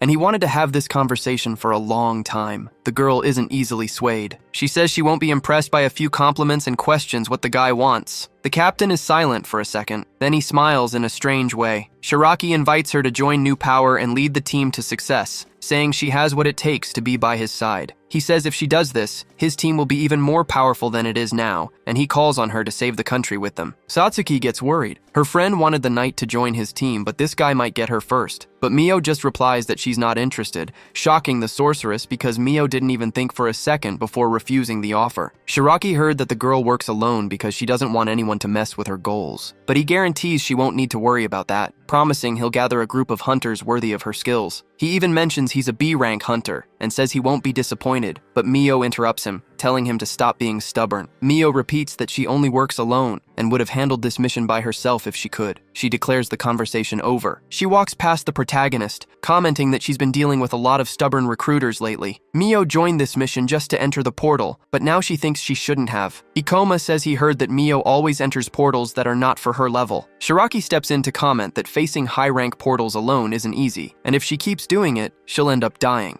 Mio doesn't want to hear it, and just replies that it doesn't matter, since she doesn't care anyway. The protagonist watches her reaction in silence. Satsuki notices things are very tense, but she thinks Mio didn't need to be so rude. Suddenly, the tough guy calls out to the brats he hates. He explains that he doesn't go easy like his captain, but he figures they already knew that. With that, he warns them not to get in his way. Ikoma and Satsuki just watch for a few seconds. Then the protagonist says they came to a media-covered portal just to show off, and then they start recruiting every talented hunter they find. Our MC comments that new power must be desperate to prove their team's worth to management, which makes Hanagasaki furious. The man questions what he knows about his team. The sorceress asks her colleague not to make the guy angry, and she thinks it might be better to complain to Shiraki. But the mage says that wouldn't help, explaining that the tough guy is acting like an idiot so his captain can play the good guy and win people over. The boy realizes this is all a sham, and the two are shocked by what he said. Shiraki doesn't look very happy, noticing he's been found out. Satsuki is surprised and questions if the weirdo is really just acting to gain other people's sympathy. Ikoma says yes,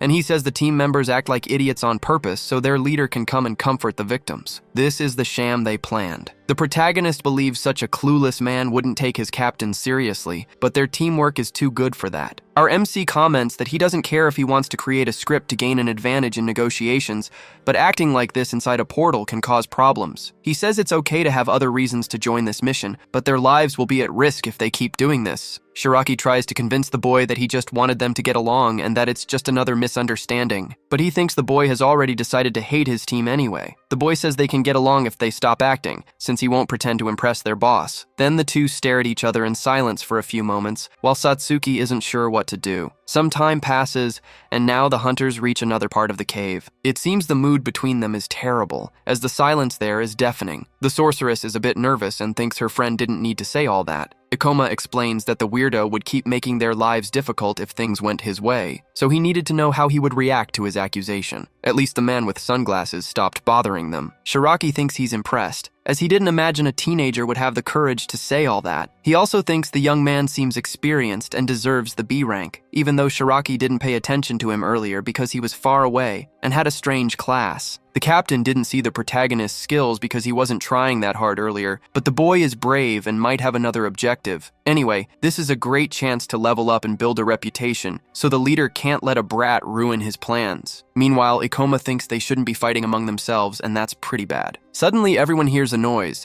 and the protagonist, Mio, and Shiraki wait to find out what it is. Someone comments that strange monsters have appeared in a group once again. The captain sees this as a good chance to show the mage who's boss. After all, manipulating people is his biggest talent. The strange monster is an assassin mantis, and its scream sounds bizarre. The corporation team thinks it's just a stupid bug infestation and wants to start pest control, but Ikoma knows it's not smart to underestimate a level 47 monster. These bugs are different from the flies they found earlier. Even without considering their level, their skeletons are hard, their bodies are huge, and their legs form two big blades. Monsters with low agility usually have skills to make up for it. Close combat fights are tricky, so they need to be ready if they get tired. The protagonist calls out to Mio, saying it's dangerous to fight alone, and they need to set up some kind of formation. But Mio cuts him off and starts moving, saying she's told him 1,000 times she fights alone and doesn't want to get used to people who just get in the way. Our MC just watches as the Knight of the End uses her red sword to face one of the big monsters. She moves quickly, making a circle with her body as 3 monsters close in. Ikoma gets a bit frustrated seeing Mio go straight to the most dangerous spot, wondering why it always has to be like this. The boy tells Satsuki they need to work together to keep Mio from getting surrounded by the giant bugs. Shiraki realizes this fight won't be as easy as the last one. He wonders if this is a good chance to intimidate the boy and take back control. He then thinks about how the mage challenged him to risk his life for his stupid games. He gives a suspicious little smile. In another scene, a sign points to Training Area A. Hanagasaki gets stomped right in the face. Other people comment that they didn't expect Shiraki to go this far, saying he seems like a scary person. A new business based on physical strength is sure to attract some tough characters. The man in sunglasses apologizes for treating the future leader as if he were inferior. He tries to beg for forgiveness, but keeps taking hit after hit while the others watch. scared. Shiraki thinks the first step is to control everyone through fear. The captain remembers what Ikoma said again, knowing he's always risked his life for the most stupid games. He signals his colleagues to handle the monsters on the right, while he provides cover from the corners. Hanagasaki understands and plans to obey his leader's orders. Shiraki glances discreetly at Mio. She knows the others are strong and problematic, even if they're at the same level. She wonders if she should wait for a chance to get involved. An assassin mantis monster lets out another scream. The Knight of the End is ready for battle, but the clueless captain steps right in front of her. He activates a shield to protect her with his ability. He tells Mio not to try to act alone,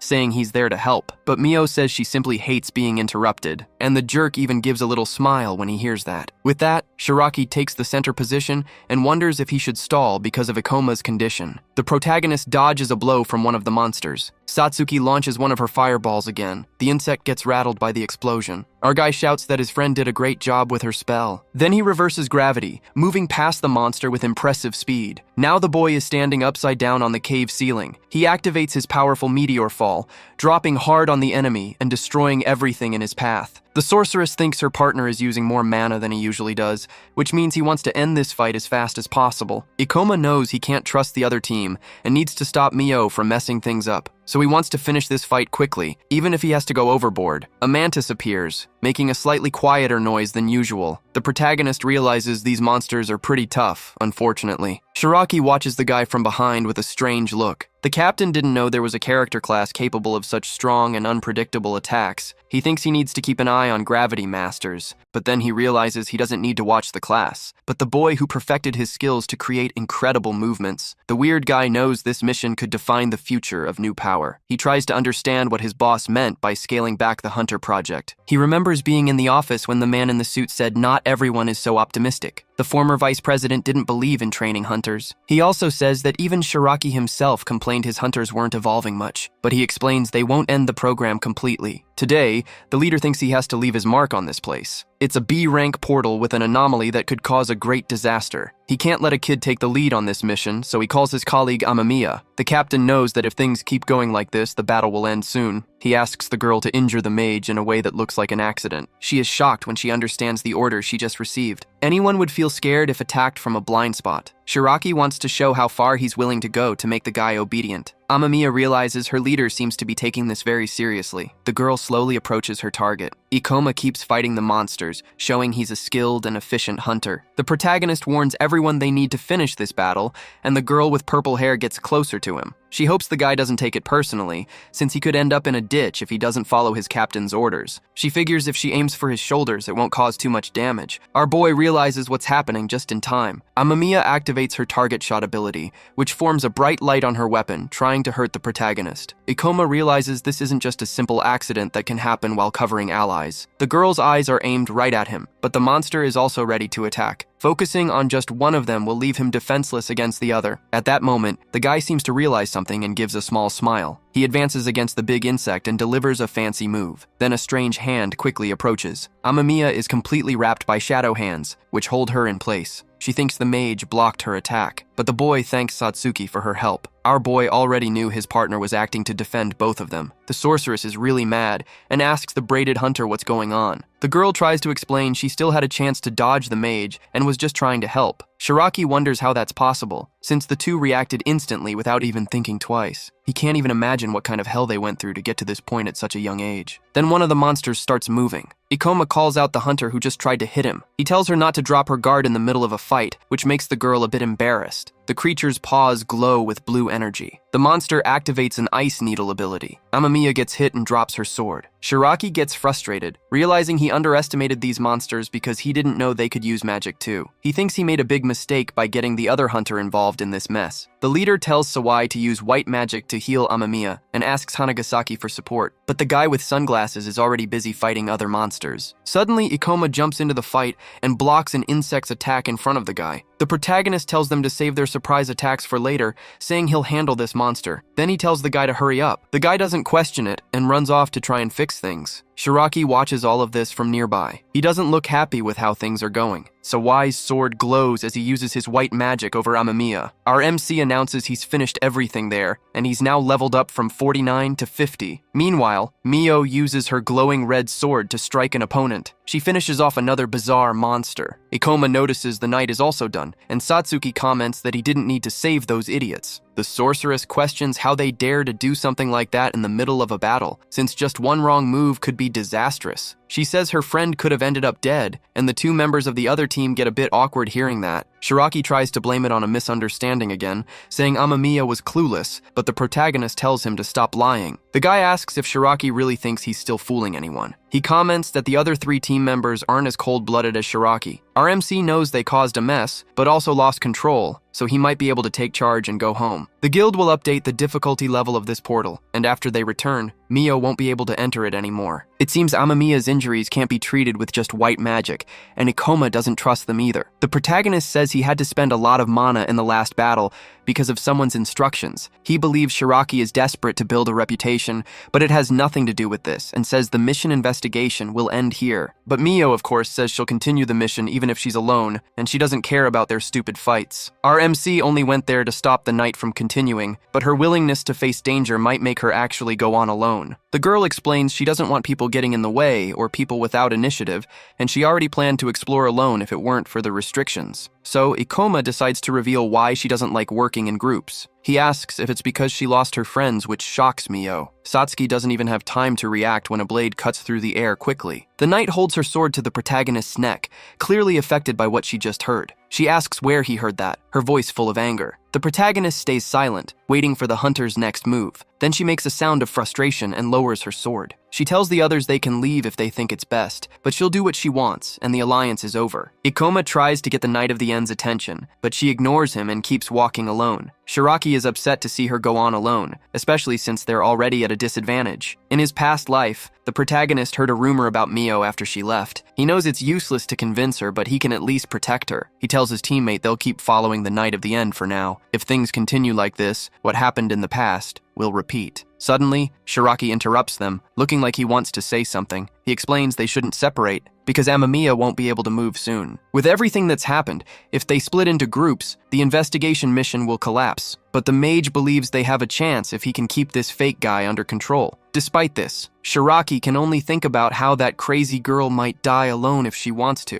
This is a problematic situation, as it's a huge conflict of interest. Shiraki gestures to Ikoma and Satsuki. He thinks if he abandons Amamiya, his team members will lose respect for him, so they need to wait until she can move. If the mage and the sorceress go after Kagurazaka, the mission group will split. To impress the corporation executives, they need to do well on this mission, but they're completely exhausted, so they won't get good results. With this, the captain tells the protagonist and his friend that he can't let them go after the Night of the End. He's worried about the girl being alone in a dangerous portal, but he thinks it's her fault. Shiraki believes they shouldn't make other people risk their lives because of her. Ikoma says those words don't suit someone who planned a betrayal in the middle of a battle, and he tells Shiraki to get out of the way. The leader tries to make an excuse that it was all a misunderstanding, but he also understands why Ikoma doesn't want to work with them. Then he offers 10 million to forget what happened earlier and start working with his team. The protagonist is a bit surprised by this offer. Shiraki apologizes for being an idiot, but he says he needs to achieve something so great on this mission that even a monkey would find it amazing.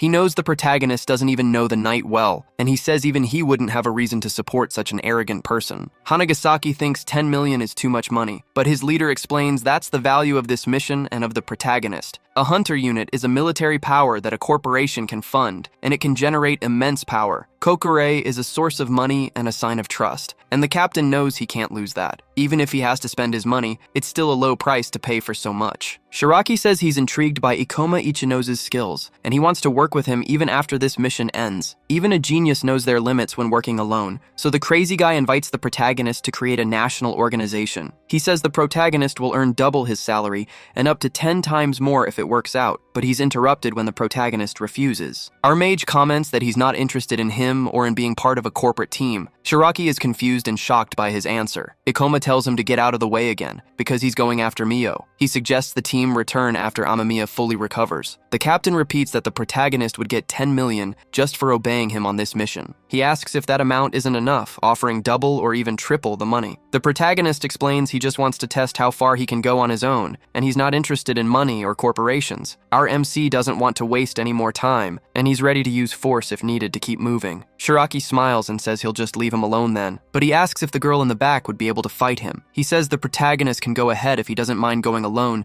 and leaving the sorceress with him. Shiraki comments that it's time to end this useless argument. Ikoma gets angry, but can't think of a reply yet. Shiraki has the nerve to say his priority is the mission's success for the city's safety, and he wouldn't want to force anyone to do anything. Satsuki thinks about how this man is full of lies and manipulation. The lying captain asks the protagonist's level. He replies he's level 50 and wants to know why Shiraki's asking. Shiraki then comments that it's a big coincidence, since his level is exactly the same. He wonders what he should do now. He thinks about settling who leads the mission with a duel. Hanagasaki tries to argue, saying it's not a good idea to have a duel in the middle of a portal exploration. Shiraki understands they should avoid fatigue, but explains that a lack of unity can be very dangerous. The captain believes they need to find a solution good for both sides, and asks if the mage agrees. Satsuki yells for the liar to stop, asking what they'd do if one of them got seriously hurt because of this, but the protagonist accepts the challenge, which completely shocks his colleague. Ikoma explains it will be quick and easy, so he'll do things the crazy guy's way. Hanagasaki can't imagine his boss losing, but he recognizes the protagonist is stronger than normal. If Shiraki isn't careful, he could get hurt even if he wins. But Hanagasaki figures his leader already knows this. The liar calls his team members' attention to say something. He says he needs support magic from both of them. Sawai and Hanagasaki are shocked by this request, but they accept after the captain tells them to hurry. The man with glasses passes his magic to ensure Shiraki has power during the fight. The other passes speed to his leader. Then both of them combine to also pass armor power and even a magic bonus. All this energy flows through the captain's body, and he comments on how good it makes him feel. Shiraki says they can start now and has the nerve to say this duel will be fair. Satsuki gets angry and asks if this is some kind of joke, saying they can't accept such nonsense. Shiraki reminds them he never said using support magic was forbidden, and he only took a bit of mana, but he can't accept his opponent giving up. Shiraki believes he's being fair since the only help he'll get is support magic, but the original battle would have been 4 against 2. He also says the magic has a time limit, so there's no way to give up now. Unless the protagonist decides to surrender, then he might consider accepting. Nobody is stupid enough to duel someone of the same level who received support magic. The captain believes the protagonist will surrender completely very soon. He thinks it will be easier to manipulate both of them after they surrender. But then Ikoma asks what the heck this is. He asks if the magic Shiraki received is enough to make up for the fact that Ikoma is disadvantaged. Shiraki is shocked by the protagonist's defiance. The protagonist says he's in a hurry and wants to end this stupid duel quickly. Shiraki thinks this kid is just a brat. Hanagasaki tries to figure out what the protagonist is thinking,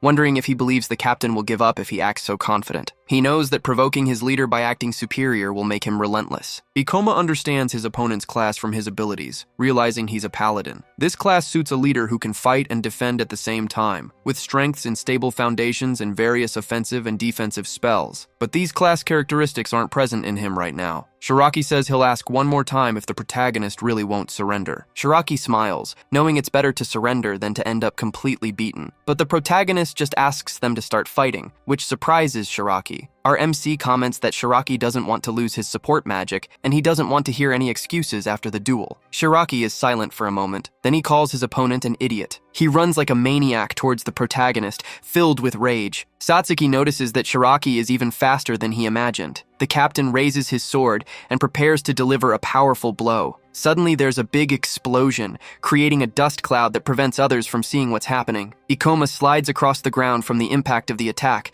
but he's still unharmed. Hanagasaki notices the protagonist blocked his leader's increased strength, which must have caused some damage to his body, but he knows that just being able to handle these moves is impressive on its own. The captain is already strong even without any body enhancements, and now he has 4 different types acting at the same time. He thinks about the kind of person who could compete with his boss right now. He thinks the protagonist would be some kind of monster if he could do that. Satsuki notices his friend change the direction of gravity to withstand the attack's impact. He thinks the protagonist flew far but shouldn't have taken any damage. Shiraki realizes he didn't feel any connection, so he thinks the mage got rid of his blow's power very efficiently. He says the protagonist is really trying to get away from his attacks, and questions if he's trying to buy time for his magic to run out. Then he says his opponent doesn't have enough strength or speed to face him, so this fight won't be fair at all. The leader is receiving support magic from 2 people, and he believes it's impossible for a single person to overcome the strength of an entire group. Shiraki has a determined look as he thinks the power of numbers is absolute. Shiraki remembers being in school, and he was always good at knowing how to navigate life's challenges. He had excellent grades and enviable physical performance without much effort. As he walks through the school hallways, 2 guys watch him, and Shiraki remembers that his success brought envy from those who dropped out. These guys throw water on him and comment that he only feels superior because he's a good student. One of them laughs and asks the student council president to say something. Shiraki was humiliated by thugs who would have easily beaten him in a fair fight, but this taught him a lesson. Even if you're a genius, it means nothing compared to the power of numbers. That's why he improved his skills in understanding people's minds. By understanding how things unfold, the captain gained experience as a hunter, and he proposed the idea of a corporate hunter unit for Kokure. Shiraki thinks he'll take control of this chaotic era to gain absolute power. The team leader starts to say something. He wants to finish the battle with just 1 sword strike, but Ikoma comments that his opponent is very irresponsible. He uses his gravity master skills to land a powerful blow. Shiraki puts his hands on his stomach, trying to recover from the impact. He's still on the ground, trying to understand what happened, wondering if he was hit. The protagonist tells him not to worry because he used the blunt side of the blade so no cut was made. Hanagasaki thinks this is impossible since the guy seemed to be at a disadvantage, and he wonders what kind of sorcery this is. The captain doesn't understand how he can fall behind his opponent when he has so many more enhancements. Our MC looks down at the liar. Then he explains that the other guy can't handle his altered body, even if he's faster or stronger. Ikoma says he could never win this battle with such bad movements. The protagonist knew this from the first attack, and just used the excess enhancements against his enemy. He only needed to wait for the right moment. Hanagasaki thinks the guy even makes all this movement analysis seem simple, and Satsuki seems happy with her partner's intelligence. The man with glasses imagines that if his boss lost control of his movements, then his opponent must be a big threat now. Shiraki laughs and says he wasn't prepared, but his defenses are still high even after the hit. He yells that his enemy made a mistake by not using the sharp side of the blade, swearing that was his only chance to defeat him. The fake thinks he needs the wizard's strength for this mission, and maybe he messed up his strategy. Also, he didn't expect things to get to this point. The crazy guy tries to calm down, believing that if he stays calm, he'll be able to win the battle. He knows the support magic will only last 3 more minutes, and from now on, he won't go easy. Shiraki wants to use all his advantages with his paladin skills and support magic to go all out this time. Then Ikoma says his battle experience level is very different from Shiraki's. The captain gets confused, but the protagonist is about to explain. Our MC says he can keep fighting, but from now on, his attacks won't even cause a scratch. The manipulator is shocked and asks the guy to repeat what he said. Ikoma guarantees that from this moment, his enemy's attacks won't cause even the slightest scratch, and Shiraki is completely shocked to hear this. Nearby, Sawai wonders what's going on. He tries to understand why his leader, full of enhancements, is having so much trouble. The captain wonders if all these alterations worsened his agility, and he admits there's a difference in their fighting skills. He plans to use his speed to create distance between them and then attack his enemy with magic. The fake wants to unleash all his enhanced magic ability on the protagonist, and he just wants to see if the protagonist can escape the maximum power he's about to use. Shiraki makes a move with his sword and activates his divine punishment power, emitting a blue light energy. Hanagasaki realizes this is a large-scale attack with a lot of mana involved, so he believes the guy won't be able to dodge it. Ikoma could avoid this attack by using his gravity inversion skill, but he doesn't want to spend too much mana in this battle. The protagonist sees something next to him. Our MC lowers gravity to lift part of a monster that was already defeated. Then he positions himself right behind the object, escaping the spell coming his way. Shiraki can't believe the boy was creative enough to use a monster's armor as a shield. When his opponent lost in close combat, it was clear he'd try to use magic to compensate. That's why the protagonist chose to fight near the monster remains. The guy freaks out and starts yelling for the boy to stay away from him. He doesn't even notice when Ikoma uses his ability to go up to the ceiling again. The protagonist lands right behind the captain, who looks a bit confused. Then the boy approaches at full speed, as if he's about to deliver a powerful blow. But then he just flicks the enemy's forehead. He makes sure to increase gravity, so this flick is the worst one ever. Shiraki backs away with his hand on his forehead and tries to use his sword in a desperate attempt to defend himself. He even gets a little dizzy and wonders what's going on. He thinks the protagonist used gravity gravity control on his body, while he uses his sword like a cane. Because of all the changes, Ikoma knew his opponent was already in a state where he couldn't control his own body. If he suddenly became lighter, he definitely wouldn't be able to move properly. Shiraki questions who this cursed boy is. He tries to understand how he's being made a fool of by him. The protagonist puts his sword under his opponent's chin and says this is enough to understand that this fight is a waste of time and energy. The opponent thinks this seems impossible because he had support magic from 2 people. He realizes there's someone capable of overcoming the numbers. Shiraki believes the boy is a true genius. Hanagasaki comments that this is all very absurd. He wonders how there can be such a big difference within the same ranking and thinks this boy isn't normal. The captain still insists that this mission is the future of new power. He quickly gets up, ready to attack, thinking he can't accept defeat. But Ikoma tells the guy to stop immediately because 500 seconds have already passed, and he gets confused. Then his body starts moving in a very strange way. The protagonist holds his sword and looks at his opponent. He hits the guy right on the forehead with the hilt of his weapon. Shiraki falls to the ground slowly, but still tries to say he can't lose this battle. Our MC just watches his fallen body. He explains that support magic only lasts 500 seconds. He can't believe the captain lost track of the duration of his alterations. Hanagasaki imagines anyone wouldn't think about that while facing a monstrous opponent. The boy then says he is now the leader of this mission. Ikoma tells the others to stay away from the monsters and leave the portal as soon as they can all move. The guy with glasses is about to obey, but a hand stops him. Satsuki is in her sinister mode again. She uses her shadow hands and comments that they made her friend waste a lot of mana. She suggests stealing mana from their captain and smiles as she asks Hanagasaki to bring his body over. The protagonist gets a bit worried and thinks they don't need to exaggerate so much, but he doesn't question it much. The sorceress steals Shiraki's mana while her colleague holds him. Our MC comments that the duel took a long time, so they need to hurry to catch up with Mio. The captain comes back to life just to try to convince the boy not to do that and to join his plan to create a corporation, but he gets interrupted. Ikoma didn't want to have to say it twice, but he repeats that he has no interest in the corporation or the guy. The protagonist knows what will happen in 10 years and hasn't seen Overpowered do anything very important. He says the guy doesn't want an ally, but someone to use, and this attitude will lead to the end of his team. The leader won't get any help when they need it most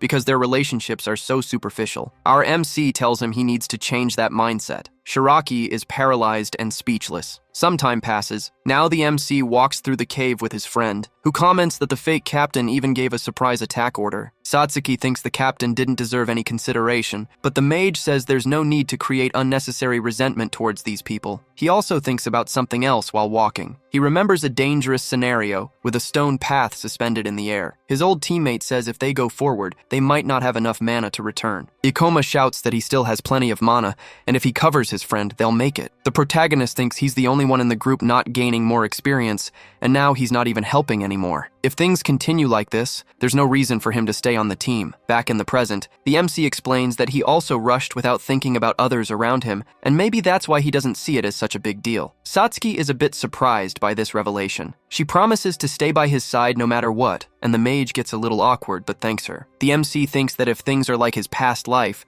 then the boss is evolving, and it's not the kind of opponent he could face at this level. If Mio doesn't listen, he'll remove her by force, even if she then sees him as an enemy and doesn't want to join his team. Now we see another location, still inside the cave. The Knight of the End faces a monster with a terrifying form and a powerful aura. She has defeated other types of bosses at higher levels than her own, but this one seems different. Suddenly, something explodes on the ground near her leg. The enormous insect-like monster is the boss of the Solitary Curses cave, known as the Cursed Queen. Some objects are scattered on the ground, including a monster piece and some stones. Ikoma holds one of the objects and notices it looks like a demon stone. He believes Mio passed through here, seeing signs of battle and fresh remains of destroyed monsters. Satsuki asks if that girl isn't interested in demon stones. A demon stone is a monster's heart and contains all its magic powers. People also believe it's a great energy source. This object also proves someone defeated a monster, and it can be exchanged for large sums of money at the guild. The sorceress remembers her partner mentioned that a friend of Mio's lost their life, but even Ikoma doesn't know all the details of that story. All he knows is that a friend of hers lost their life about a year ago, just as she started her journey as a hunter. Satsuki asks if that's why the Knight of the End prefers to work alone, and the protagonist says probably. You can imagine she was close to that person based on her reaction, and it seems her dislike for company runs much deeper. The sorceress asks when the MC found out about this story. He says he gathered information from the branch where she's based. His friend is shocked, thinking he went that far just to invite Mio to the team, but he explains that wasn't it. The mage says he wanted to know more about the girl after she lost her life defending him, and Satsuki starts to ask something. The sorceress wants to know if he likes the knight, and the MC thinks this misunderstanding will be very hard to clear up. The two keep walking and realize it's hard to catch up to Mio. Ikoma thinks at this rate she really will find the boss, and tells Satsuki to walk faster. Meanwhile, the boss makes a deafening noise, and its red eyes glow in the dark. The Knight of the End is level 46, and didn't expect her opponent to have already evolved. The giant insect charges at her. Mio drops to the ground to dodge the monster's attack. She realizes the creature is incredibly strong and fast, understanding this is how a level 80 boss fights. The level difference between this monster and others is so high that it must have evolved. This information is important, but she's not sure if she can defeat it. If she runs, the boss will just fly after her. So, the best thing to do is ask for help from the other mission members. But Mio doesn't want to involve them, even if they are annoying. The knight feels she has no choice but to sacrifice herself to stop the monster from leaving. Her class has great skills for defeating strong opponents. Still, she's not sure if she can actually win with such a huge level difference. She imagines her friend asking if she's finally coming back. Mio stays silent for a few seconds. Then she closes her eyes, thinking about the person she lost, but she knows she needs to focus on the enemy right in front of her. The cursed Queen Amal raises several strange balls around her using only telekinesis. She throws these poison balls with all her strength, making the knight run quickly to save herself. Mio notices the attacks are very powerful, and dealing with 4 projectiles at once is tough. Even so, she believes the boss isn't that fast. The girl jumps and grabs her sword, ready to counter the attack. She looks at the enemy, thinking she can do it. The girl sees an opening and takes the chance to use her skill, causing a big explosion, but she realizes it didn't work. She's confused because even though her level is lower, her class still specializes in attacks. The insect looks at the knight and remains standing. Mio finally understands that the boss is just playing with her. There was no real opening. The monster just didn't care to defend itself. With that, the girl says she shouldn't be underestimated. Then she screams, calling the insect a monster, filled with rage. She runs at full speed with her sword in hand, and she makes a very quick move with the blade near the creature's face. Mio realizes she managed to get on top and prepares to act. The girl gets ready to use her Quebra do Inferno skill to show what her character class can do. The insect watches its opponent coming towards it. Then it uses its legs to try and protect itself. Another huge explosion fills the area, lighting everything with a red glow. Mio comments that the creature was finally forced to defend itself. She warns that she's stubborn, so it won't be easy to send her to her grave. The girl used a lot of mana against a strong opponent, but if she hadn't, she wouldn't have been able to pierce its armor. At that moment, the monster decides to act and makes a quick move with its leg. The girl flies far away and falls to the ground some distance off. She realizes she won't be able to handle this. The skill she just used is a special move meant to be used at most twice, and it didn't even work. The creature starts to fly and gets closer, making a scary sound. Mio notices the creature is even faster than before, and she thinks things just got really serious. She gets hit hard right in the stomach, even lifted by the impact of the blow. Blood comes out of her mouth because the attack was so strong. The monster watches her reaction closely. Then it runs at full speed, dragging her through the cave, and throws her far away with all its boss strength. Mio now lies next to her sword, inside the cave of solitary curses. Mio thinks it's a miracle she's still alive. She should be in pain but can't feel her body, and she's losing consciousness. Her vision blurs, and she wonders if the monster is just toying with her out of pure malice. The queen approaches, almost as if answering her question. Meanwhile, the girl remains still on the ground. She looks at the enemy coming towards her. Then she starts remembering the past, a time when she was running through a rainy place full of rubble. Raindrops fall on an old gate.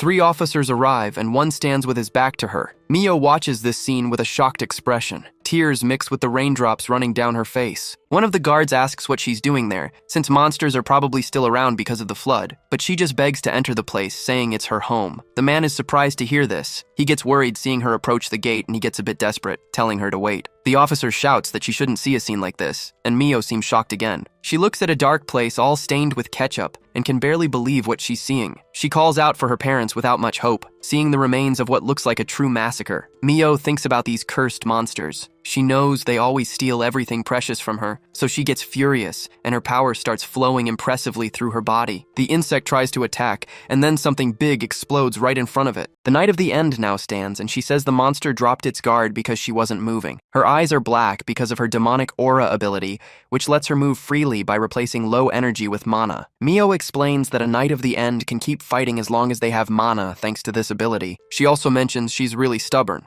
She shouts that she hates all monsters. She knows the creature will recover its energy, but it can't regenerate a body part without using an ability. Even if this is her end, she wants to take at least one of the insect's limbs with her. The blade of the knight's sword hits one of the cursed queen's tough legs. At this moment, the boss prepares for another attack. The creature moves its legs so fast it creates a tornado, pushing her body away. She uses her weapon to protect herself. Mio knows she can't stop now and needs to keep attacking. The queen summons her poison balls again, and now there are 6 of them. Doing her best to dodge, the knight thinks the number of balls doubled this time, which means the boss was really holding back before. Suddenly, one of the spheres circles around and heads for her from behind. Mio knows she won't be able to dodge this one, so she runs right into the explosion, determined to keep fighting until her mana is completely gone. She forces her sword onto one of the monster's legs. She realizes the insect's claws are hard, but its legs are different. She thinks she can break them, so she screams, using all her strength against the creature's body, and the insect's leg starts to crack. Mio wonders if she managed to do what she wanted, but then the Queen of Curses launches another attack, hitting Mio directly. She flies far away again, completely out of strength. She wonders if her mana is already gone. Her mana has indeed run out, and her energy is almost gone too. As she closes her eyes, the knight thinks she's really going to pass on, and wonders if this is the end of everything. Suddenly a voice calls her name, asking her to wait a bit. Now back in the past, Mio tells her friend she doesn't want anyone getting in the way, but the cute girl asks them to take a break. She says her legs are hurt.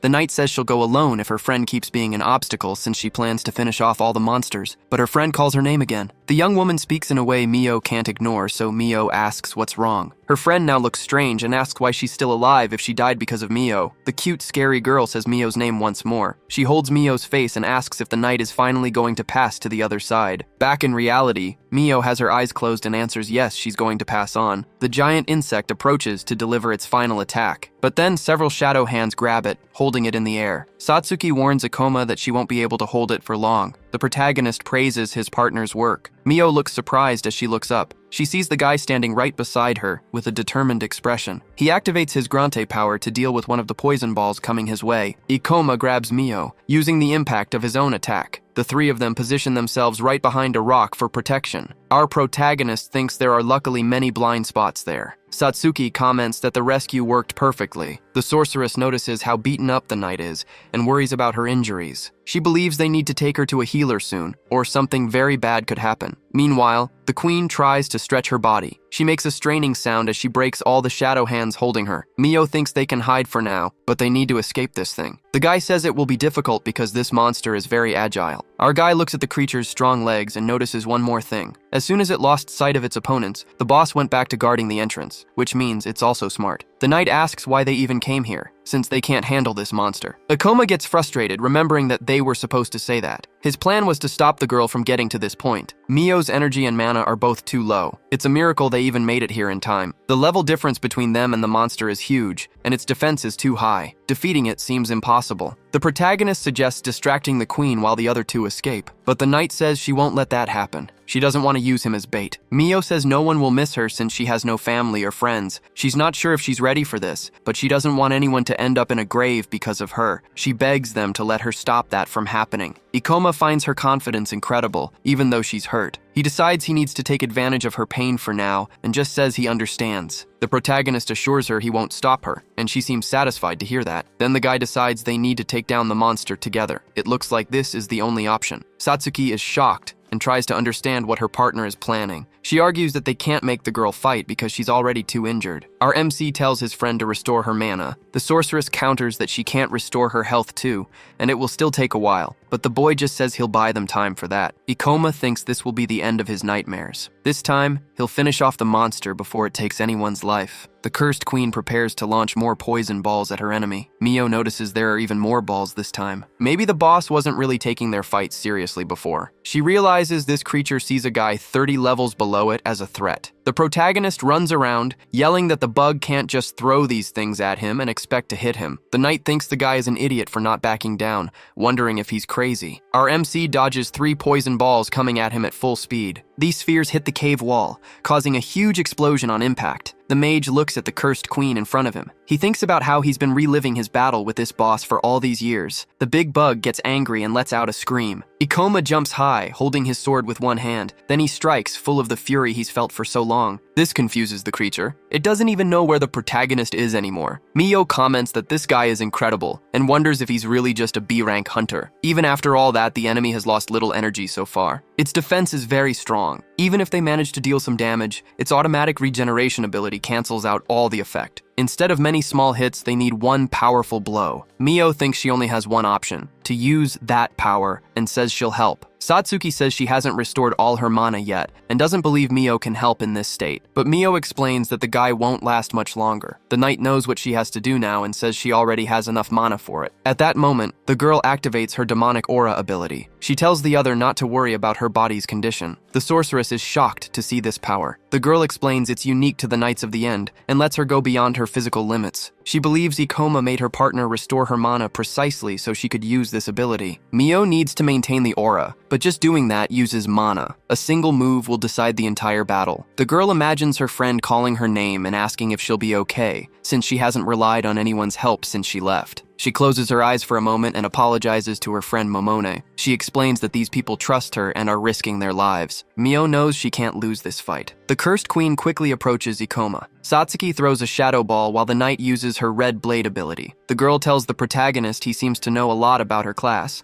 and it's interesting that he also knows about her demonic aura ability. Our guy says he does, and he also knows the Knights of the End's big trump card. Mio says the ability is too slow and won't hit the boss. The monster prepares more poison balls to throw, but the boy promises he'll get her a few seconds. The knight says that's impossible against this kind of monster. Mio moves quickly and with determination. She sees a ball coming her way and thinks there's no way to dodge it, but Ikoma puts his hand on her shoulder. The two fly through the air with gravity inversion, getting out of the way just in time. Satsuki watches the explosion right in front of her. Meanwhile, the protagonist is upside down next to the knight. Mio tries to understand what ability can invert gravity. The guy returns to the ground, saying he'll leave the final blow to the girl. At this moment, the queen makes another strange sound. Then Satsuki's shadow hands trap her. Our guy appears, doing acrobatics with his sword. Mio watches the scene, unsure how to react. Ikoma descends towards the enemy, using his meteor fall power. The knight realizes the cursed queen is now trapped. She launches herself from the ceiling, knowing she can hit her with the Knights of the End's big trump card. It's a lethal sword ability that gets more powerful when her energy is very low. This power stops her movements, but she can use it in this situation since she's falling towards the opponent. The queen looks up, seeming a bit confused by all this. The guy yells for Mio to strike. With that, the girl activates her red vengeance ability and goes all out against the huge insect. An explosion fills this part of the cave. The huge insect is on the ground and looks like it's wounded in the belly. The knight tries to get up with great difficulty. She can't move anymore because she used all her energy on her last strike. The queen is down, and the girl wonders if they really won the battle. But its insect eye starts to glow, because the boss also has a big hidden trump card. When attacked, it usually strikes back the moment its opponent lets their guard down, using a huge stinger. Without making a sound, the monster uses an extremely powerful attack ability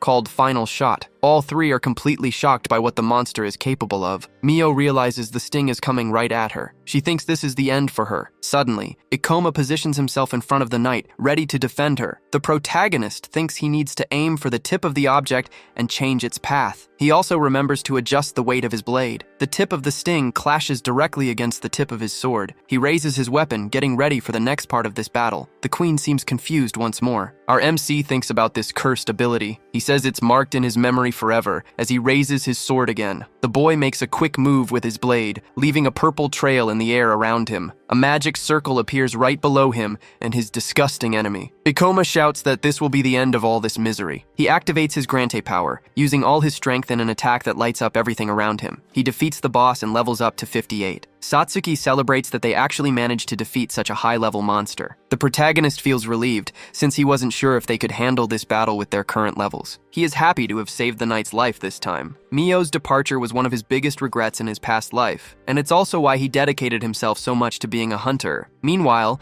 the stubborn girl is surprised to be alive and wonders if someone protected her. She questions if she managed to survive once again. She sees a blurry image of her friend next to the mage who saved her. Suddenly, she also sees Momone make a sound of suffering. The girl is being lifted by a blade, while the knight watches and says her name. Mio feels a pain in her head and puts her hands on her hair, closing closing her eyes tightly. Satsuki asks if she's okay, since her body was quite injured during the fight. The Knight of the End just asks that someone not be in this state. Then the girl looks at Ikoma and says she remembers that girl. She seems to feel very bad as she says she believes her friend holds a grudge against her. She tells the protagonist that sometimes it's like she's there watching her. Momoni's bizarre silhouette comments that Mio hasn't visited her house to this day. Looking up, the knight has a disturbed expression. Our MC already imagined there was a reason she took so many risks and didn't like working in teams. Even in his past life, he could see discomfort in her behavior, but now everything makes sense. Ikoma starts talking about the girl who holds a grudge against Mio. He asks why the knight remembers her when she's in a situation where someone protected her. The girl can't respond. The protagonist believes her friend wasn't forced into a situation she didn't want to be in. Our MC thinks Momoni passed away because she was defending her friend. The boy knows the knight usually punishes herself and questions if it's easier to feel that the other person held a grudge. But Satsuki says this topic is too sensitive. Mio remembers this girl they are talking about. In the past, the sky is blue and vibrant. Momone asks her friend if she's leaving school. The stubborn girl asks if she knows about the monster disaster. She has no relatives and disaster funds increase every year,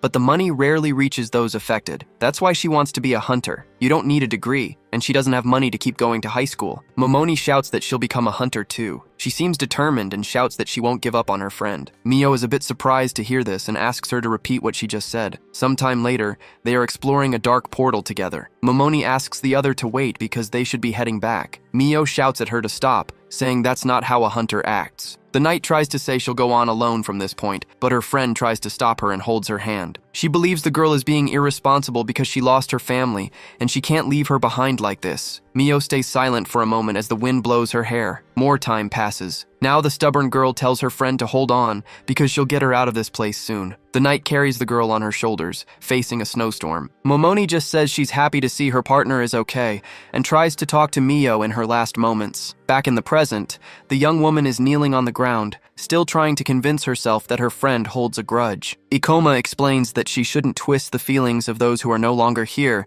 even if it makes her feel better. Momone gave her life to save hers, and now the knight uses that as an excuse to throw it away. So, he asks if Momone wouldn't be sad about that. The protagonist remembers the girl saying no one would miss her if she left. Our MC could even say he would miss her, but he knows that wouldn't be easy to believe. But the mage is sure Momoni would be very sad if she died, and asks if she doesn't agree. Mio is surprised to hear these words. Then she remembers how her friend kept repeating her name in her last moments, and how happy she was that Mio was okay. Now the knight imagines Momoni as she really was, saying she's worried. Momoni smiles and says she understands Mio is capable, but she can't manage without her company. Her friend gives her a hug and tells her not to die. She asks Mio to live well and be happy for both of them. Then the knight starts crying and shouts Momoni's name. Finally, one of the petals around her touches the water, creating circular waves. Ikoma, Mio, and Satsuki watch the queen's fallen body. The protagonist asks if the Knight of the End went into so many dangerous battles because she felt guilty about what happened with Momoni. But he says that's not reparation,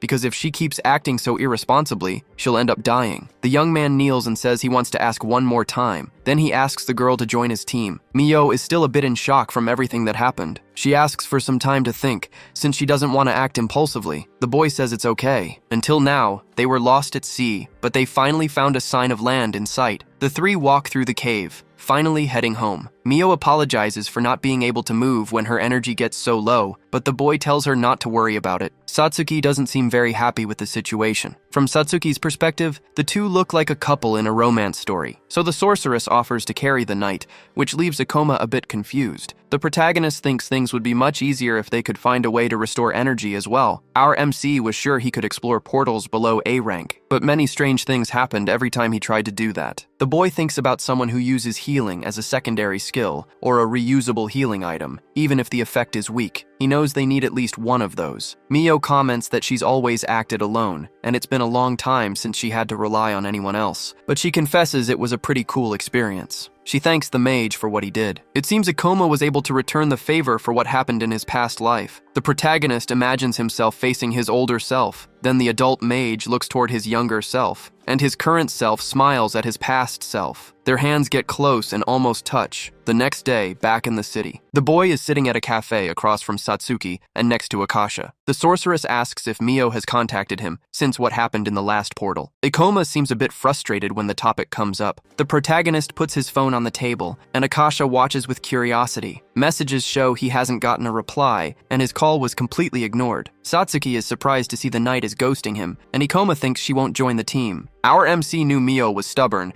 but he didn't think he'd be rejected after everything. The sorceress tries to convince him that Mio is just tired. She thinks maybe Mio didn't have enough energy to reply to his messages. Meanwhile, Akasha seems very happy with her iced coffee. The little witch takes a sip and closes her eyes, looking very content, but then she makes a strange face. It seems she didn't like the coffee much. Ikoma really hopes the Knight of the End is just tired. With her courage, skill, and competitiveness, he knows Mio is one of the hunters with the most potential right now. She managed to survive the boss's attacks even at her current level. The protagonist saved her life, and he believes she won't be so irresponsible now. Meanwhile, the gray-haired girl walks toward an elevator. Now the girl passes through a corridor. Ikoma thinks he's happy, even if he's not satisfied with all the details. Suddenly, Mio appears beside him and comments that he's there. Ikoma is surprised to see her face. Satsuki asks if her injuries are gone. Mio replies that she's used to it and that the sorceress seemed worried. The protagonist wants to know what she's doing at his guild branch. Mio explains she's not very good with the messaging app, thinking about how she accidentally ignores everyone, so she thought it was better to talk in person. She says she has a question for him, then asks if she can join his team. Satsuki is happy, and her partner smiles. Our MC tells her she's very welcome on the team. He can't wait to work with the Knight of the End. Meanwhile, the Chimera's Fang is meeting somewhere else. One of them suggests using a flood to take out a hunter. A man asks if he has to clean up after the kids, saying he can't accept it. Across the table is a woman with an eye patch. She reminds him she's been hiding him from the monster extermination forces, so he should do some favors to pay her back once in a while. She explains that this client is dangerous, and she's not sure what will happen if they fail again. The man asks if floods can even be predicted. He figures if they could, the monster extermination forces wouldn't have so many problems. He also asks if his opponent is B rank, saying he doesn't want to fight someone so weak. He asks why he has to clean up the mess of a weakling like Gikyo. The bald man is not happy to hear that. The masked man declares he's not like those losers. He says he used to be one of the best hunters in the world. Of course, he made a small mistake during his training, but if it weren't for that, he'd be a hero today. He believes this era of chaos doesn't need a bunch of fools. It needs one powerful person who can make their own path by stepping on others. He swears if they had forgiven his mistake,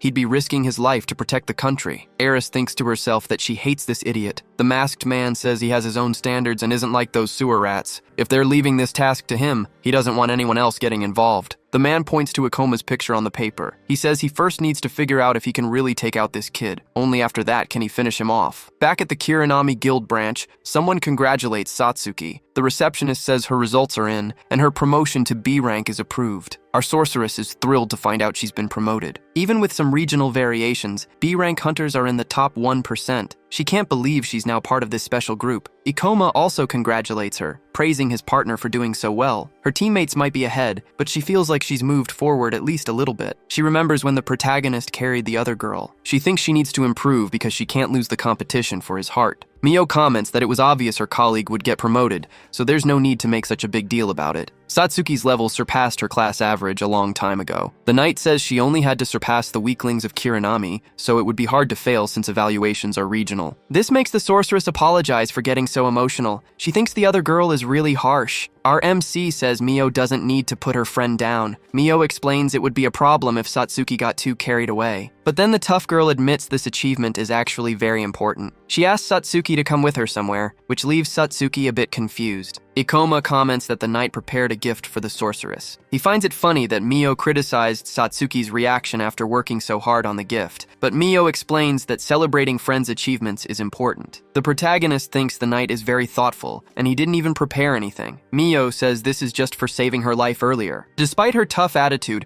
Mio really wanted to thank Satsuki. Mio comments that Momoni always told her to pay more attention to people around her. Satsuki gets a bit emotional about this. The knight says it's nothing too grand, but it's the kind of thing you can never have enough of and asks her to accept the gift. The witch realizes she's been seeing her colleague as a rival this whole time for no reason. She thinks it was all a big misunderstanding and smiles as she thanks her new partner. Ikoma notices the cabinet is big, and since they're talking about Mio, he He wonders if it's some kind of weapon, but it's actually a huge teddy bear. The knight explains that this bear is from a German brand, a limited edition to celebrate the company's 5th anniversary. Satsuki thinks she really had the wrong impression of the girl. Our guy is a bit shocked to hear Mio describe the bear as something you can never have enough of, and he wonders how many of these she has at home. The witch thanks her for the gift while hugging the huge bear, but she needs to figure out how to get it home. Suddenly, the protagonist gets a notification on his phone. Another monster disaster has happened in Morima, and this time it's C rank. Satsuki comments that this has been happening quite frequently lately. The source of the disaster is in Misunagi, which is outside the city but fortunately not too far from there. So Mio tells them to go to the location. Ikoma says that if it's a disaster compatible with level 40 hunters, it shouldn't be difficult to control. Low-level disasters aren't uncommon and are well monitored, but the protagonist wonders if this also happened in his past life. Maybe it's worth recording his memories and comparing the public guild data with what he remembers from his other life. Suddenly, the guy is shocked as he realizes something. This flood came from the C-rank portal known as Spirit Garden. Satsuki asks if he knows something about it. He explains that this portal has plant-like monsters, but the worrying part is its boss, the Gaokurena tree. This monster isn't that strong, but it can't leave the portal at all, and they can't underestimate its power. So the boy says they need to stop the flood right away. Ikoma remembers he still has an advantage with Hoshina and grabs his phone. The boy sends a message to the streamer, saying he needs to ask for a favor. With that, the three run through the city streets, but a suspicious hooded figure discreetly watches all their movements. This person holds a phone in their hands. The masked guy had doubted the Chimera's Fang people, but he's surprised to find out that a flood really happened. He thinks predicting monster disasters could make someone a millionaire, and he tries to understand why he needs to follow a random, weak boy. The man answers a call on his phone and receives information that the hunters are already arriving at the location. Then he asks them to send the location of the three, and he hopes this mission is at least fun. The mysterious person with 3 different colored rings says Ikoma Ichino's name. A monster called Thorny Demon opens its ugly big mouth. Something or someone quickly jumps onto a rock. Mio appears with her red blade, ready to finish off the enemies. Meanwhile, several little monsters approach Ikoma. The protagonist calls his witch friend and asks her to do what they had agreed on. She activates her flame power, carbonizing the insects and creating a type of fire web. Satsuki holds a creature that looks like a plant root, and this creature says Mio's name. The potato even cries as it repeats the knight's name once more. At that moment, the witch gives a cute little smile toward the little monster. She uses the poor creature to steal mana. She says her points are restored and she'll do the same for her colleagues soon. The little potato creature gets sad and spreads out on the ground. While Satsuki transfers mana to the guy, Mio comforts a child, telling them everything will be okay now. The sorceress notices the monsters in this portal are quite weak compared to the other flood. She thinks it will end soon because they've already seen the extermination forces. But Ikoma says this flood is actually worse than the other one. The portal boss is the spirit tree Gaokurena. It can throw monsters at targets while also moving at high speed. Satsuki is a bit shocked and wants to know what happens when this tree moves. The protagonist explains this boss is easy to deal with inside the portal, but now that the escape area has increased, it's a different story. If they can't defeat the tree, the flood will continue forever. They can't let it reach the city at all. Mio heard the conversation and asks if there's an easy way to find this monster. Compared to other types of bosses, its size is small. Plus, it avoids fighting anyone with a higher level than itself. The trio shouldn't lose to this monster at their current levels. But searching for the evil plant without any strategy will be very difficult. Our MC tried another plan, but Hoshina hasn't responded yet, so they have no choice but to split up. Mio says they can fight the boss alone at their level, and splitting up will be more efficient. She also needs to take the child to a safe place. Satsuki also believes this is the best plan for their team right now. Ikoma feels something bad when he thinks about this flood for some reason. The combination of this flood with this specific boss is the worst possible. This didn't happen in his other life, so it seems someone is controlling everything. Hunting Gaokurena doesn't mean the disaster will end, but the situation would be the same whether they were together or separated. The protagonist decides he and his colleagues will move in 3 different directions. He asks the 2 to inform him if anything bad happens. The mysterious man makes a not-so-cute gesture with his hands. He thinks he has the same guard as before and calls the guy an idiot. He says he expected this from a sorcerer, thinking it's obvious such a bad class would be resistant. Anyone from another class would have already died. The poor guy begs not to be sent to the grave, saying he has a lot of money in his bank account. The masked man comments that he's always been a bit devilish, and when someone says something like that, he gets a bit affected. He also thinks it's a bit offensive to be seen as an idiot who changes his mind just for money, and he simply hates that. Suddenly, a mass of flames appears outside, visible through the window. The guy imagines more people are coming after him because the flashy magic of this stupid sorcerer attracted them. An enormous monster appears right behind the masked man. More fire takes over the area, and the man starts to move to try and escape. At that moment, the monster breaks into tiny pieces right beside him. He finds it strange that a vampire specialized in durability was destroyed with just one ranged attack. Another man says he wanted to get the mysterious hunter with just one shot. This is Sergeant Toya Mayumi. He says the monster got in the way at the last second and ended up protecting his target. A luminous pink-colored energy starts to form spirals near the masked man. Tsumuji holds his staff and launches a wind-spreading power. Flames consume everything around the mysterious man. He just stands still in the same spot, trying to protect himself. The guy calls the officers idiots for ruining such a cool shop that had nothing wrong with it. This mysterious man thinks gossip travels very fast here. First it was the hunter,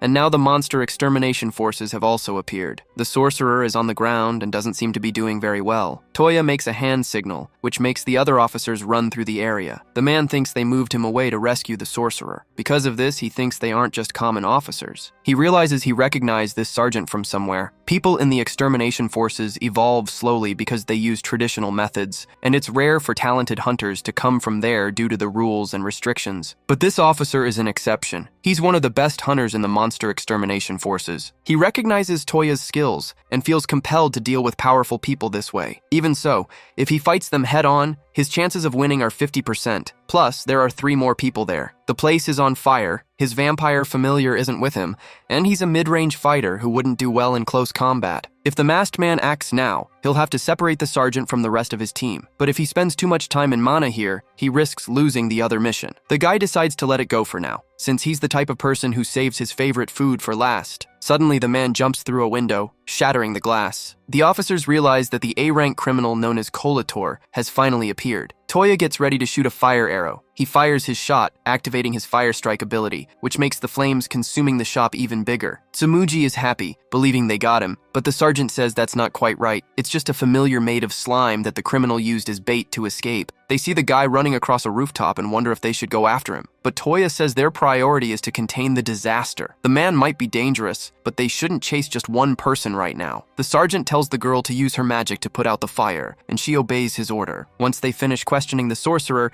the officers will return to deal with the monster disaster. Meanwhile, Miyo chases Gao Karena, the level 38 boss from the portal known as Spirit Garden. She didn't think she would be the one to find the evil tree. The monster uses its garden nightmare power, launching several plants at its opponent. These plants are actually other monsters, and they arrive in large numbers, but Miyo just yells that they're in her way and uses her red blade ability. More cursed plants remain standing and watch the girl in a somewhat sinister way. The knight realizes this won't end, and she needs to attack with everything she has, because if she keeps going like this, the boss will escape. She activates her Hellbreak power with a shout, which lets her use her own life energy as dark magic for her attacks. The little potatoes panic with all this commotion. Miyo launches herself into the air and sees Gao Karena right below her, believing she can finish the boss with this one hit. But suddenly something happens on the evil tree's leafy back. A large green creature emerges from there and heads towards the knight. She's surprised to realize the boss created a monster to use as a shield. The girl ends up right next to the weird lizard's huge mouth and seems a bit frustrated with the whole situation. Her power causes a big red explosion,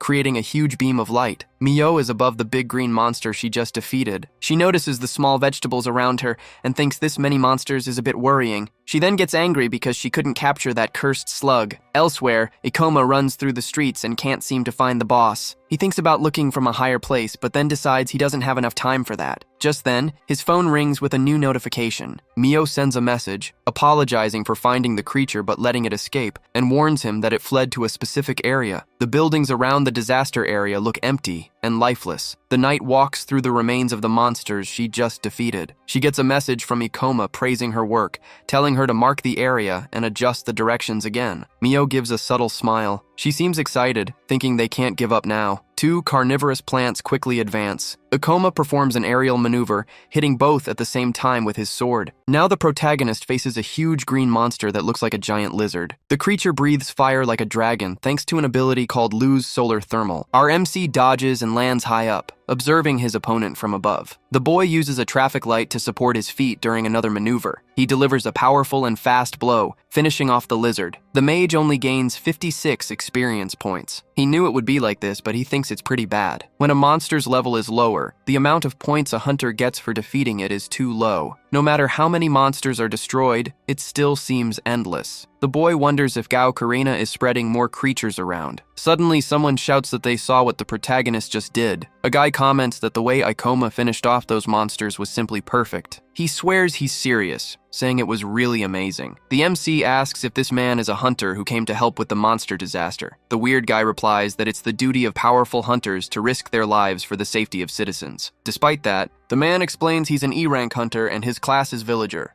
so he doesn't consider himself a powerful hunter. The boy finds this rare. When a hunter reaches level 10, they have the option to choose from several character classes. Their options depend on how they spent their skill points until then, and also how they distributed their points at the start. The villager class will always be an option for a character class. If someone reaches level 10 with below average skill points and doesn't invest in offensive skills, something happens. Their options are limited to weaker classes, and the guild tries to encourage hunters not to reach this point where they are forced to choose weak classes. The weird guy says he wished he had chosen a cooler class, but this was his only option. Ikoma thinks this is rare, but not impossible. Maybe his initial characteristics were too low since they are random. The villager asks if the MC is Ikoma Ichinose, the hunter with the rare Gravity Master class. The protagonist asks if he knows him. The other guy replies that anyone active in the guild knows about his legendary achievements. Also, the guy says the boy appeared on Hoshina's live stream. Our MC wonders if he's a viewer of the blonde girl. The aldeano says his female friends love her content. The weird guy knew Ikoma would be good, but Liv he was even better. He wanted to be a cool Gravity Master like him. The protagonist says he doesn't have time for small talk, but the guy asks him to wait a bit. He comments that he really respects him as a hunter and asks if they can do this together. The MC explains that if he's E-rank, his level is close to 20, which means it would be very difficult to fight these monsters. Our MC says he's after the boss, and that it would be better if the villager focused on helping people evacuate the area.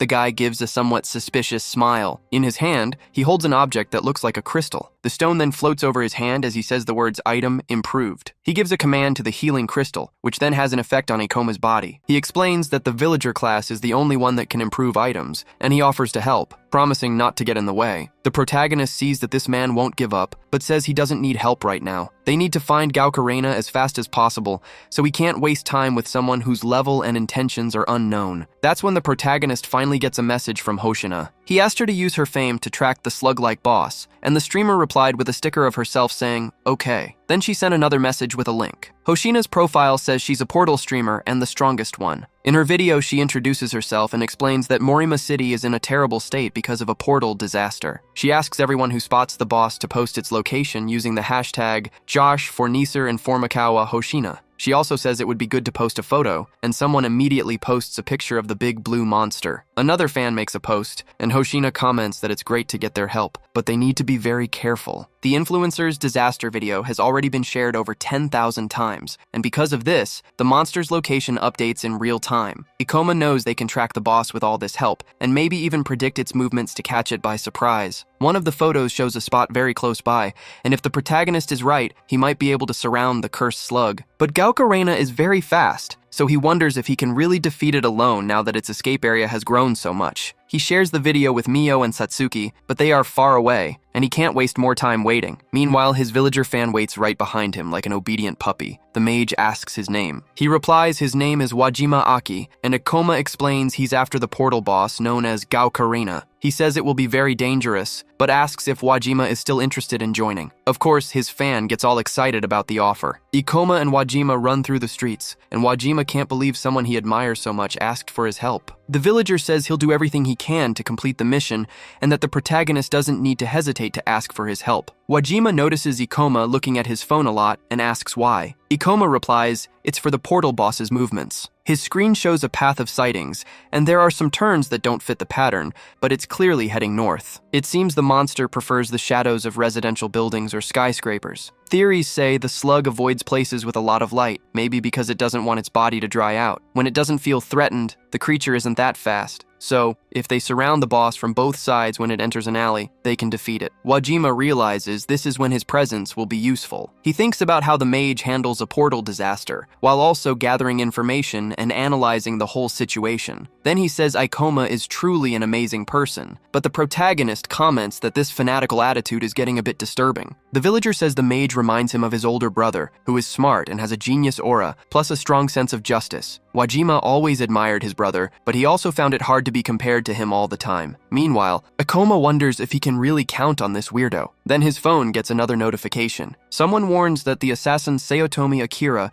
caused problems for the extermination forces. This isn't related to the portal, but Hoshina should be careful. Sayotomi Akira is also called O-Colator, and he's a criminal known for going after high-level hunters to rob and finish them off. This guy has a rare battle style that focuses on using familiars in combat. There are so few images of him that Ikoma doesn't even recognize his face. In his past life, forces attacked Sayotomi Akira's hideout with over 20 people and took him down, but more than 10 of them also died. Ikoma wonders if the criminal being in Marima is just another coincidence, but then he realizes these coincidences are getting out of hand. Even at the Illusion Library, the 2 Chimera Fang members showed up. Thinking about Akasha, the protagonist figures their target was probably the Ring of Wisdom. He tries to figure out if someone knows more about portals than him, and if that person is behind all these events using their influence. Suddenly, Wajima asks what's wrong, since Ikoma looks so serious out of nowhere. Our MC replies that it's nothing, thinking he's probably just being paranoid for no reason. Now they need to deal with the disaster. Ikoma tells Wajima they've spotted an assassin, and this makes the villager panic. The protagonist warns that the restaurant where the criminal was seen fighting is close by, and it's better not to get near him. Ikoma tells Wajima he can't face this assassin, so if they find him, Wajima should just run away immediately. Ikoma's phone rings again, and his #1 fan is trembling with fear just thinking about the dangerous bandit. More posts pop up, reporting other sightings of Gaokarina. Someone posts that they were too shocked to take a photo, but gives the location. The mage realizes it's close and he can fight now. It's still a bit early, but Ikoma shares this information with Satsuki and Mio. Wajima remains scared in the corner. Ikoma tells Wajima he's created a plan to defeat the Spirit Garden boss. They need to separate to surround the monster from 2 different directions. The protagonist tells them to defeat this slug quickly. The villager takes a second to recover from his fear of the assassin, but then he clenches his fist tightly and agrees to be part of the plan, looking very determined. Our MC comments that it's not hard to guide the big monster if they use the fact that it doesn't like very bright light. Ikoma decides he'll take a detour and lead Gaokarina to a specific alley in that same area. When the boss reaches the opposite side, he wants his fan to block the other exit from the other direction. Ikoma says he can scare the slug enough so it won't want to escape his way, but he asks if Wajima can do the same. The eccentric guy assures him he has many items that boost the advantages of the villager class, and he has many tricks up his sleeve. Then the dramatic guy strikes another elaborate pose and promises he won't let Gaokarina pass. The protagonist tells them to split up. Ikoma tells Wajima to run if anything unusual happens, but Wajima wants to ask something before they separate. Wajima asks why the mage decided to become a hunter. He comments that the boss level for this portal isn't that high, so he wants to know if it's not boring for a high-ranking hunter like him to take a job without many rewards. Ikoma immediately tells him to stop being so weird, but then he decides to explain his reason for being a hunter anyway. The protagonist wants to know how much his powers can help people, and that's probably his main reason. Our MC is even willing to die for this. The mage believes that right now there are things only he can do, and things only he can save. So he thinks it's more about a sense of responsibility than just a desire to stop the portal disaster. Ikoma looks back and sees Wajima is frozen. He then asks if his answer was good enough, and reminds Wajima he can't talk about this with other people. The villager says it was good enough, but he needs to make a comment. He smiles happily and thanks Ikoma, and he even says he loves the protagonist even more than before, much to Ikoma's dismay. Our MC says they're out of time and need to separate. Then we see the big city of Morima. Gaokarina moves quickly through the streets. Something jumps fast over the vehicles. Ikoma runs next to the creature,